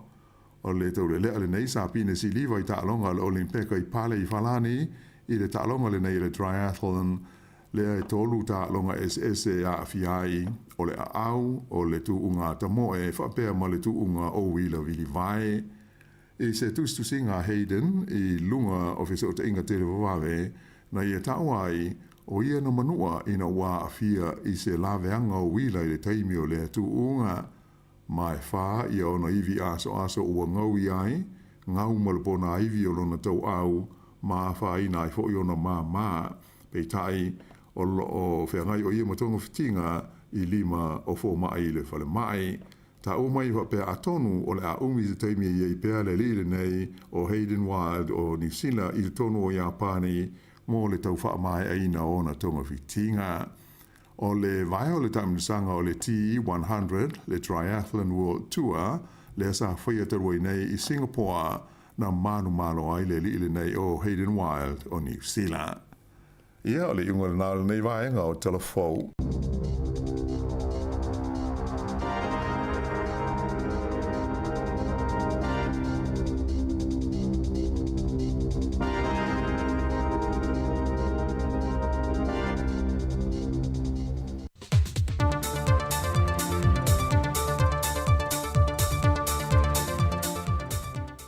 Le ava tele o te toi whaatalo whatuai no tātou o tunu uni nei fo i wha o poponga o tātou telefou mai Sāmoa molani aso. E toi oi tu malo vai maunga i upolu lea o lo o tutoi nei le wha ngā solonga o le vaenga lona lua o le toi restalaina o tangata palo te lungo le lola e tāpenai mo le whainga palo tal tu sanga lua awhelua sa fulmaleono o na sea toi lole ele motu tele sa la whai le wha solonga. Peitai o mai le whaai unga le vai aso, e lei au sia lava le afo le whai numera o tangata wanga wa ai te tau o na pālota, wa o ane e toi restala. O le vanga atona wha mawina e le official kumisina o whainga pālota, e se lau se fulfitua whelua se lau lua se fulma le lima. Peitai le temil nei, e na o le lima se fulma le wha valu se lau se fulu, e lanto wia ua mai a restala, fa pasene i le fase fulmaleono tesi ma le fitu, a e ono se fulmale lua a fe fase rau se fulmale lima, i lanto wia o loo fa fiu pia i le ofisa, e toi restala i le lola palota fou. Na toi fa manatu le komisene o lo viso whainga palota, tu ia felolo John Stanley. O le fuafuanga ia ma tu la fono le te mine, la stosu fua se tema ta puni le lola tosanga nei. E ta puni le lola. Ia o ke topa. Whātino rola ia ngā ruenga la ofisa e mai uma le lisi o la tau e le ilista. Ia nā rasfura whasalonga le ofisa e whio mai tongu lua awhi tu sai mai tu la fono. O le tu la fono a e le ilista. O le whasalanga o e lua awhi tāla. O le awha pena hula ni wha maro sia le tu la fono. Awai le tei whai le tu la fono le whai ngā malo o mawai. E le o le sala e tā ua. E tā ua le wha o ngā ua manoa. E sa'o tonga tangata i whaatim kalasi. O sa'o tonga i e whaatino ai. Lo wa ia te tahu. E mwhana e whiwhiri tangata ua e whiwhiri. Tangata anga waa. Ia e wha leo o i tutono pare mele. O le anga tonga na. A o le sana i le tauli. A i lo se me a o le... O au lapena tu la fono le ia. A i le star. Pea tapuni lo rola i te li star. Ia. E lo tongi na lua afi. A i le tongi le lua afi. E moria o le ofisa i le whamisunonga. Ia, la whatairi leo o e mal whamisunonga e. E te tari i le mafuanga ua lainga e le stala.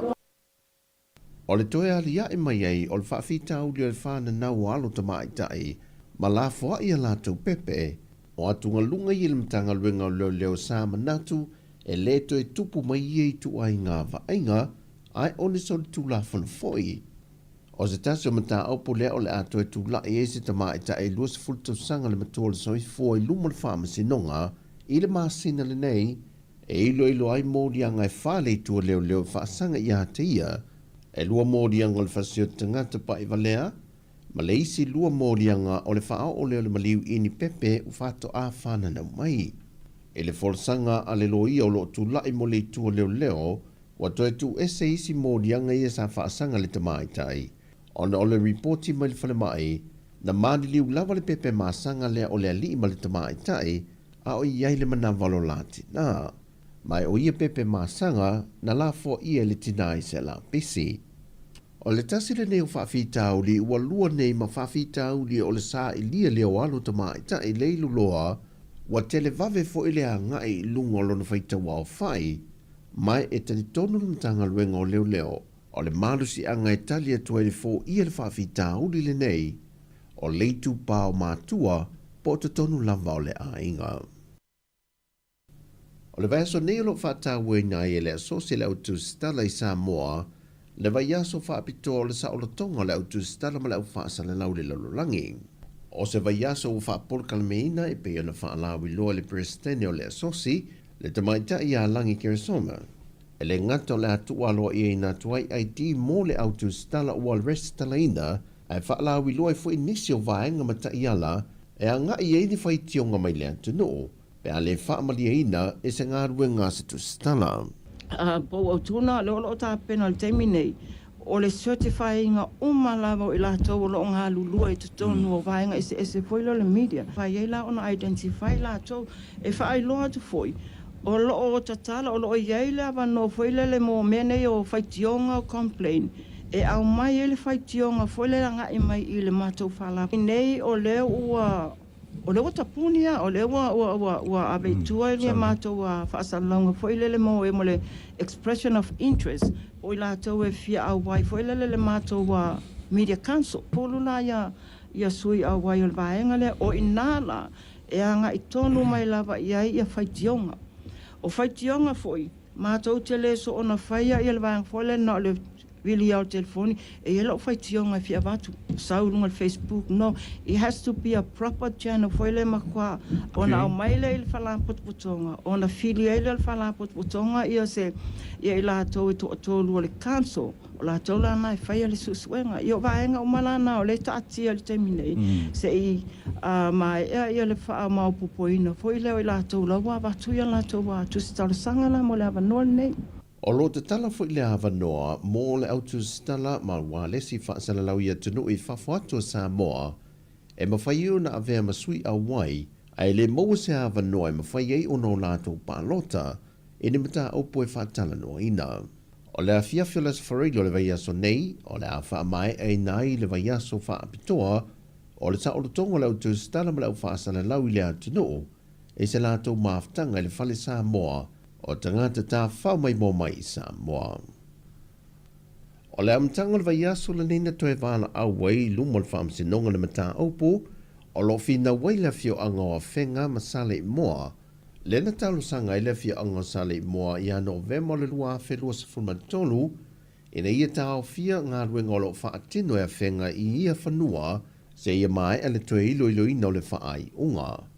Pe o na sila fia le ngata o le fina watu o le fio anga o whenga o i lātou e ana whanua i e pe o whaai unga, o ni whaamasinonga wa maea, ai o lo tāo fifoi le fio anga o sale i moa, o ele i o le fio anga o sale i moa. O lo tādia se whaai unga le whaamasinonga pe ta lia le tālo sanga toi ilo, mai le fio anga o sale i moa, pe le ai foi. O tala ia mai sa momo le nei fo iaso, whamanuia le atua i fo whanga le awhenga e masio tātua tunu, whasoi fo iau.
mateu ia mateu a ia fai a mawhai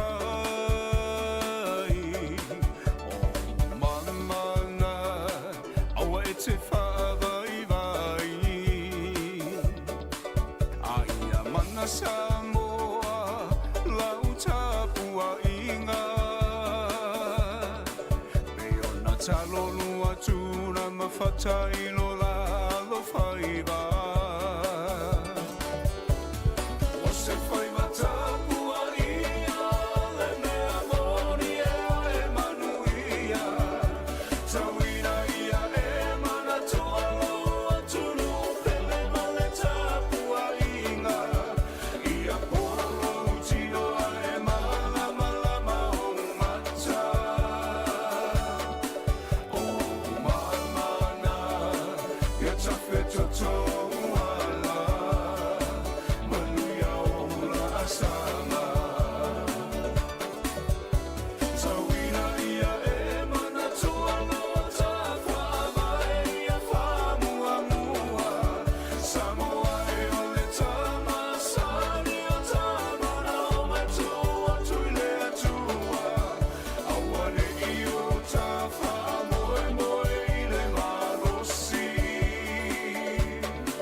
Ia, toi whaatala whātu te tātu tunu nei teimi o lea wuri leo ua sufitu minu te leo te nei tu lai se fulmanulua lau te ulu ngātu whapoponga ia o tātu talafo ma tātu tala mai Sāmoa ia ira manatu o leo ua tāpena mai ia tātu whaatantanoanga mana whionga ia tu whaasina John Nicol o le pule o le tātu kampani valene le Fiji Airways ia ile nei fo i vai tu langi le Pasifika la whaatanoa i se teimo mo mua tā lia le walau mai ia ale sunga ia tu whaasina tātou tantanoa le tu tumo al Fiji Airways ai tātou an whaatunga nei i nei teimi o le a woli whaafitai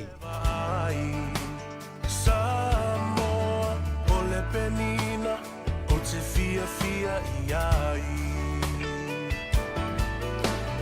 o solela susulu mai ma o mana tua ai la u Sāmoa le nuku o te nofo ai pe wha pe whea na ngalo atu o e lewa ai Sāmoa o le penina o te fia i ai Tō e whaatala whātu le tātou tino nei teimi o le a woli lua si walu minute leo te aneli tu lai se fulu ma le lua fia whailau i loa atu le tātou tino o leo maua le awanoa e whaatano atu e fo i la fionga ia tu i whaasina John Nicol i o le Fiji Airways Regional and Australian Pacific Islands Regional General Manager a le Fiji Airways ia i lunga le tātou poro klami nei ia o li whaatala whātu i lau fionga tu i whaasina ma lor soifua Ia e whaatalo whaatu i lau songa mari pa pe fo i le paia mani mamalu o le au whaafonga le tio tau taua le mai le lau mua ma lo lava le soifua ma lor soifua i lau o fionga o manatu e tele fo ia tutongia ma tutono al ngā ruenga o lo e fitai tungai ia e whaafitai mo le whaavanui na rute mi tau le nei fo ia so war tātou whaatanoanga masani ia o a mai le tātou kampani wa le Fiji Airways a me se lau fionga ma o a fo ini whalau i lona nei teimi o a fo i long pili o tātou tino Ia e whaafitai tele lava mo le avanoa ia e ua whai lava fo isi na pisi ona o le tūlanga ua toe whaapopo mai fo inisi o tiute i luna nei fo i awauna ia o lea whatoa o fo i mai Seattle i Amerika sa whiangai fo i mai le community i Amerika ona o le tau whaailoa fo i una i suuinga o le ai ia whainga malanga mo Amerika ia o le ala sa whiangai ai le vai aso tēnei to e taliu mai le aso wharaile Ia o le tūlanga masani la fo i o lo iai ia le malolo la fo i le tausa i tūlanga fo i o le tātou company ba le ia pea ona sila fia fo i o le Fiji Airways le nā ua malanga atu i Wellington ma o le ia au kuso ia ua tolu malanga mai Wellington ele nā tia pea le fofonga fo i o le atunu sa fa pe mai i le umi ona malolo o le valele i Nandi i Pofiti i le taimi fo i fai malangai ia mai fia mai fai lo atu au kuso o suia o mai taimi o fai nga malanga ia ma o fai ti ai i le taimi malolo ai i Nandi i Fiti ona malangai le i Sāmoa i matoi fo mai ia o lo wa publicize ngai ma ngawe te tonu mo fo yo computers ma web pages fo ye company ba lele ye tu langa o lo yai ia pe oni sa uninga la fo nga mo le vai time Christmas i fainga malanga le ai e tolu ai ia fainga malanga ba ya so ia matatu ia akuso ia so ia akuso ia ma malanga le ai o le so lua stofi mala stona ia i pe o asonga le ua ato faina e fainga mlanga na mo Wellington. Ma lo fa tai la ufionga tu fa sina va tai fo i le tau au nanga la ufionga ma le pulenga ia le tamo fai fo i tali mana o tātu tunu. Ia le fia fa longo ato le ua fo mo le masina o kuso. Ia la solulu mana stona. Ia o te rol fia fo i na to telo tātu tunu lo la papa au le mo nei. Lo ufionga tu fa sina o si fa fisili fo i le tūlanga o tūlanga o tātou me ia ave o luggage ave i Sāmoa. E piki sa o i Sāmoa pe mo mia le ave fiti a fatatu i check-in fuile.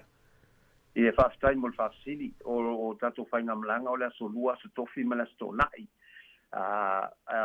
O le tūlanga i le luggage o le taimi lava ke check-in nai mai Wellington e alu Sāmoa. E alu sa o ala watu i Sāmoa le tuelo teina i fiti. E transfer fa pena fo i ona avatu ai malono foa mo le Nandi a pia.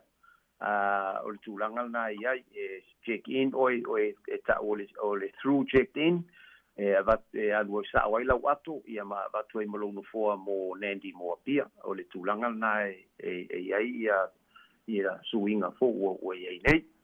Mana ia whaftai lau whionga tui whasina. O anisi vahanga e mana i longlong puili pere tātou tunu e aona sila fia wāfo i le tātou au nangar Fiji Airways.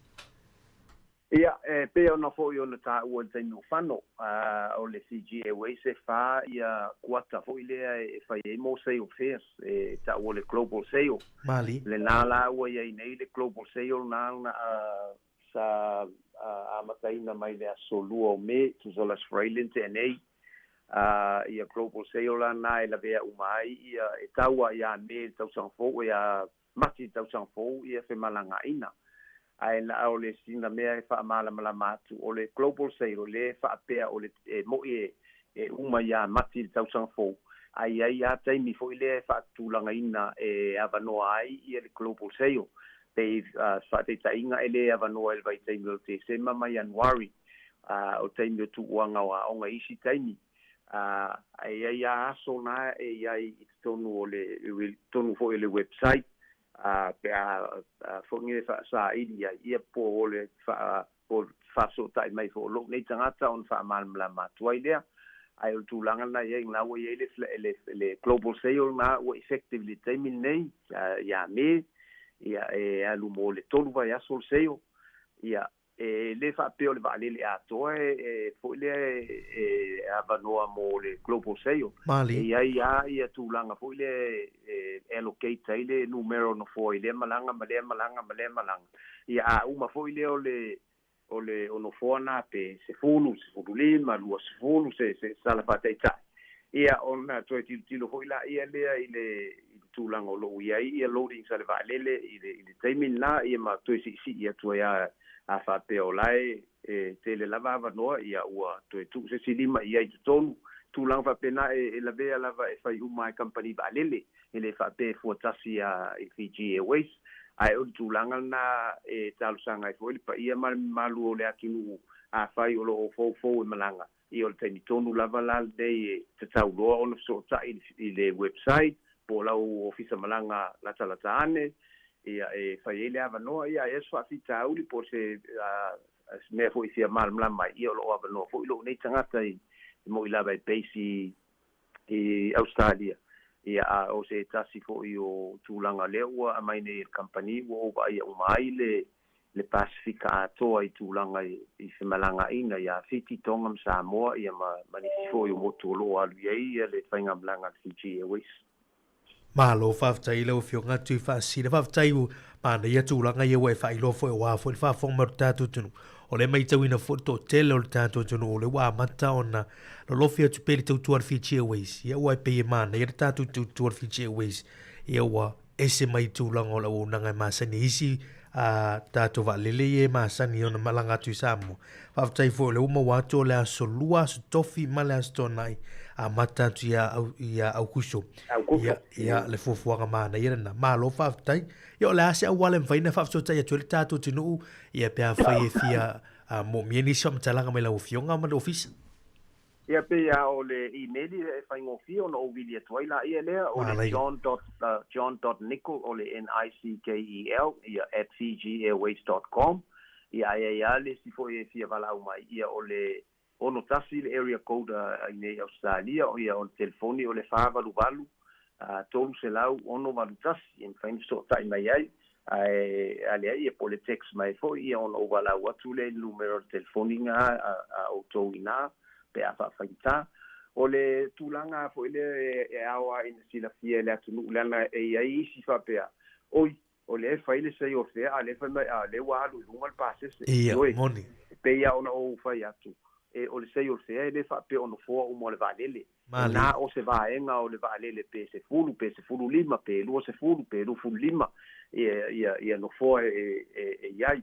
O le vave ala ona puk matutongi lau pasese I o le sikiua fo ina po le maua fo ina o lo avanoa le pasese pa pasese na o lo fa salau ia pi o le tūlanga na e ao lava inga sila fia si o tātua tunu uleanga o iai fo ie o fa pe mai ia fa mai fo e tau ngofia a ngai le ai ia le tūlanga na ina ia vave ona faila booking ia o le si a tūlanga fo I e tasi ala u pise e tolu I toa inga pasese o wha I toa inga pasese ele pasese ta ule light ele ise atunga o le atu fo ile check in inge lalo pe ave lalo io e ainga le atu ta I e fitu kilo lo na mafa io na so atu le ile si va inga pasese na o le ta ule value o le o matoula e tasi o por Fiji Airways e tasi le atu ai tolu se furu kilo ele lu fu tolu pe le si va inga e tolu se furu kilo ia ona o so foi le si vaenga na o le pase se msalo pe fa popol se lau dos fulu se tala fata ita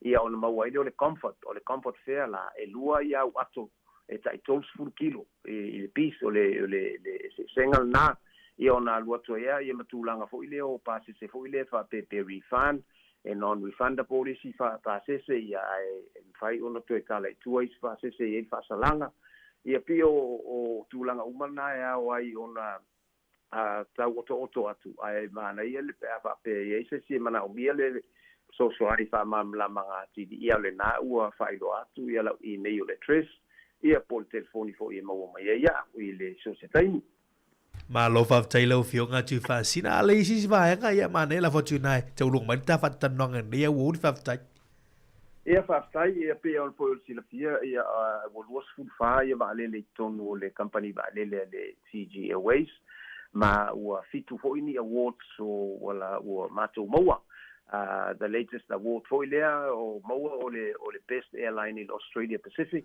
ia mai o na foi la lea I lo ai le titi o tausanga o vale o le average age level o le vale le o ia nei mato e fitu tausanga ma le sultasi masina tūlanga pa pena e au I fia I foi lea o se whaingo le youngest fleet in this part of the world. Ia le tūlanga na o lo iai vale le fau lava ia le max ngai alu atu I lalo I Wellington ia ngā o le whātausanga pe lima tausanga ia isi va ai lua ai tai whātausanga ia isi va ai lima na ia I le max nai masani ngā lua tu lalu Wellington le pio se tala whai tai nā ia whapea fo i Amerika le whapea e da o Sāmoa e iai o le fo malanga i Amerika i Los Angeles, San Francisco ia Dallas i le taiminei pio le alalanga sa o malanga i fo i Amerika i vai asun tu nei o no tu tau whamautu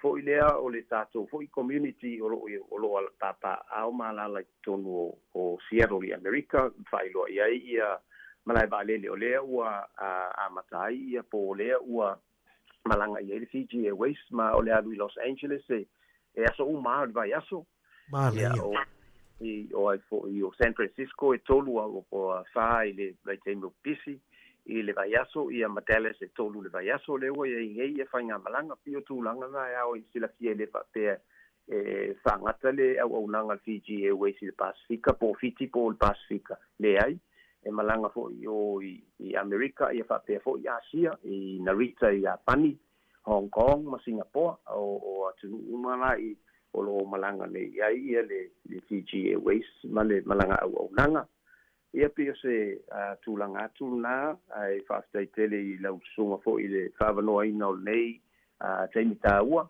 e whafonga ai le pa ia malu si o tātou atunu rea le tautua ina o le malanga Malo whaftai lau o fionga tu whasina o le siwa anga muli lava lau fionga o siwa anga mana ia le mai tau atu e whatu apiki ai nei Wellington e le siwa anga mana ia le wa i tātou tautua e au nore tau mai au kilani. La lea, io e pi o le tūlanga na le we nei u whai titi ai le taimi fo i le e fisui ai ba lele i fiti ia mao lau ato i te le to e lo te ina. Sape ngā fo i palanga mai Sāmoa. Malanga mai fo Sāmoa i mo Wellington o le process level na e tasi. E si aki sao mai a oe mai a pia, o so mai fiti, sauroa Wellington, transfer le ato i le istivaa, ia ma pena fo ina isi wai fualo no fo i Sāmoa, tūlanga umanga le ua o iai nei, ia o lo iai fo i le si tūlanga le lei fo i lea, o lea ua mato fai paanga nei ma le company la po lea o le American Airlines o Amerika. Ma i tonu la o le fai ngā paanga lea ua iai loa la le mato loyalty club, po le loyalty fo i lea taipe o le kolu al vaenga na le laua iai le mato loyalty club nga e tka o le AA Advantage pe a fa te finanga lo te a wide AA Advantage ia la ua ilunga le website ia o nga fa tu wale o le form ma stongi le fi ia wa e fi a mea uma ia ona mawaila ia leo ona i whamani anga fo i le AA Advantage ia longa o le tampua o lo iai fo le tampua club o lo iai mana vai tonu o le website le Fiji Airways ai lava se whatasili foi po se nefi e malamlama ia lo apanoa lava lo nei tangata e whaso atu. Malo whaftai lau fionga tu whasina manu ia tele ia tu lango aluenga ma whaivalo o whenga i mela ua fionga whaftai mo le tātua wanoa lei aso ia tātua tue whelo i pia i le lumanai ia moa fo tātua whaporo kalame whaftai lau fionga tu whasina. Ia whaftai e fo i lau songa whaftai fo i le malu le au whafonga le mai la tōlo tautua ina po lo whaonga ina fo i le Fiji Airways mo la tō whainga malanga. Ia ai talsi e le alo fo le tua wa fo le vai as fo ia o le fo le ato sa uni atu fiti vai au ia le a fai fo si umi e fiti le malanga le ai tatu felo pe ai taro sanga ia pa pena fo i le blokala me le taimi o iluma fa stai tele Taylor fionga tu fascina ia le fionga na ia tu fascina John Nicol o le Fiji Airways Regional General Manager Australia ia Malaya Pasifika tautu ina lutu pa ia malutu malu ia wa fo ia fa la loino ni so fo polo kalame ia mfufuanga tātou company vale le Fiji Airways tautu na ia le tātou company lena afso tai john.nicol@fijiairways.com there ye ni so fa mtalanga fie mo mia se taimi foi ona tonu ina tu le ona numero ia ai ta wa tele fa ngai no au nanga nei asia silunga lu penga tfai langi na fijiairways.com ia po ia le tasi fo yo fale afi malanga inga tonu la mo nei ia mo sesi tulanga o malanga inga ia tu Sāmoa ia lewe ia ni so fufuanga la so lua so tofi malea so tonai a mata tu masino au kuso e sta sina fa mama avenga mo tātou le laumua e malanga tua I Sāmoa I leva yaso ma leva yaso whaftai la fionga ngati wha sina ia ma le company wa lele ala Fiji Airways mo le tātou whatanlanga nei aso te maulis whapoponga ia I se aso mo mua a la tātou te fo ia tu le proklame o le awuli tu mo le si fonga la mua I Wellington.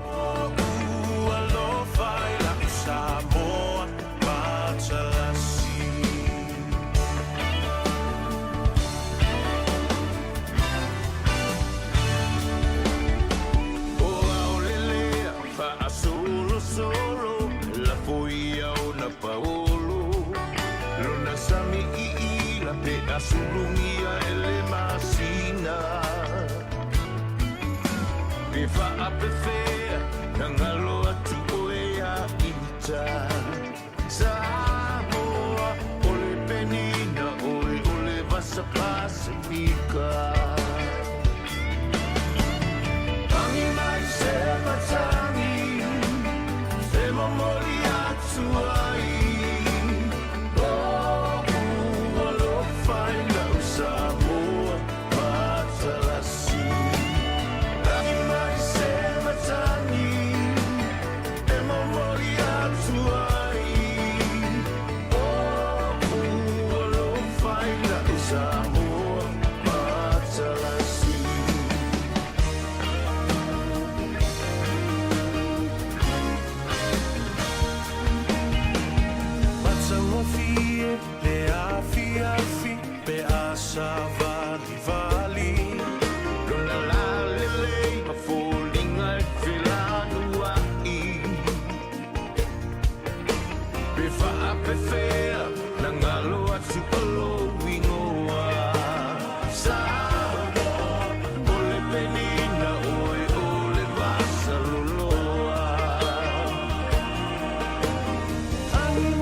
Sāmoa Mātalasi Angi mai se matangi E mamori atu ai No alo faina Sāmoa Mātalasi Angi mai se matangi E mamori atu ai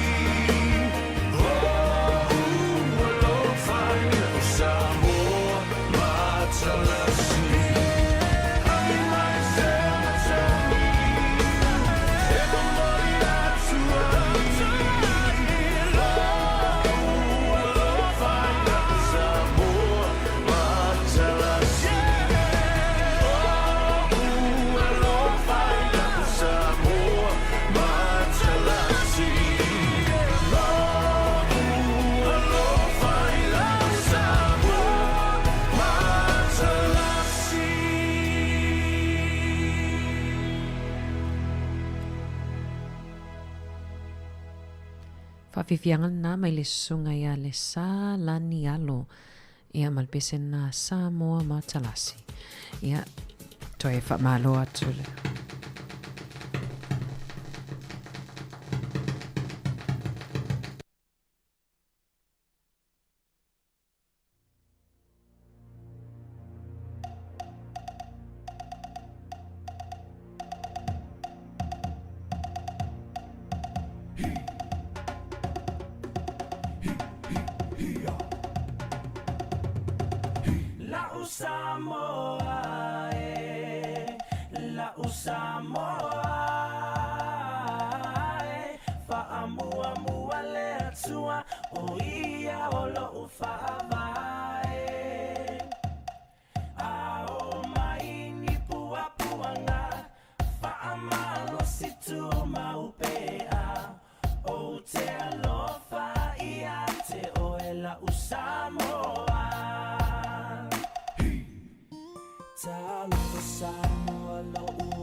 Whamalulu atu tatou. Tātou whafonga ia peo leo o sauloa tau to ula masini ana siki mari. Ia taka malo atu o le pese lena whailo atu ia sa o le pese le sala ni alo. Ia mai a le whatala noanga ia peo na whaalawi loa i fwoi nisi o whaalawi loa le Fiji Airways. Ia ele fionga atu i whaasina John Nico. O le tautosi fonga lau moto 10 minute tali tu lai tasi. Tali tasi o na wha mai a fwoi leo le tatou tautua i lunga o le frequency tasi ono te sima le tasi whaamo. Ia ai wha awawa tuai lava tautua i lunga o tatou pengof so ta inga se ia pa ia lava li tu la e lua.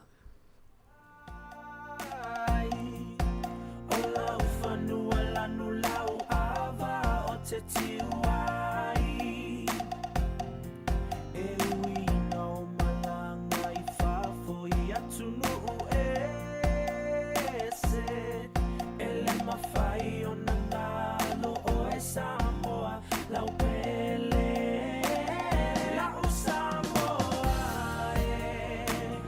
lau Sāmoa, whaamua mua le atua, o ia o lau whaawai, ao mai ni pua puanga, whaamalo si tu maupea, o te alofa. Sāmoa, lau Sāmoa, lau Sāmoa,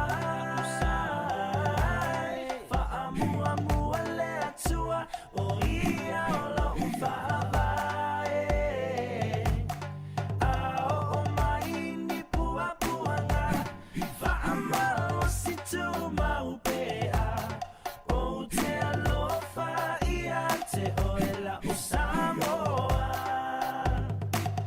lau Sāmoa.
Salumana ielele ua mapuai no choe yasi mai ai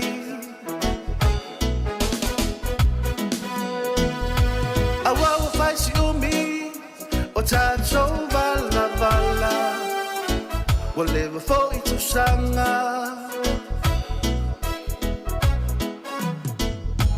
ba fatai tele ile nei lao lao wa fa ava no aina ilata Whaamalulu atu le tatou whātunga nao na le wo o mali taimi whaamai ai le tatou tautua lungo le tasi ono tesi ma le tasi whaamo alo whatele atu lava i se tasi o tatou womba anga o mamai le tatou le tio len telefoni mai tua le tinai a Sofia Fuiono ma futa mai lava i tatou lava i Wellington alo whātumo oe alo whātumo o tau uma lava whaafongafonga mai lungo le tasi ono tesi ma le tasi whaamo whamangalo fo le tautua nei aso peo i se upua sala ai tato whelua ai na tai awa le tu live fitu tato lungo Facebook ma le YouTube ma futa mai pia toi ai awi natu tato talafo i le tu live tasi pespesi atu tama leo Yeremia tapu mana ia wha mai atu tautua ali si ufonga lau mua ma le pese e wha avavau a inga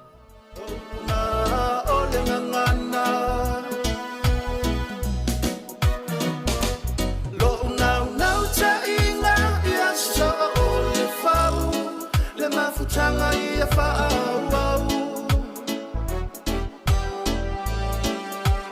Mafutia i tatou I le whela whani Ala una talena Te tatou tutu whatasi Lo uwa o le aliliu Ai ua o iloa Ua o la ipuniu Tola es lo pepe Ni foa foanga Ala sili sili ese Olu pesava ese ese A ua fui fui fatasi Langona na ole nei pese Wa ato tupe fala Fa afetai ai leli Mafutanga e fola ulo meisa masisi anelona la oh yeah leisa ra elomani esu elona fa amalama mato e vava ilona fa asino manga Emana tua pule, ai le emana tua fa'ala e o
fusia i tātou i le whela whani ala una talena te tātou tutu whatsa.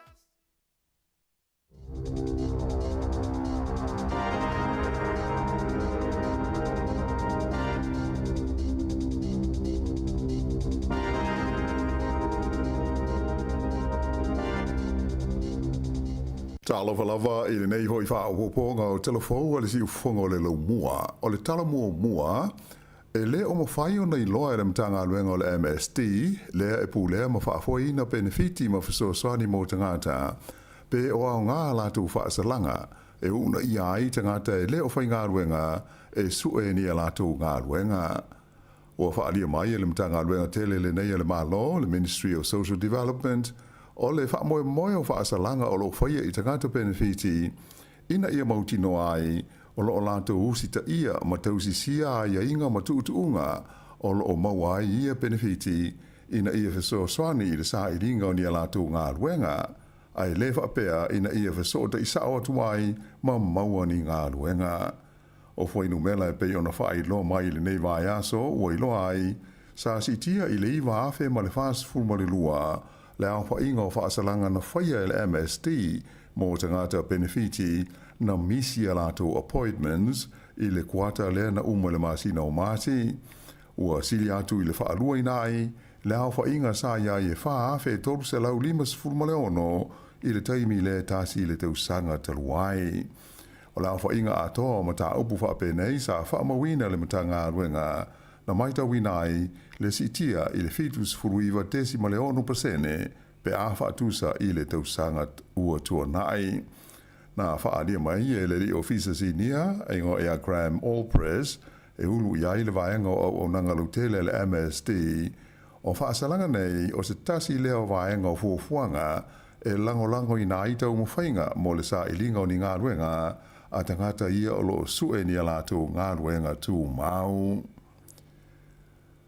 Ua mana o le main star o le pui o Mark Mitchell e so loia whaasalanga pupu a ia wha umi i a taimi e whale pui ai tangata e solitu la fono i lona manatu e te tau o na wha i titi ai le sanga solitu la fono pea o i a tangata.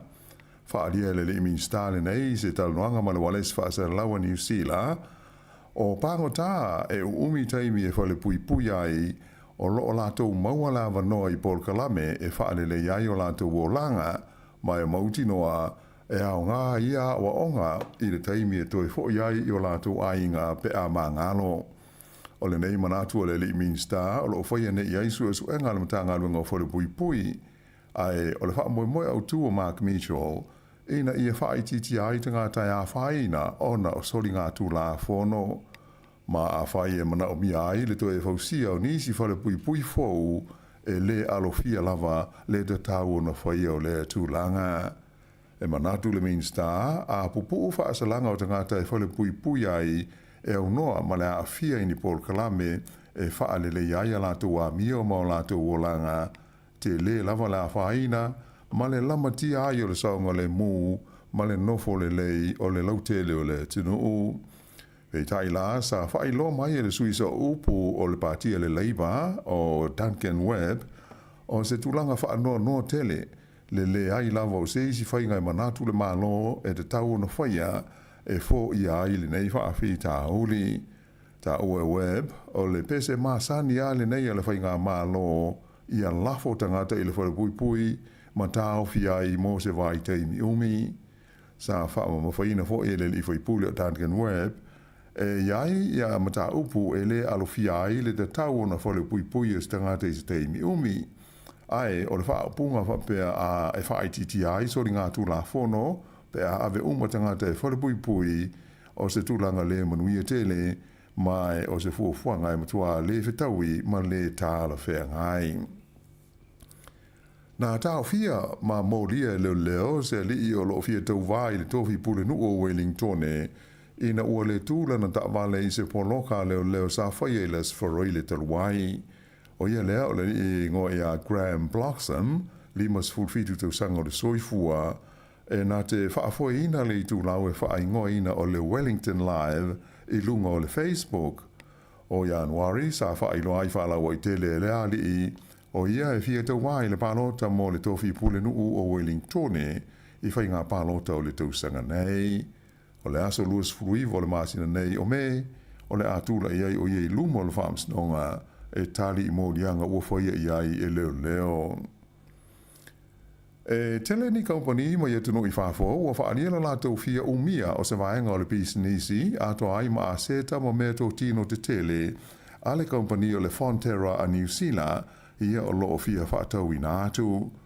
O lea ua atoa le tausanga talua na whaasara lau whaalawa I tele le Fonterra, ia le fia whaatau ese I nātu o vaenga te tele o lana pisinisi, ia e au fia ia na o loa ngaosi, e pei o le Anchor, e whape fo I le Kapiti ma le Mainland. Mai ua whailo mai whapea o loo au fia I company o loo fia I le neife whaatau inga, ia le company mai whalani e ngoa o le Lactalis, le company au pito I te le I le laulangi mo o loa ngaosi mai le susu o povi. A e whapea ai fōi ma le company e ngoa o le Becca Cheese a Australia, lea e langarangoina e le bilionea o Andrew Forrest. O isi company tele mai whafo o loo fia ai I le whaatawina o a seta nei ma le pisinisi o le Fonterra, e au fia le company o le Nassau mai Switzerlani, ma le company e ngoa o le Tanan mai Whalani. E au pito I maurunga, ma tele mea lofa tupe ma fua I wha le tausanga sa tu ina atu e tangata I le partia le National na I lo seisi lava vaenga wha upufai I te tonu o New Zealand. O le asunga fua nafi lea sa whala wai tele mai ai le lisi alo ia o fua I mai tangata a tō ma wha lapo tonga sa tu ina atu I parti ma vaenga wha upufai te itasi I te tonu o le atu nuu. O le tulafono ua iei nei, e te tauai I so se parti e talia ina ni mea alofa tupe mai nisi, o na whaamau ma li potia I so se fua I ma se mea alofa tupe e o atu I le 5 awhe tā la. O se swinga tele mai le tapula sa iai mua e se furu ma le 5 awhe tā la. E o lo foi I mea alofa wha lilo, ua mana omia o na wha iloa I le taimi nei. O le aso tolu sifuru a Perina e te tawai I so se pati o na whaamau ma whaailoa ia fōhai uma la tau te talia e au fiai ma le ingoa ma le tuatusi o le tangata sa whaia lea fōhai pe a whaia 5 awhe tā la ma sili atu. O whainu mela la ua whaalawa I tele mai e le komisi o whai ngā pālota ua iloa ai o le pati le National sa au pito tele ia fōhai ma mea alofa tupe na o la tau talia o le awha inga atoa e 4 miliona malu se lau walu I waafe 5 se lau tolu sifuru walu tā la. E so atu ia I le pātia le Labour na la tau maua ia whaai e tasi le miliona ono se lau luas fulu fitu wafe, fitu se lau sifuru ma le tolu tā la. Pito atu ia I le Greens e miliona 5 se lau walu sifuru walu wafe ono se lau walu se furu tā la. Ai tūlanga wha tu iai le pātia le Act, tasi le miliona, wha se lau ono tolu tā la, wha se lau ono tolu awhe, wha se lau wha 5 tā la. O isi pāti e lalo ifo o le tai miliona tā la nau lātou maua. O mea lauwha e le mana na au tangata e wha iloa, po o ai lātou na au mai ai ua wha amuta le tapula I le awhe 5 se lau tā la, ai a maua se pāti se mea lauwha wha pea, e sili atu na I lone te pula ua whaatulanga ina o na ave leo le tupe ova I le komisi o whai ngā pālota. Ua whaino mai ni suinga te tele o le a whaatino ina I le tonu o le malaiva alele o le lau mua I Wellington. O ia suinga ia a fiai e me wata po o whaatusau a heto labo po ai lua ia o lo tau mai le tau onunga o le whale autu o le malaiva alele I Wellington.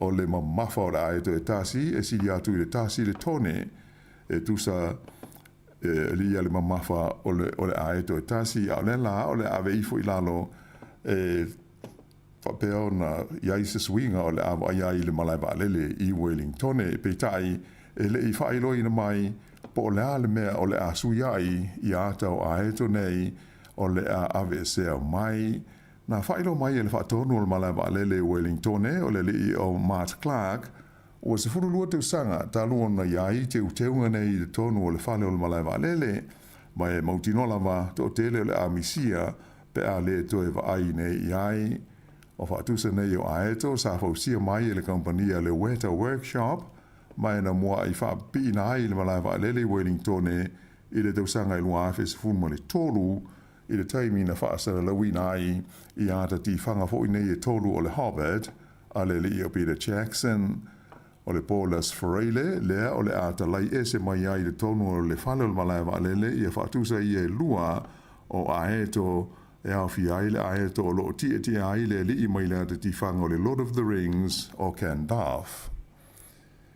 Ua si tia ngā ruenga leo le Solomona mo le pui ngā le saunga le mua le atunu a o sauni ai le palemene mo le talanoina o le lafo o le lefa atuatuaina o le palemia o Jeremia manele malalana whainga malo o le so le asolua e ilo ina ai le palemene o Solomona ia le lafo nei na whauru le whaipule le tu malo honiara tu tonu o le Leo Gordon tasi lilo o stasi sa tu lai fo i tohi palemia o le tunu o yaso o mawai.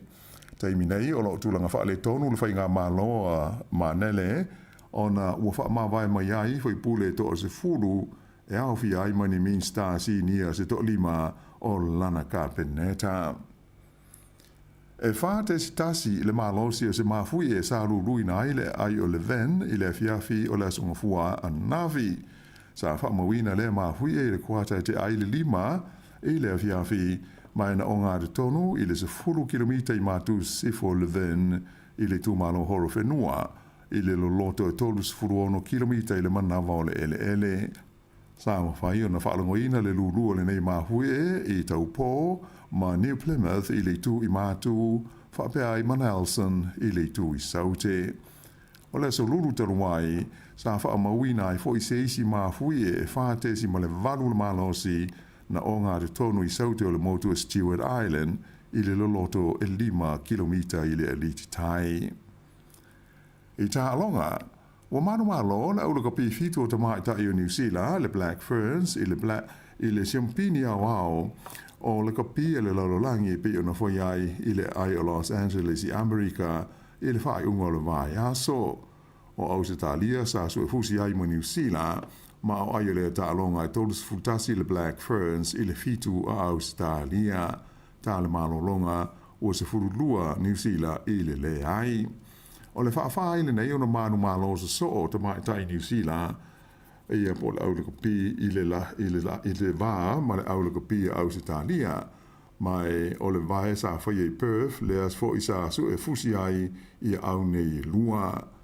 O le au te to fitu o le vaenga o li, na whaia ina ia Awherika i Saute i le vaenga o le semi-finals i Los Angeles, o ai o le tālonga nei, tōrus fultasi Awherika ai 5 New Zealand.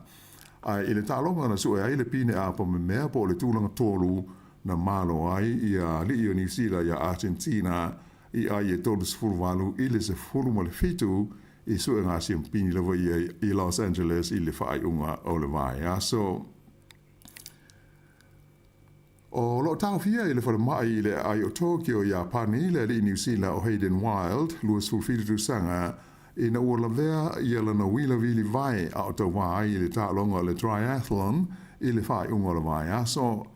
O le tau le lea le nei sa pine si liwa i tālonga le Olimpeka i pale i Falani i le tālonga le nei le triathlon lea e tolu tālonga SS a fiai o le au o le tu unga tamoe whapea ma le tu unga o wila vili vai. I se tustusinga Hayden i lunga o fese o te inga tere wawawe na ia tauai o ia na manua ina wā afia i se laweanga o wila i le taimi o le tu unga. Mai whā ia ona iwi aso ua ngau i ai, ngau malapona iwi o lona tau au, ma whā ina i fo i ona mā, pei tai o whengai o ia matonga whitinga i 5 o 4 mai le whale mai. Ta o mai wa pe atonu o le a umi te taimi i pēa le lile nei o Hayden Wild o New Zealand i te tonu o Japani mō le tau wha mai aina o na tonga whitinga. O le vai o le taminisanga o le T100, le Triathlon World Tour, le sa whaia taroi nei i Singapore na manu malo ai le li nei o Hayden Wild o New Zealand. Ia o le ingo le nāle nei vaenga o telefou.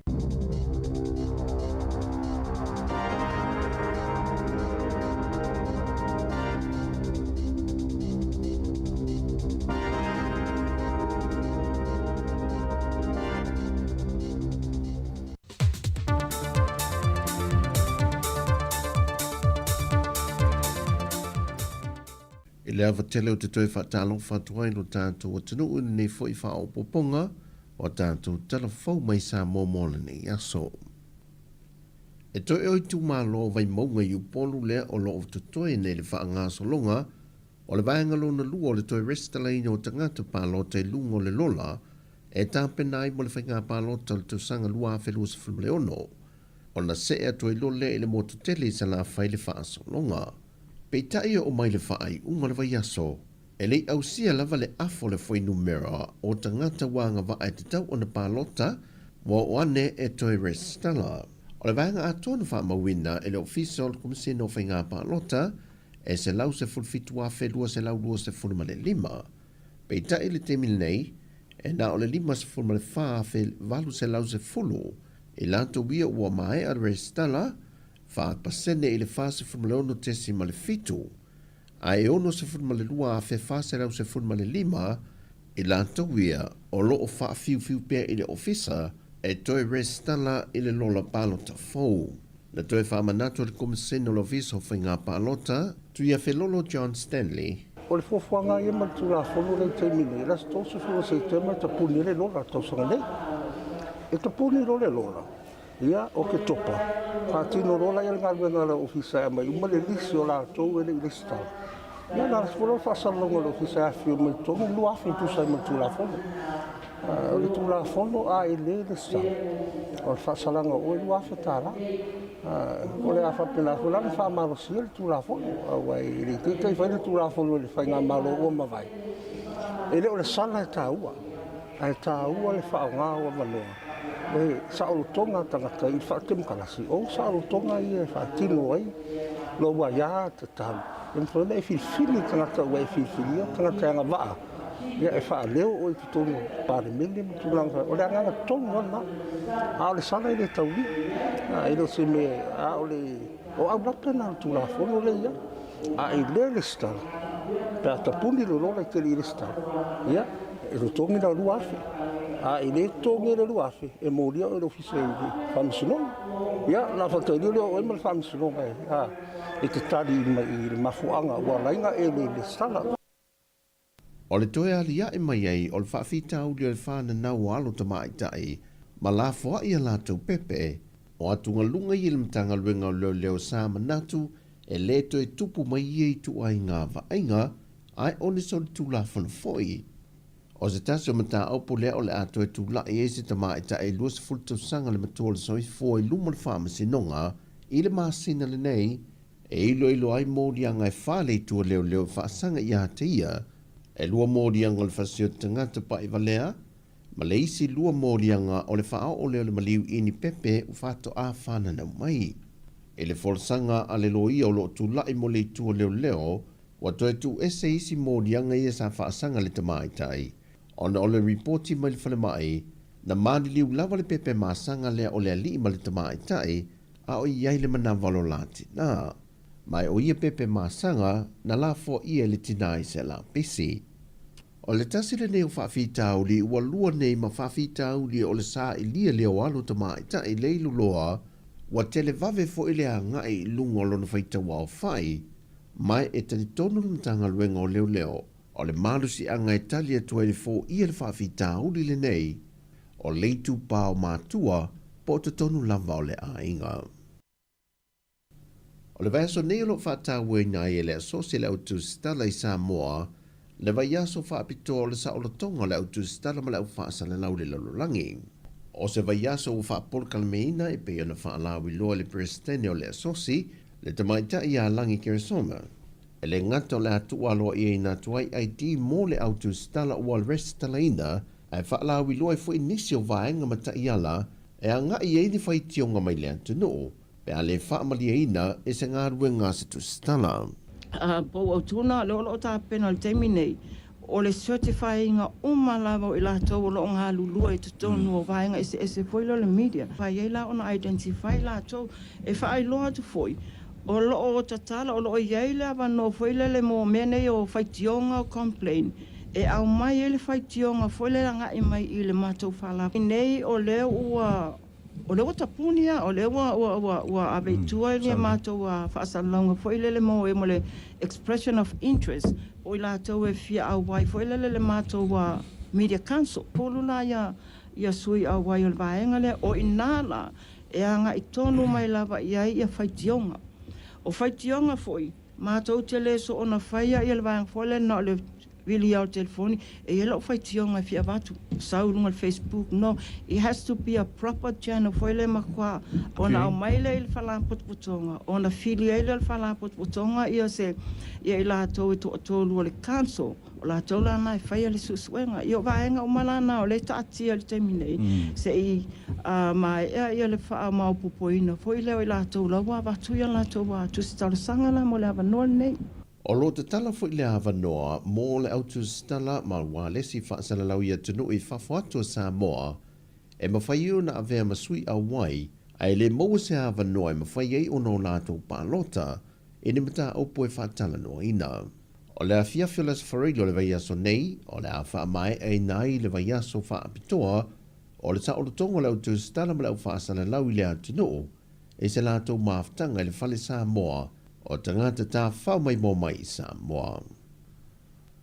O le amtanga le vaiaso le nina toe wāna au wei lumo le whaamsinonga le mata aupu, o lo whina wei le fio anga o whenga ma sale i moa, le na talo sanga i le fio anga o sale i moa i ano vemo le lua whelua sa fulmatolu, ina ia tā o fia ngā ruenga o lo whaatino e a whenga i ia whanua, se ia mai ele toe ilo ina o le whaai unga.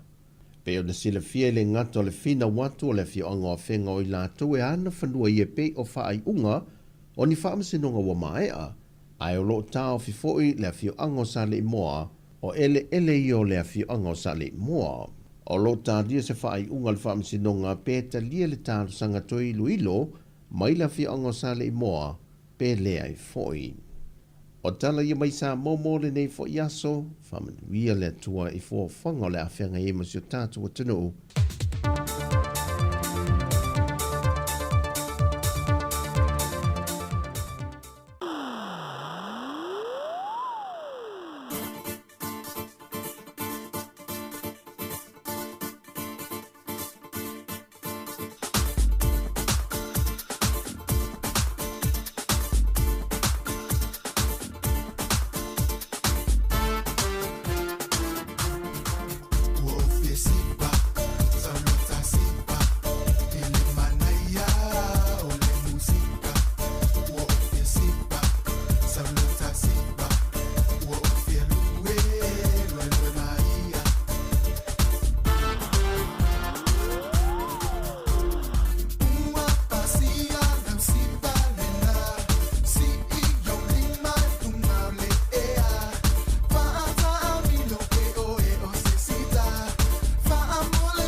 Whawhiwhianga nei au auli le o aluas for 5 minute te ele tasi toi whaatalo whātu le pa ia male malo le tata au whaafonga.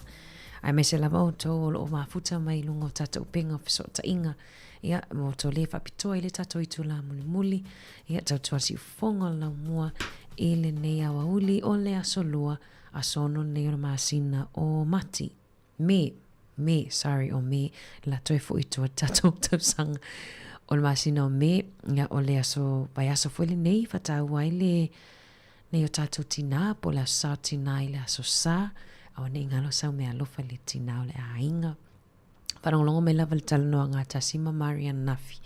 Ia po ai whai mea lofa iai, pita whai mea lofa le tina o tamaiti, pita whai mea lofa i lo tina. Ia, whai mea lofa mua lo tina, ia, whai mea lofa i lo tina.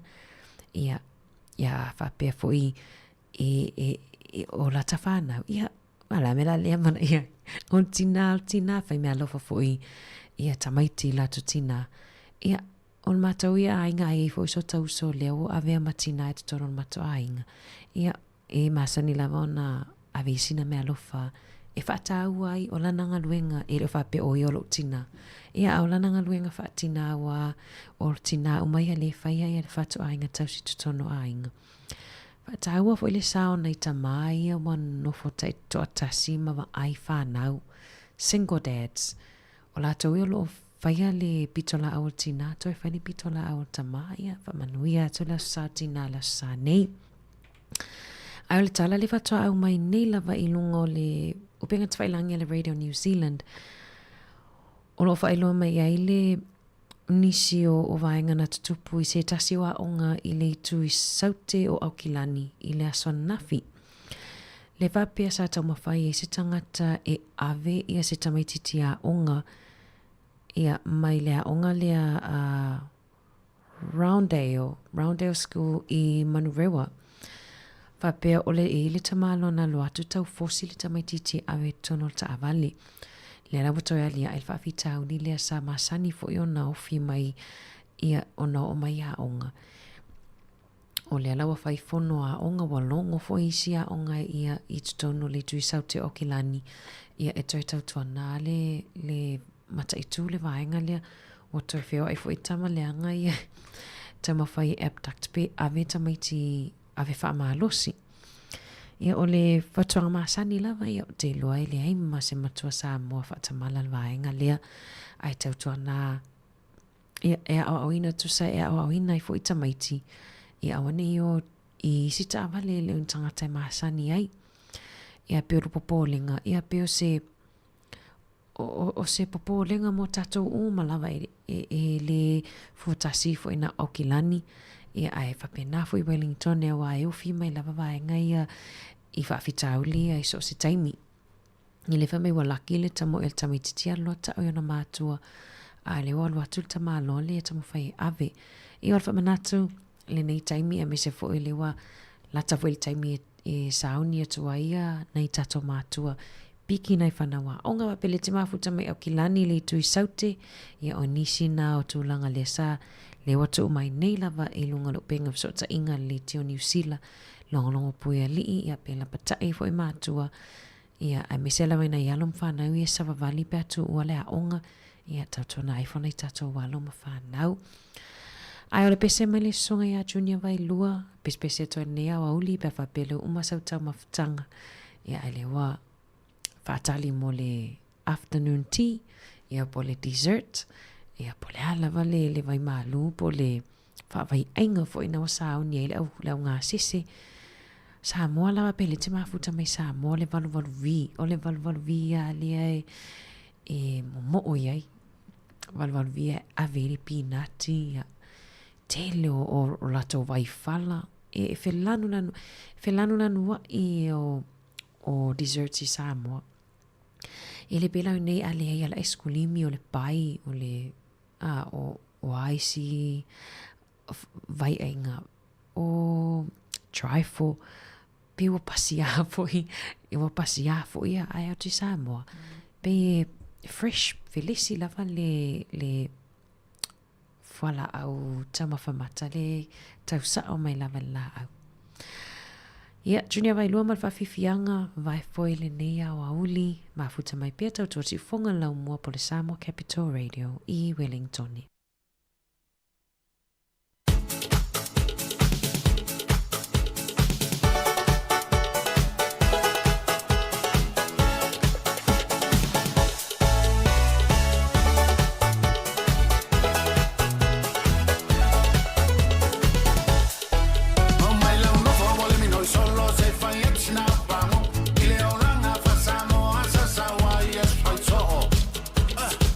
Ala e kai o ka lao le ko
Io e fe e taula malama pe on pese atu iai, pese atu ai le tamaitai i Marcelina Masoe, tene Wellington e tene lea, ia toi wha malo atu le tato o wha fonga, ia tautua nal saunga le munungo le ala tele, ia wha pia fwele te mafuta mai, ia i te tono maota malawa ma le te mai mo mai nungo le tato YouTube ma le Facebook, ia.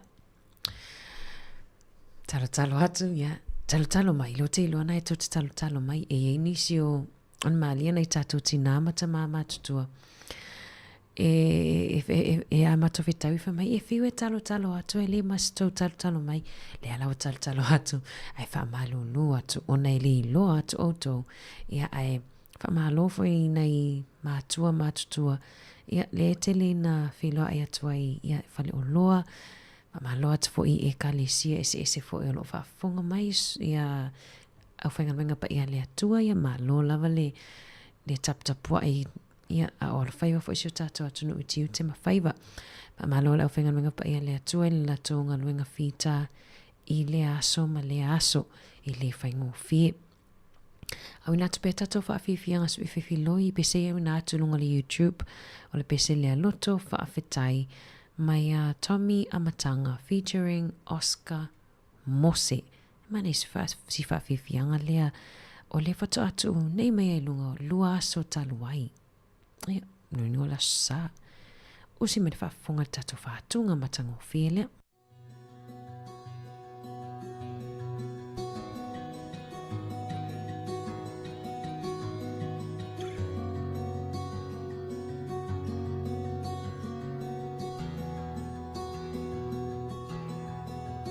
Le ai sa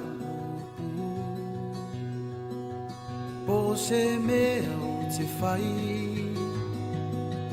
e wha ai loai lolo to whawhetai o te pese o viinga i aso uma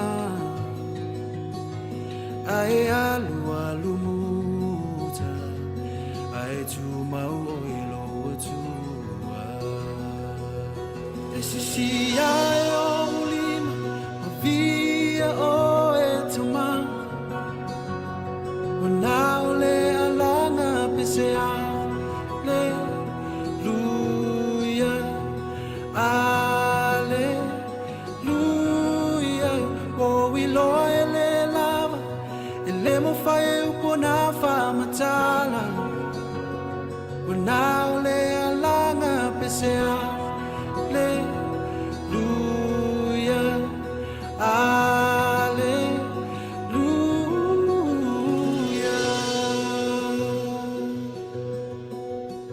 o unela mona o te fia fa matala ina e ala le sisi o uiva fa fuia o le vinga e sisi ai o uiva o via o le tamaya o e tamaya alanga pesea pesea aleluya aleluya wow we love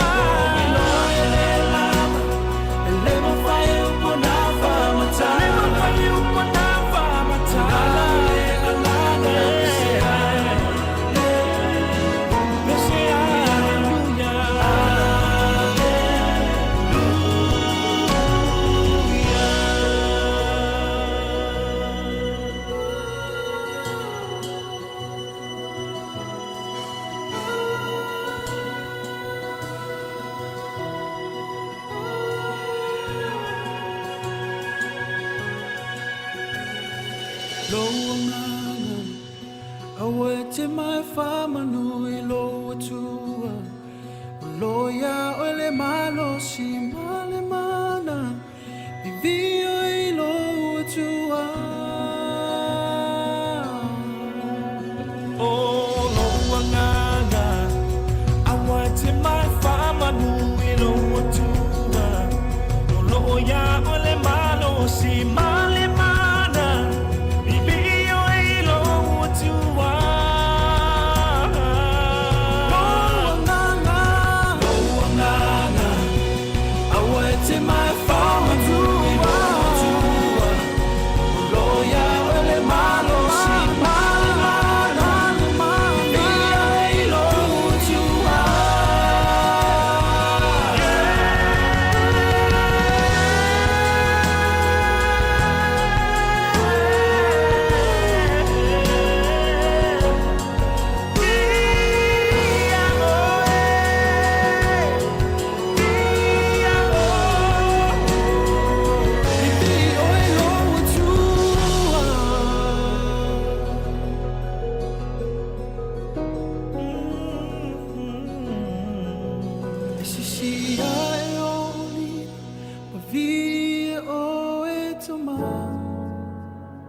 Wanaule alana pisea Hallelujah Hallelujah Oh we loyally love Ele mafaya puna famatala Wanaule alana pisea Hallelujah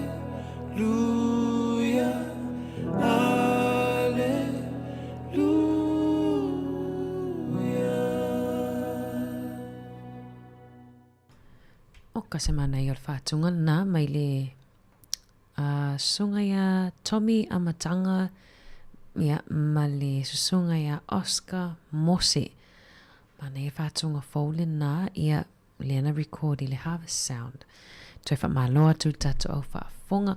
Le wa mai isi tala lata mai ia i le tala lena watu isi tamai titi le walu tau sanga lena tau ave whamalosi ia eni tangata i whafo ne lava lea onga Rowandale o i lea onga lea ia i Manurewa Rowandale Primary School o le whamatalatala i tustusinga le tio New Zealand o le 5 i te aile tolu i le asona nafi tu sa temle o tu wa lea onga ia whapea mai wa laki le i loa atu e nisi tu sa ile o mātu o le tamaititi o laki le i loa atu e isi tangata iana o leo atu e pikila to whanau i le tau mawhai o le tangata lena lo atu ta awale ave wha amalosi le tamaititi i le nau atu lo tau tau fi mai ai sola e se ta awale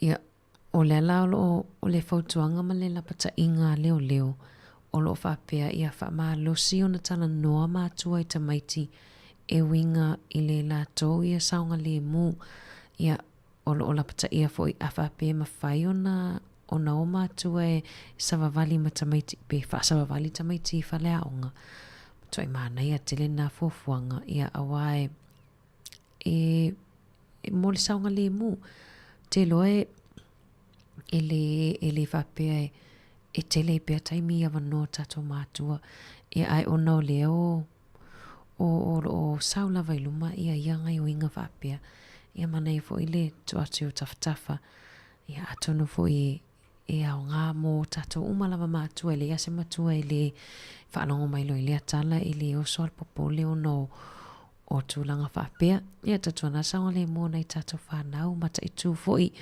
nei alum whanau i e o i basi ma trains ia e le whaingo fia tele o whaafitauli ma whaalavilavi tutupu mai i whale whaatali pasi o whale o nofoanga o nofoafi nei vaenga na e tele na tupu mai misa i le vao tamaiti a onga ia tautua na le saunga le mu tupulanga tala vau pia whapele te mafuta mai tele o a onga ia awale alufu o e whailisi tamaiti a onga mena e tupu le pisa tautua na wa ai lei mafofau lei a mama dad lai usunga wenga ia mafofau le tinga ai no mama dad nana papa ia ai awa te wha misa le a onga tama lei teine lei ma o se ai o le nei tausanga o le whawhiwhianga so ai whawhiwhianga lea mai le sunga ia Hans lilo mai ava ia po si tase fwe o whalongolongo le tatou tautua tapusoa ia le o lana whātunga lea le uo o lo uanganga ia nai mawhai ona whaafongafonga ai pe mai moa i foi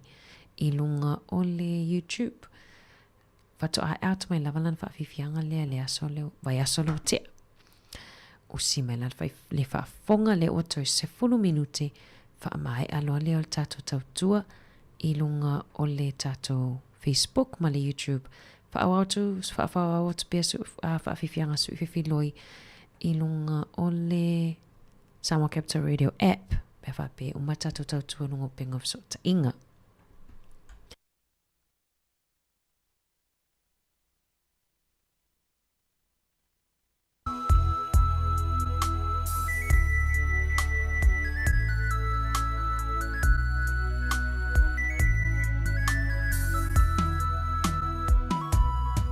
Ave uma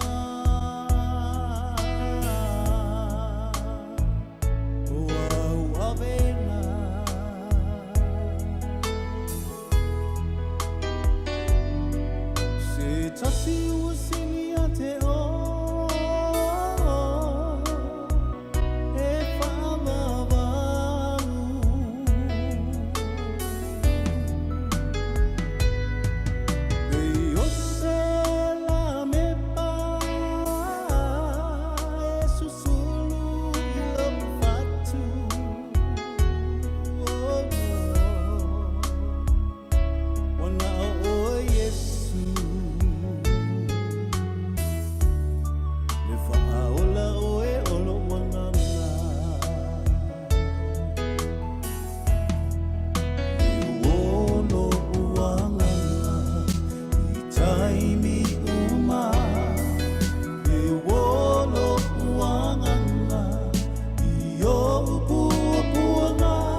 Nai whātunga nā mai le sunga ia tapsoa Hans lilo mai awa. Ia ili nei au auli le ua toi ono lava minute. Pa mai ale o tato tautua ia mo le atu le nganga whaafitai. Nai tato wompa anga uma lava. Ia ale si ufonga lau mua mafuta mamau mai. So o se vaenga o le nei ke lope o e maua mai le tautua si ufonga lau mua. Ia malo whaftai le mafuta mai whaftai fo e mo lau lango. Alofa tele mo o tau tato whilo ai le tae au a tae au. Tā litu lai fitu ia ona manga lue to alua atu lea ma le uso ia Savelina. Wha au tau tua si ufonga lau mua mo le taimi nei ma le fionga le li pule. Ma le au whainga luenga ma tau te wha ato wha asoifu atu mo le nei taimi.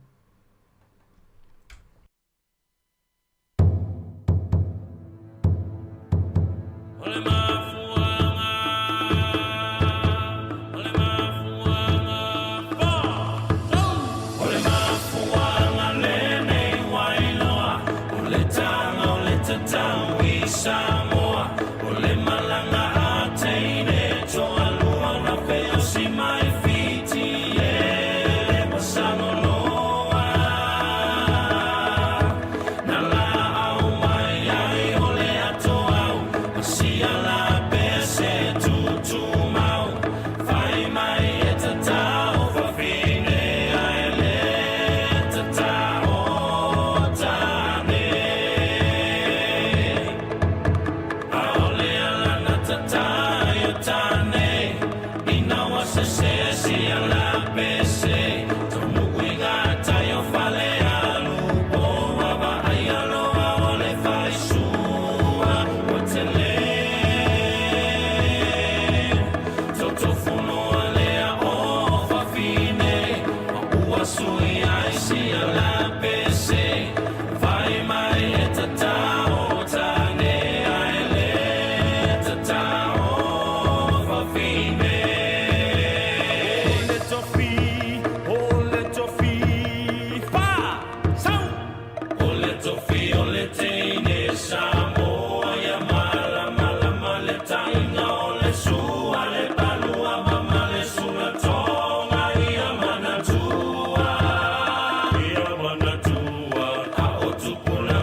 te o fio filo malu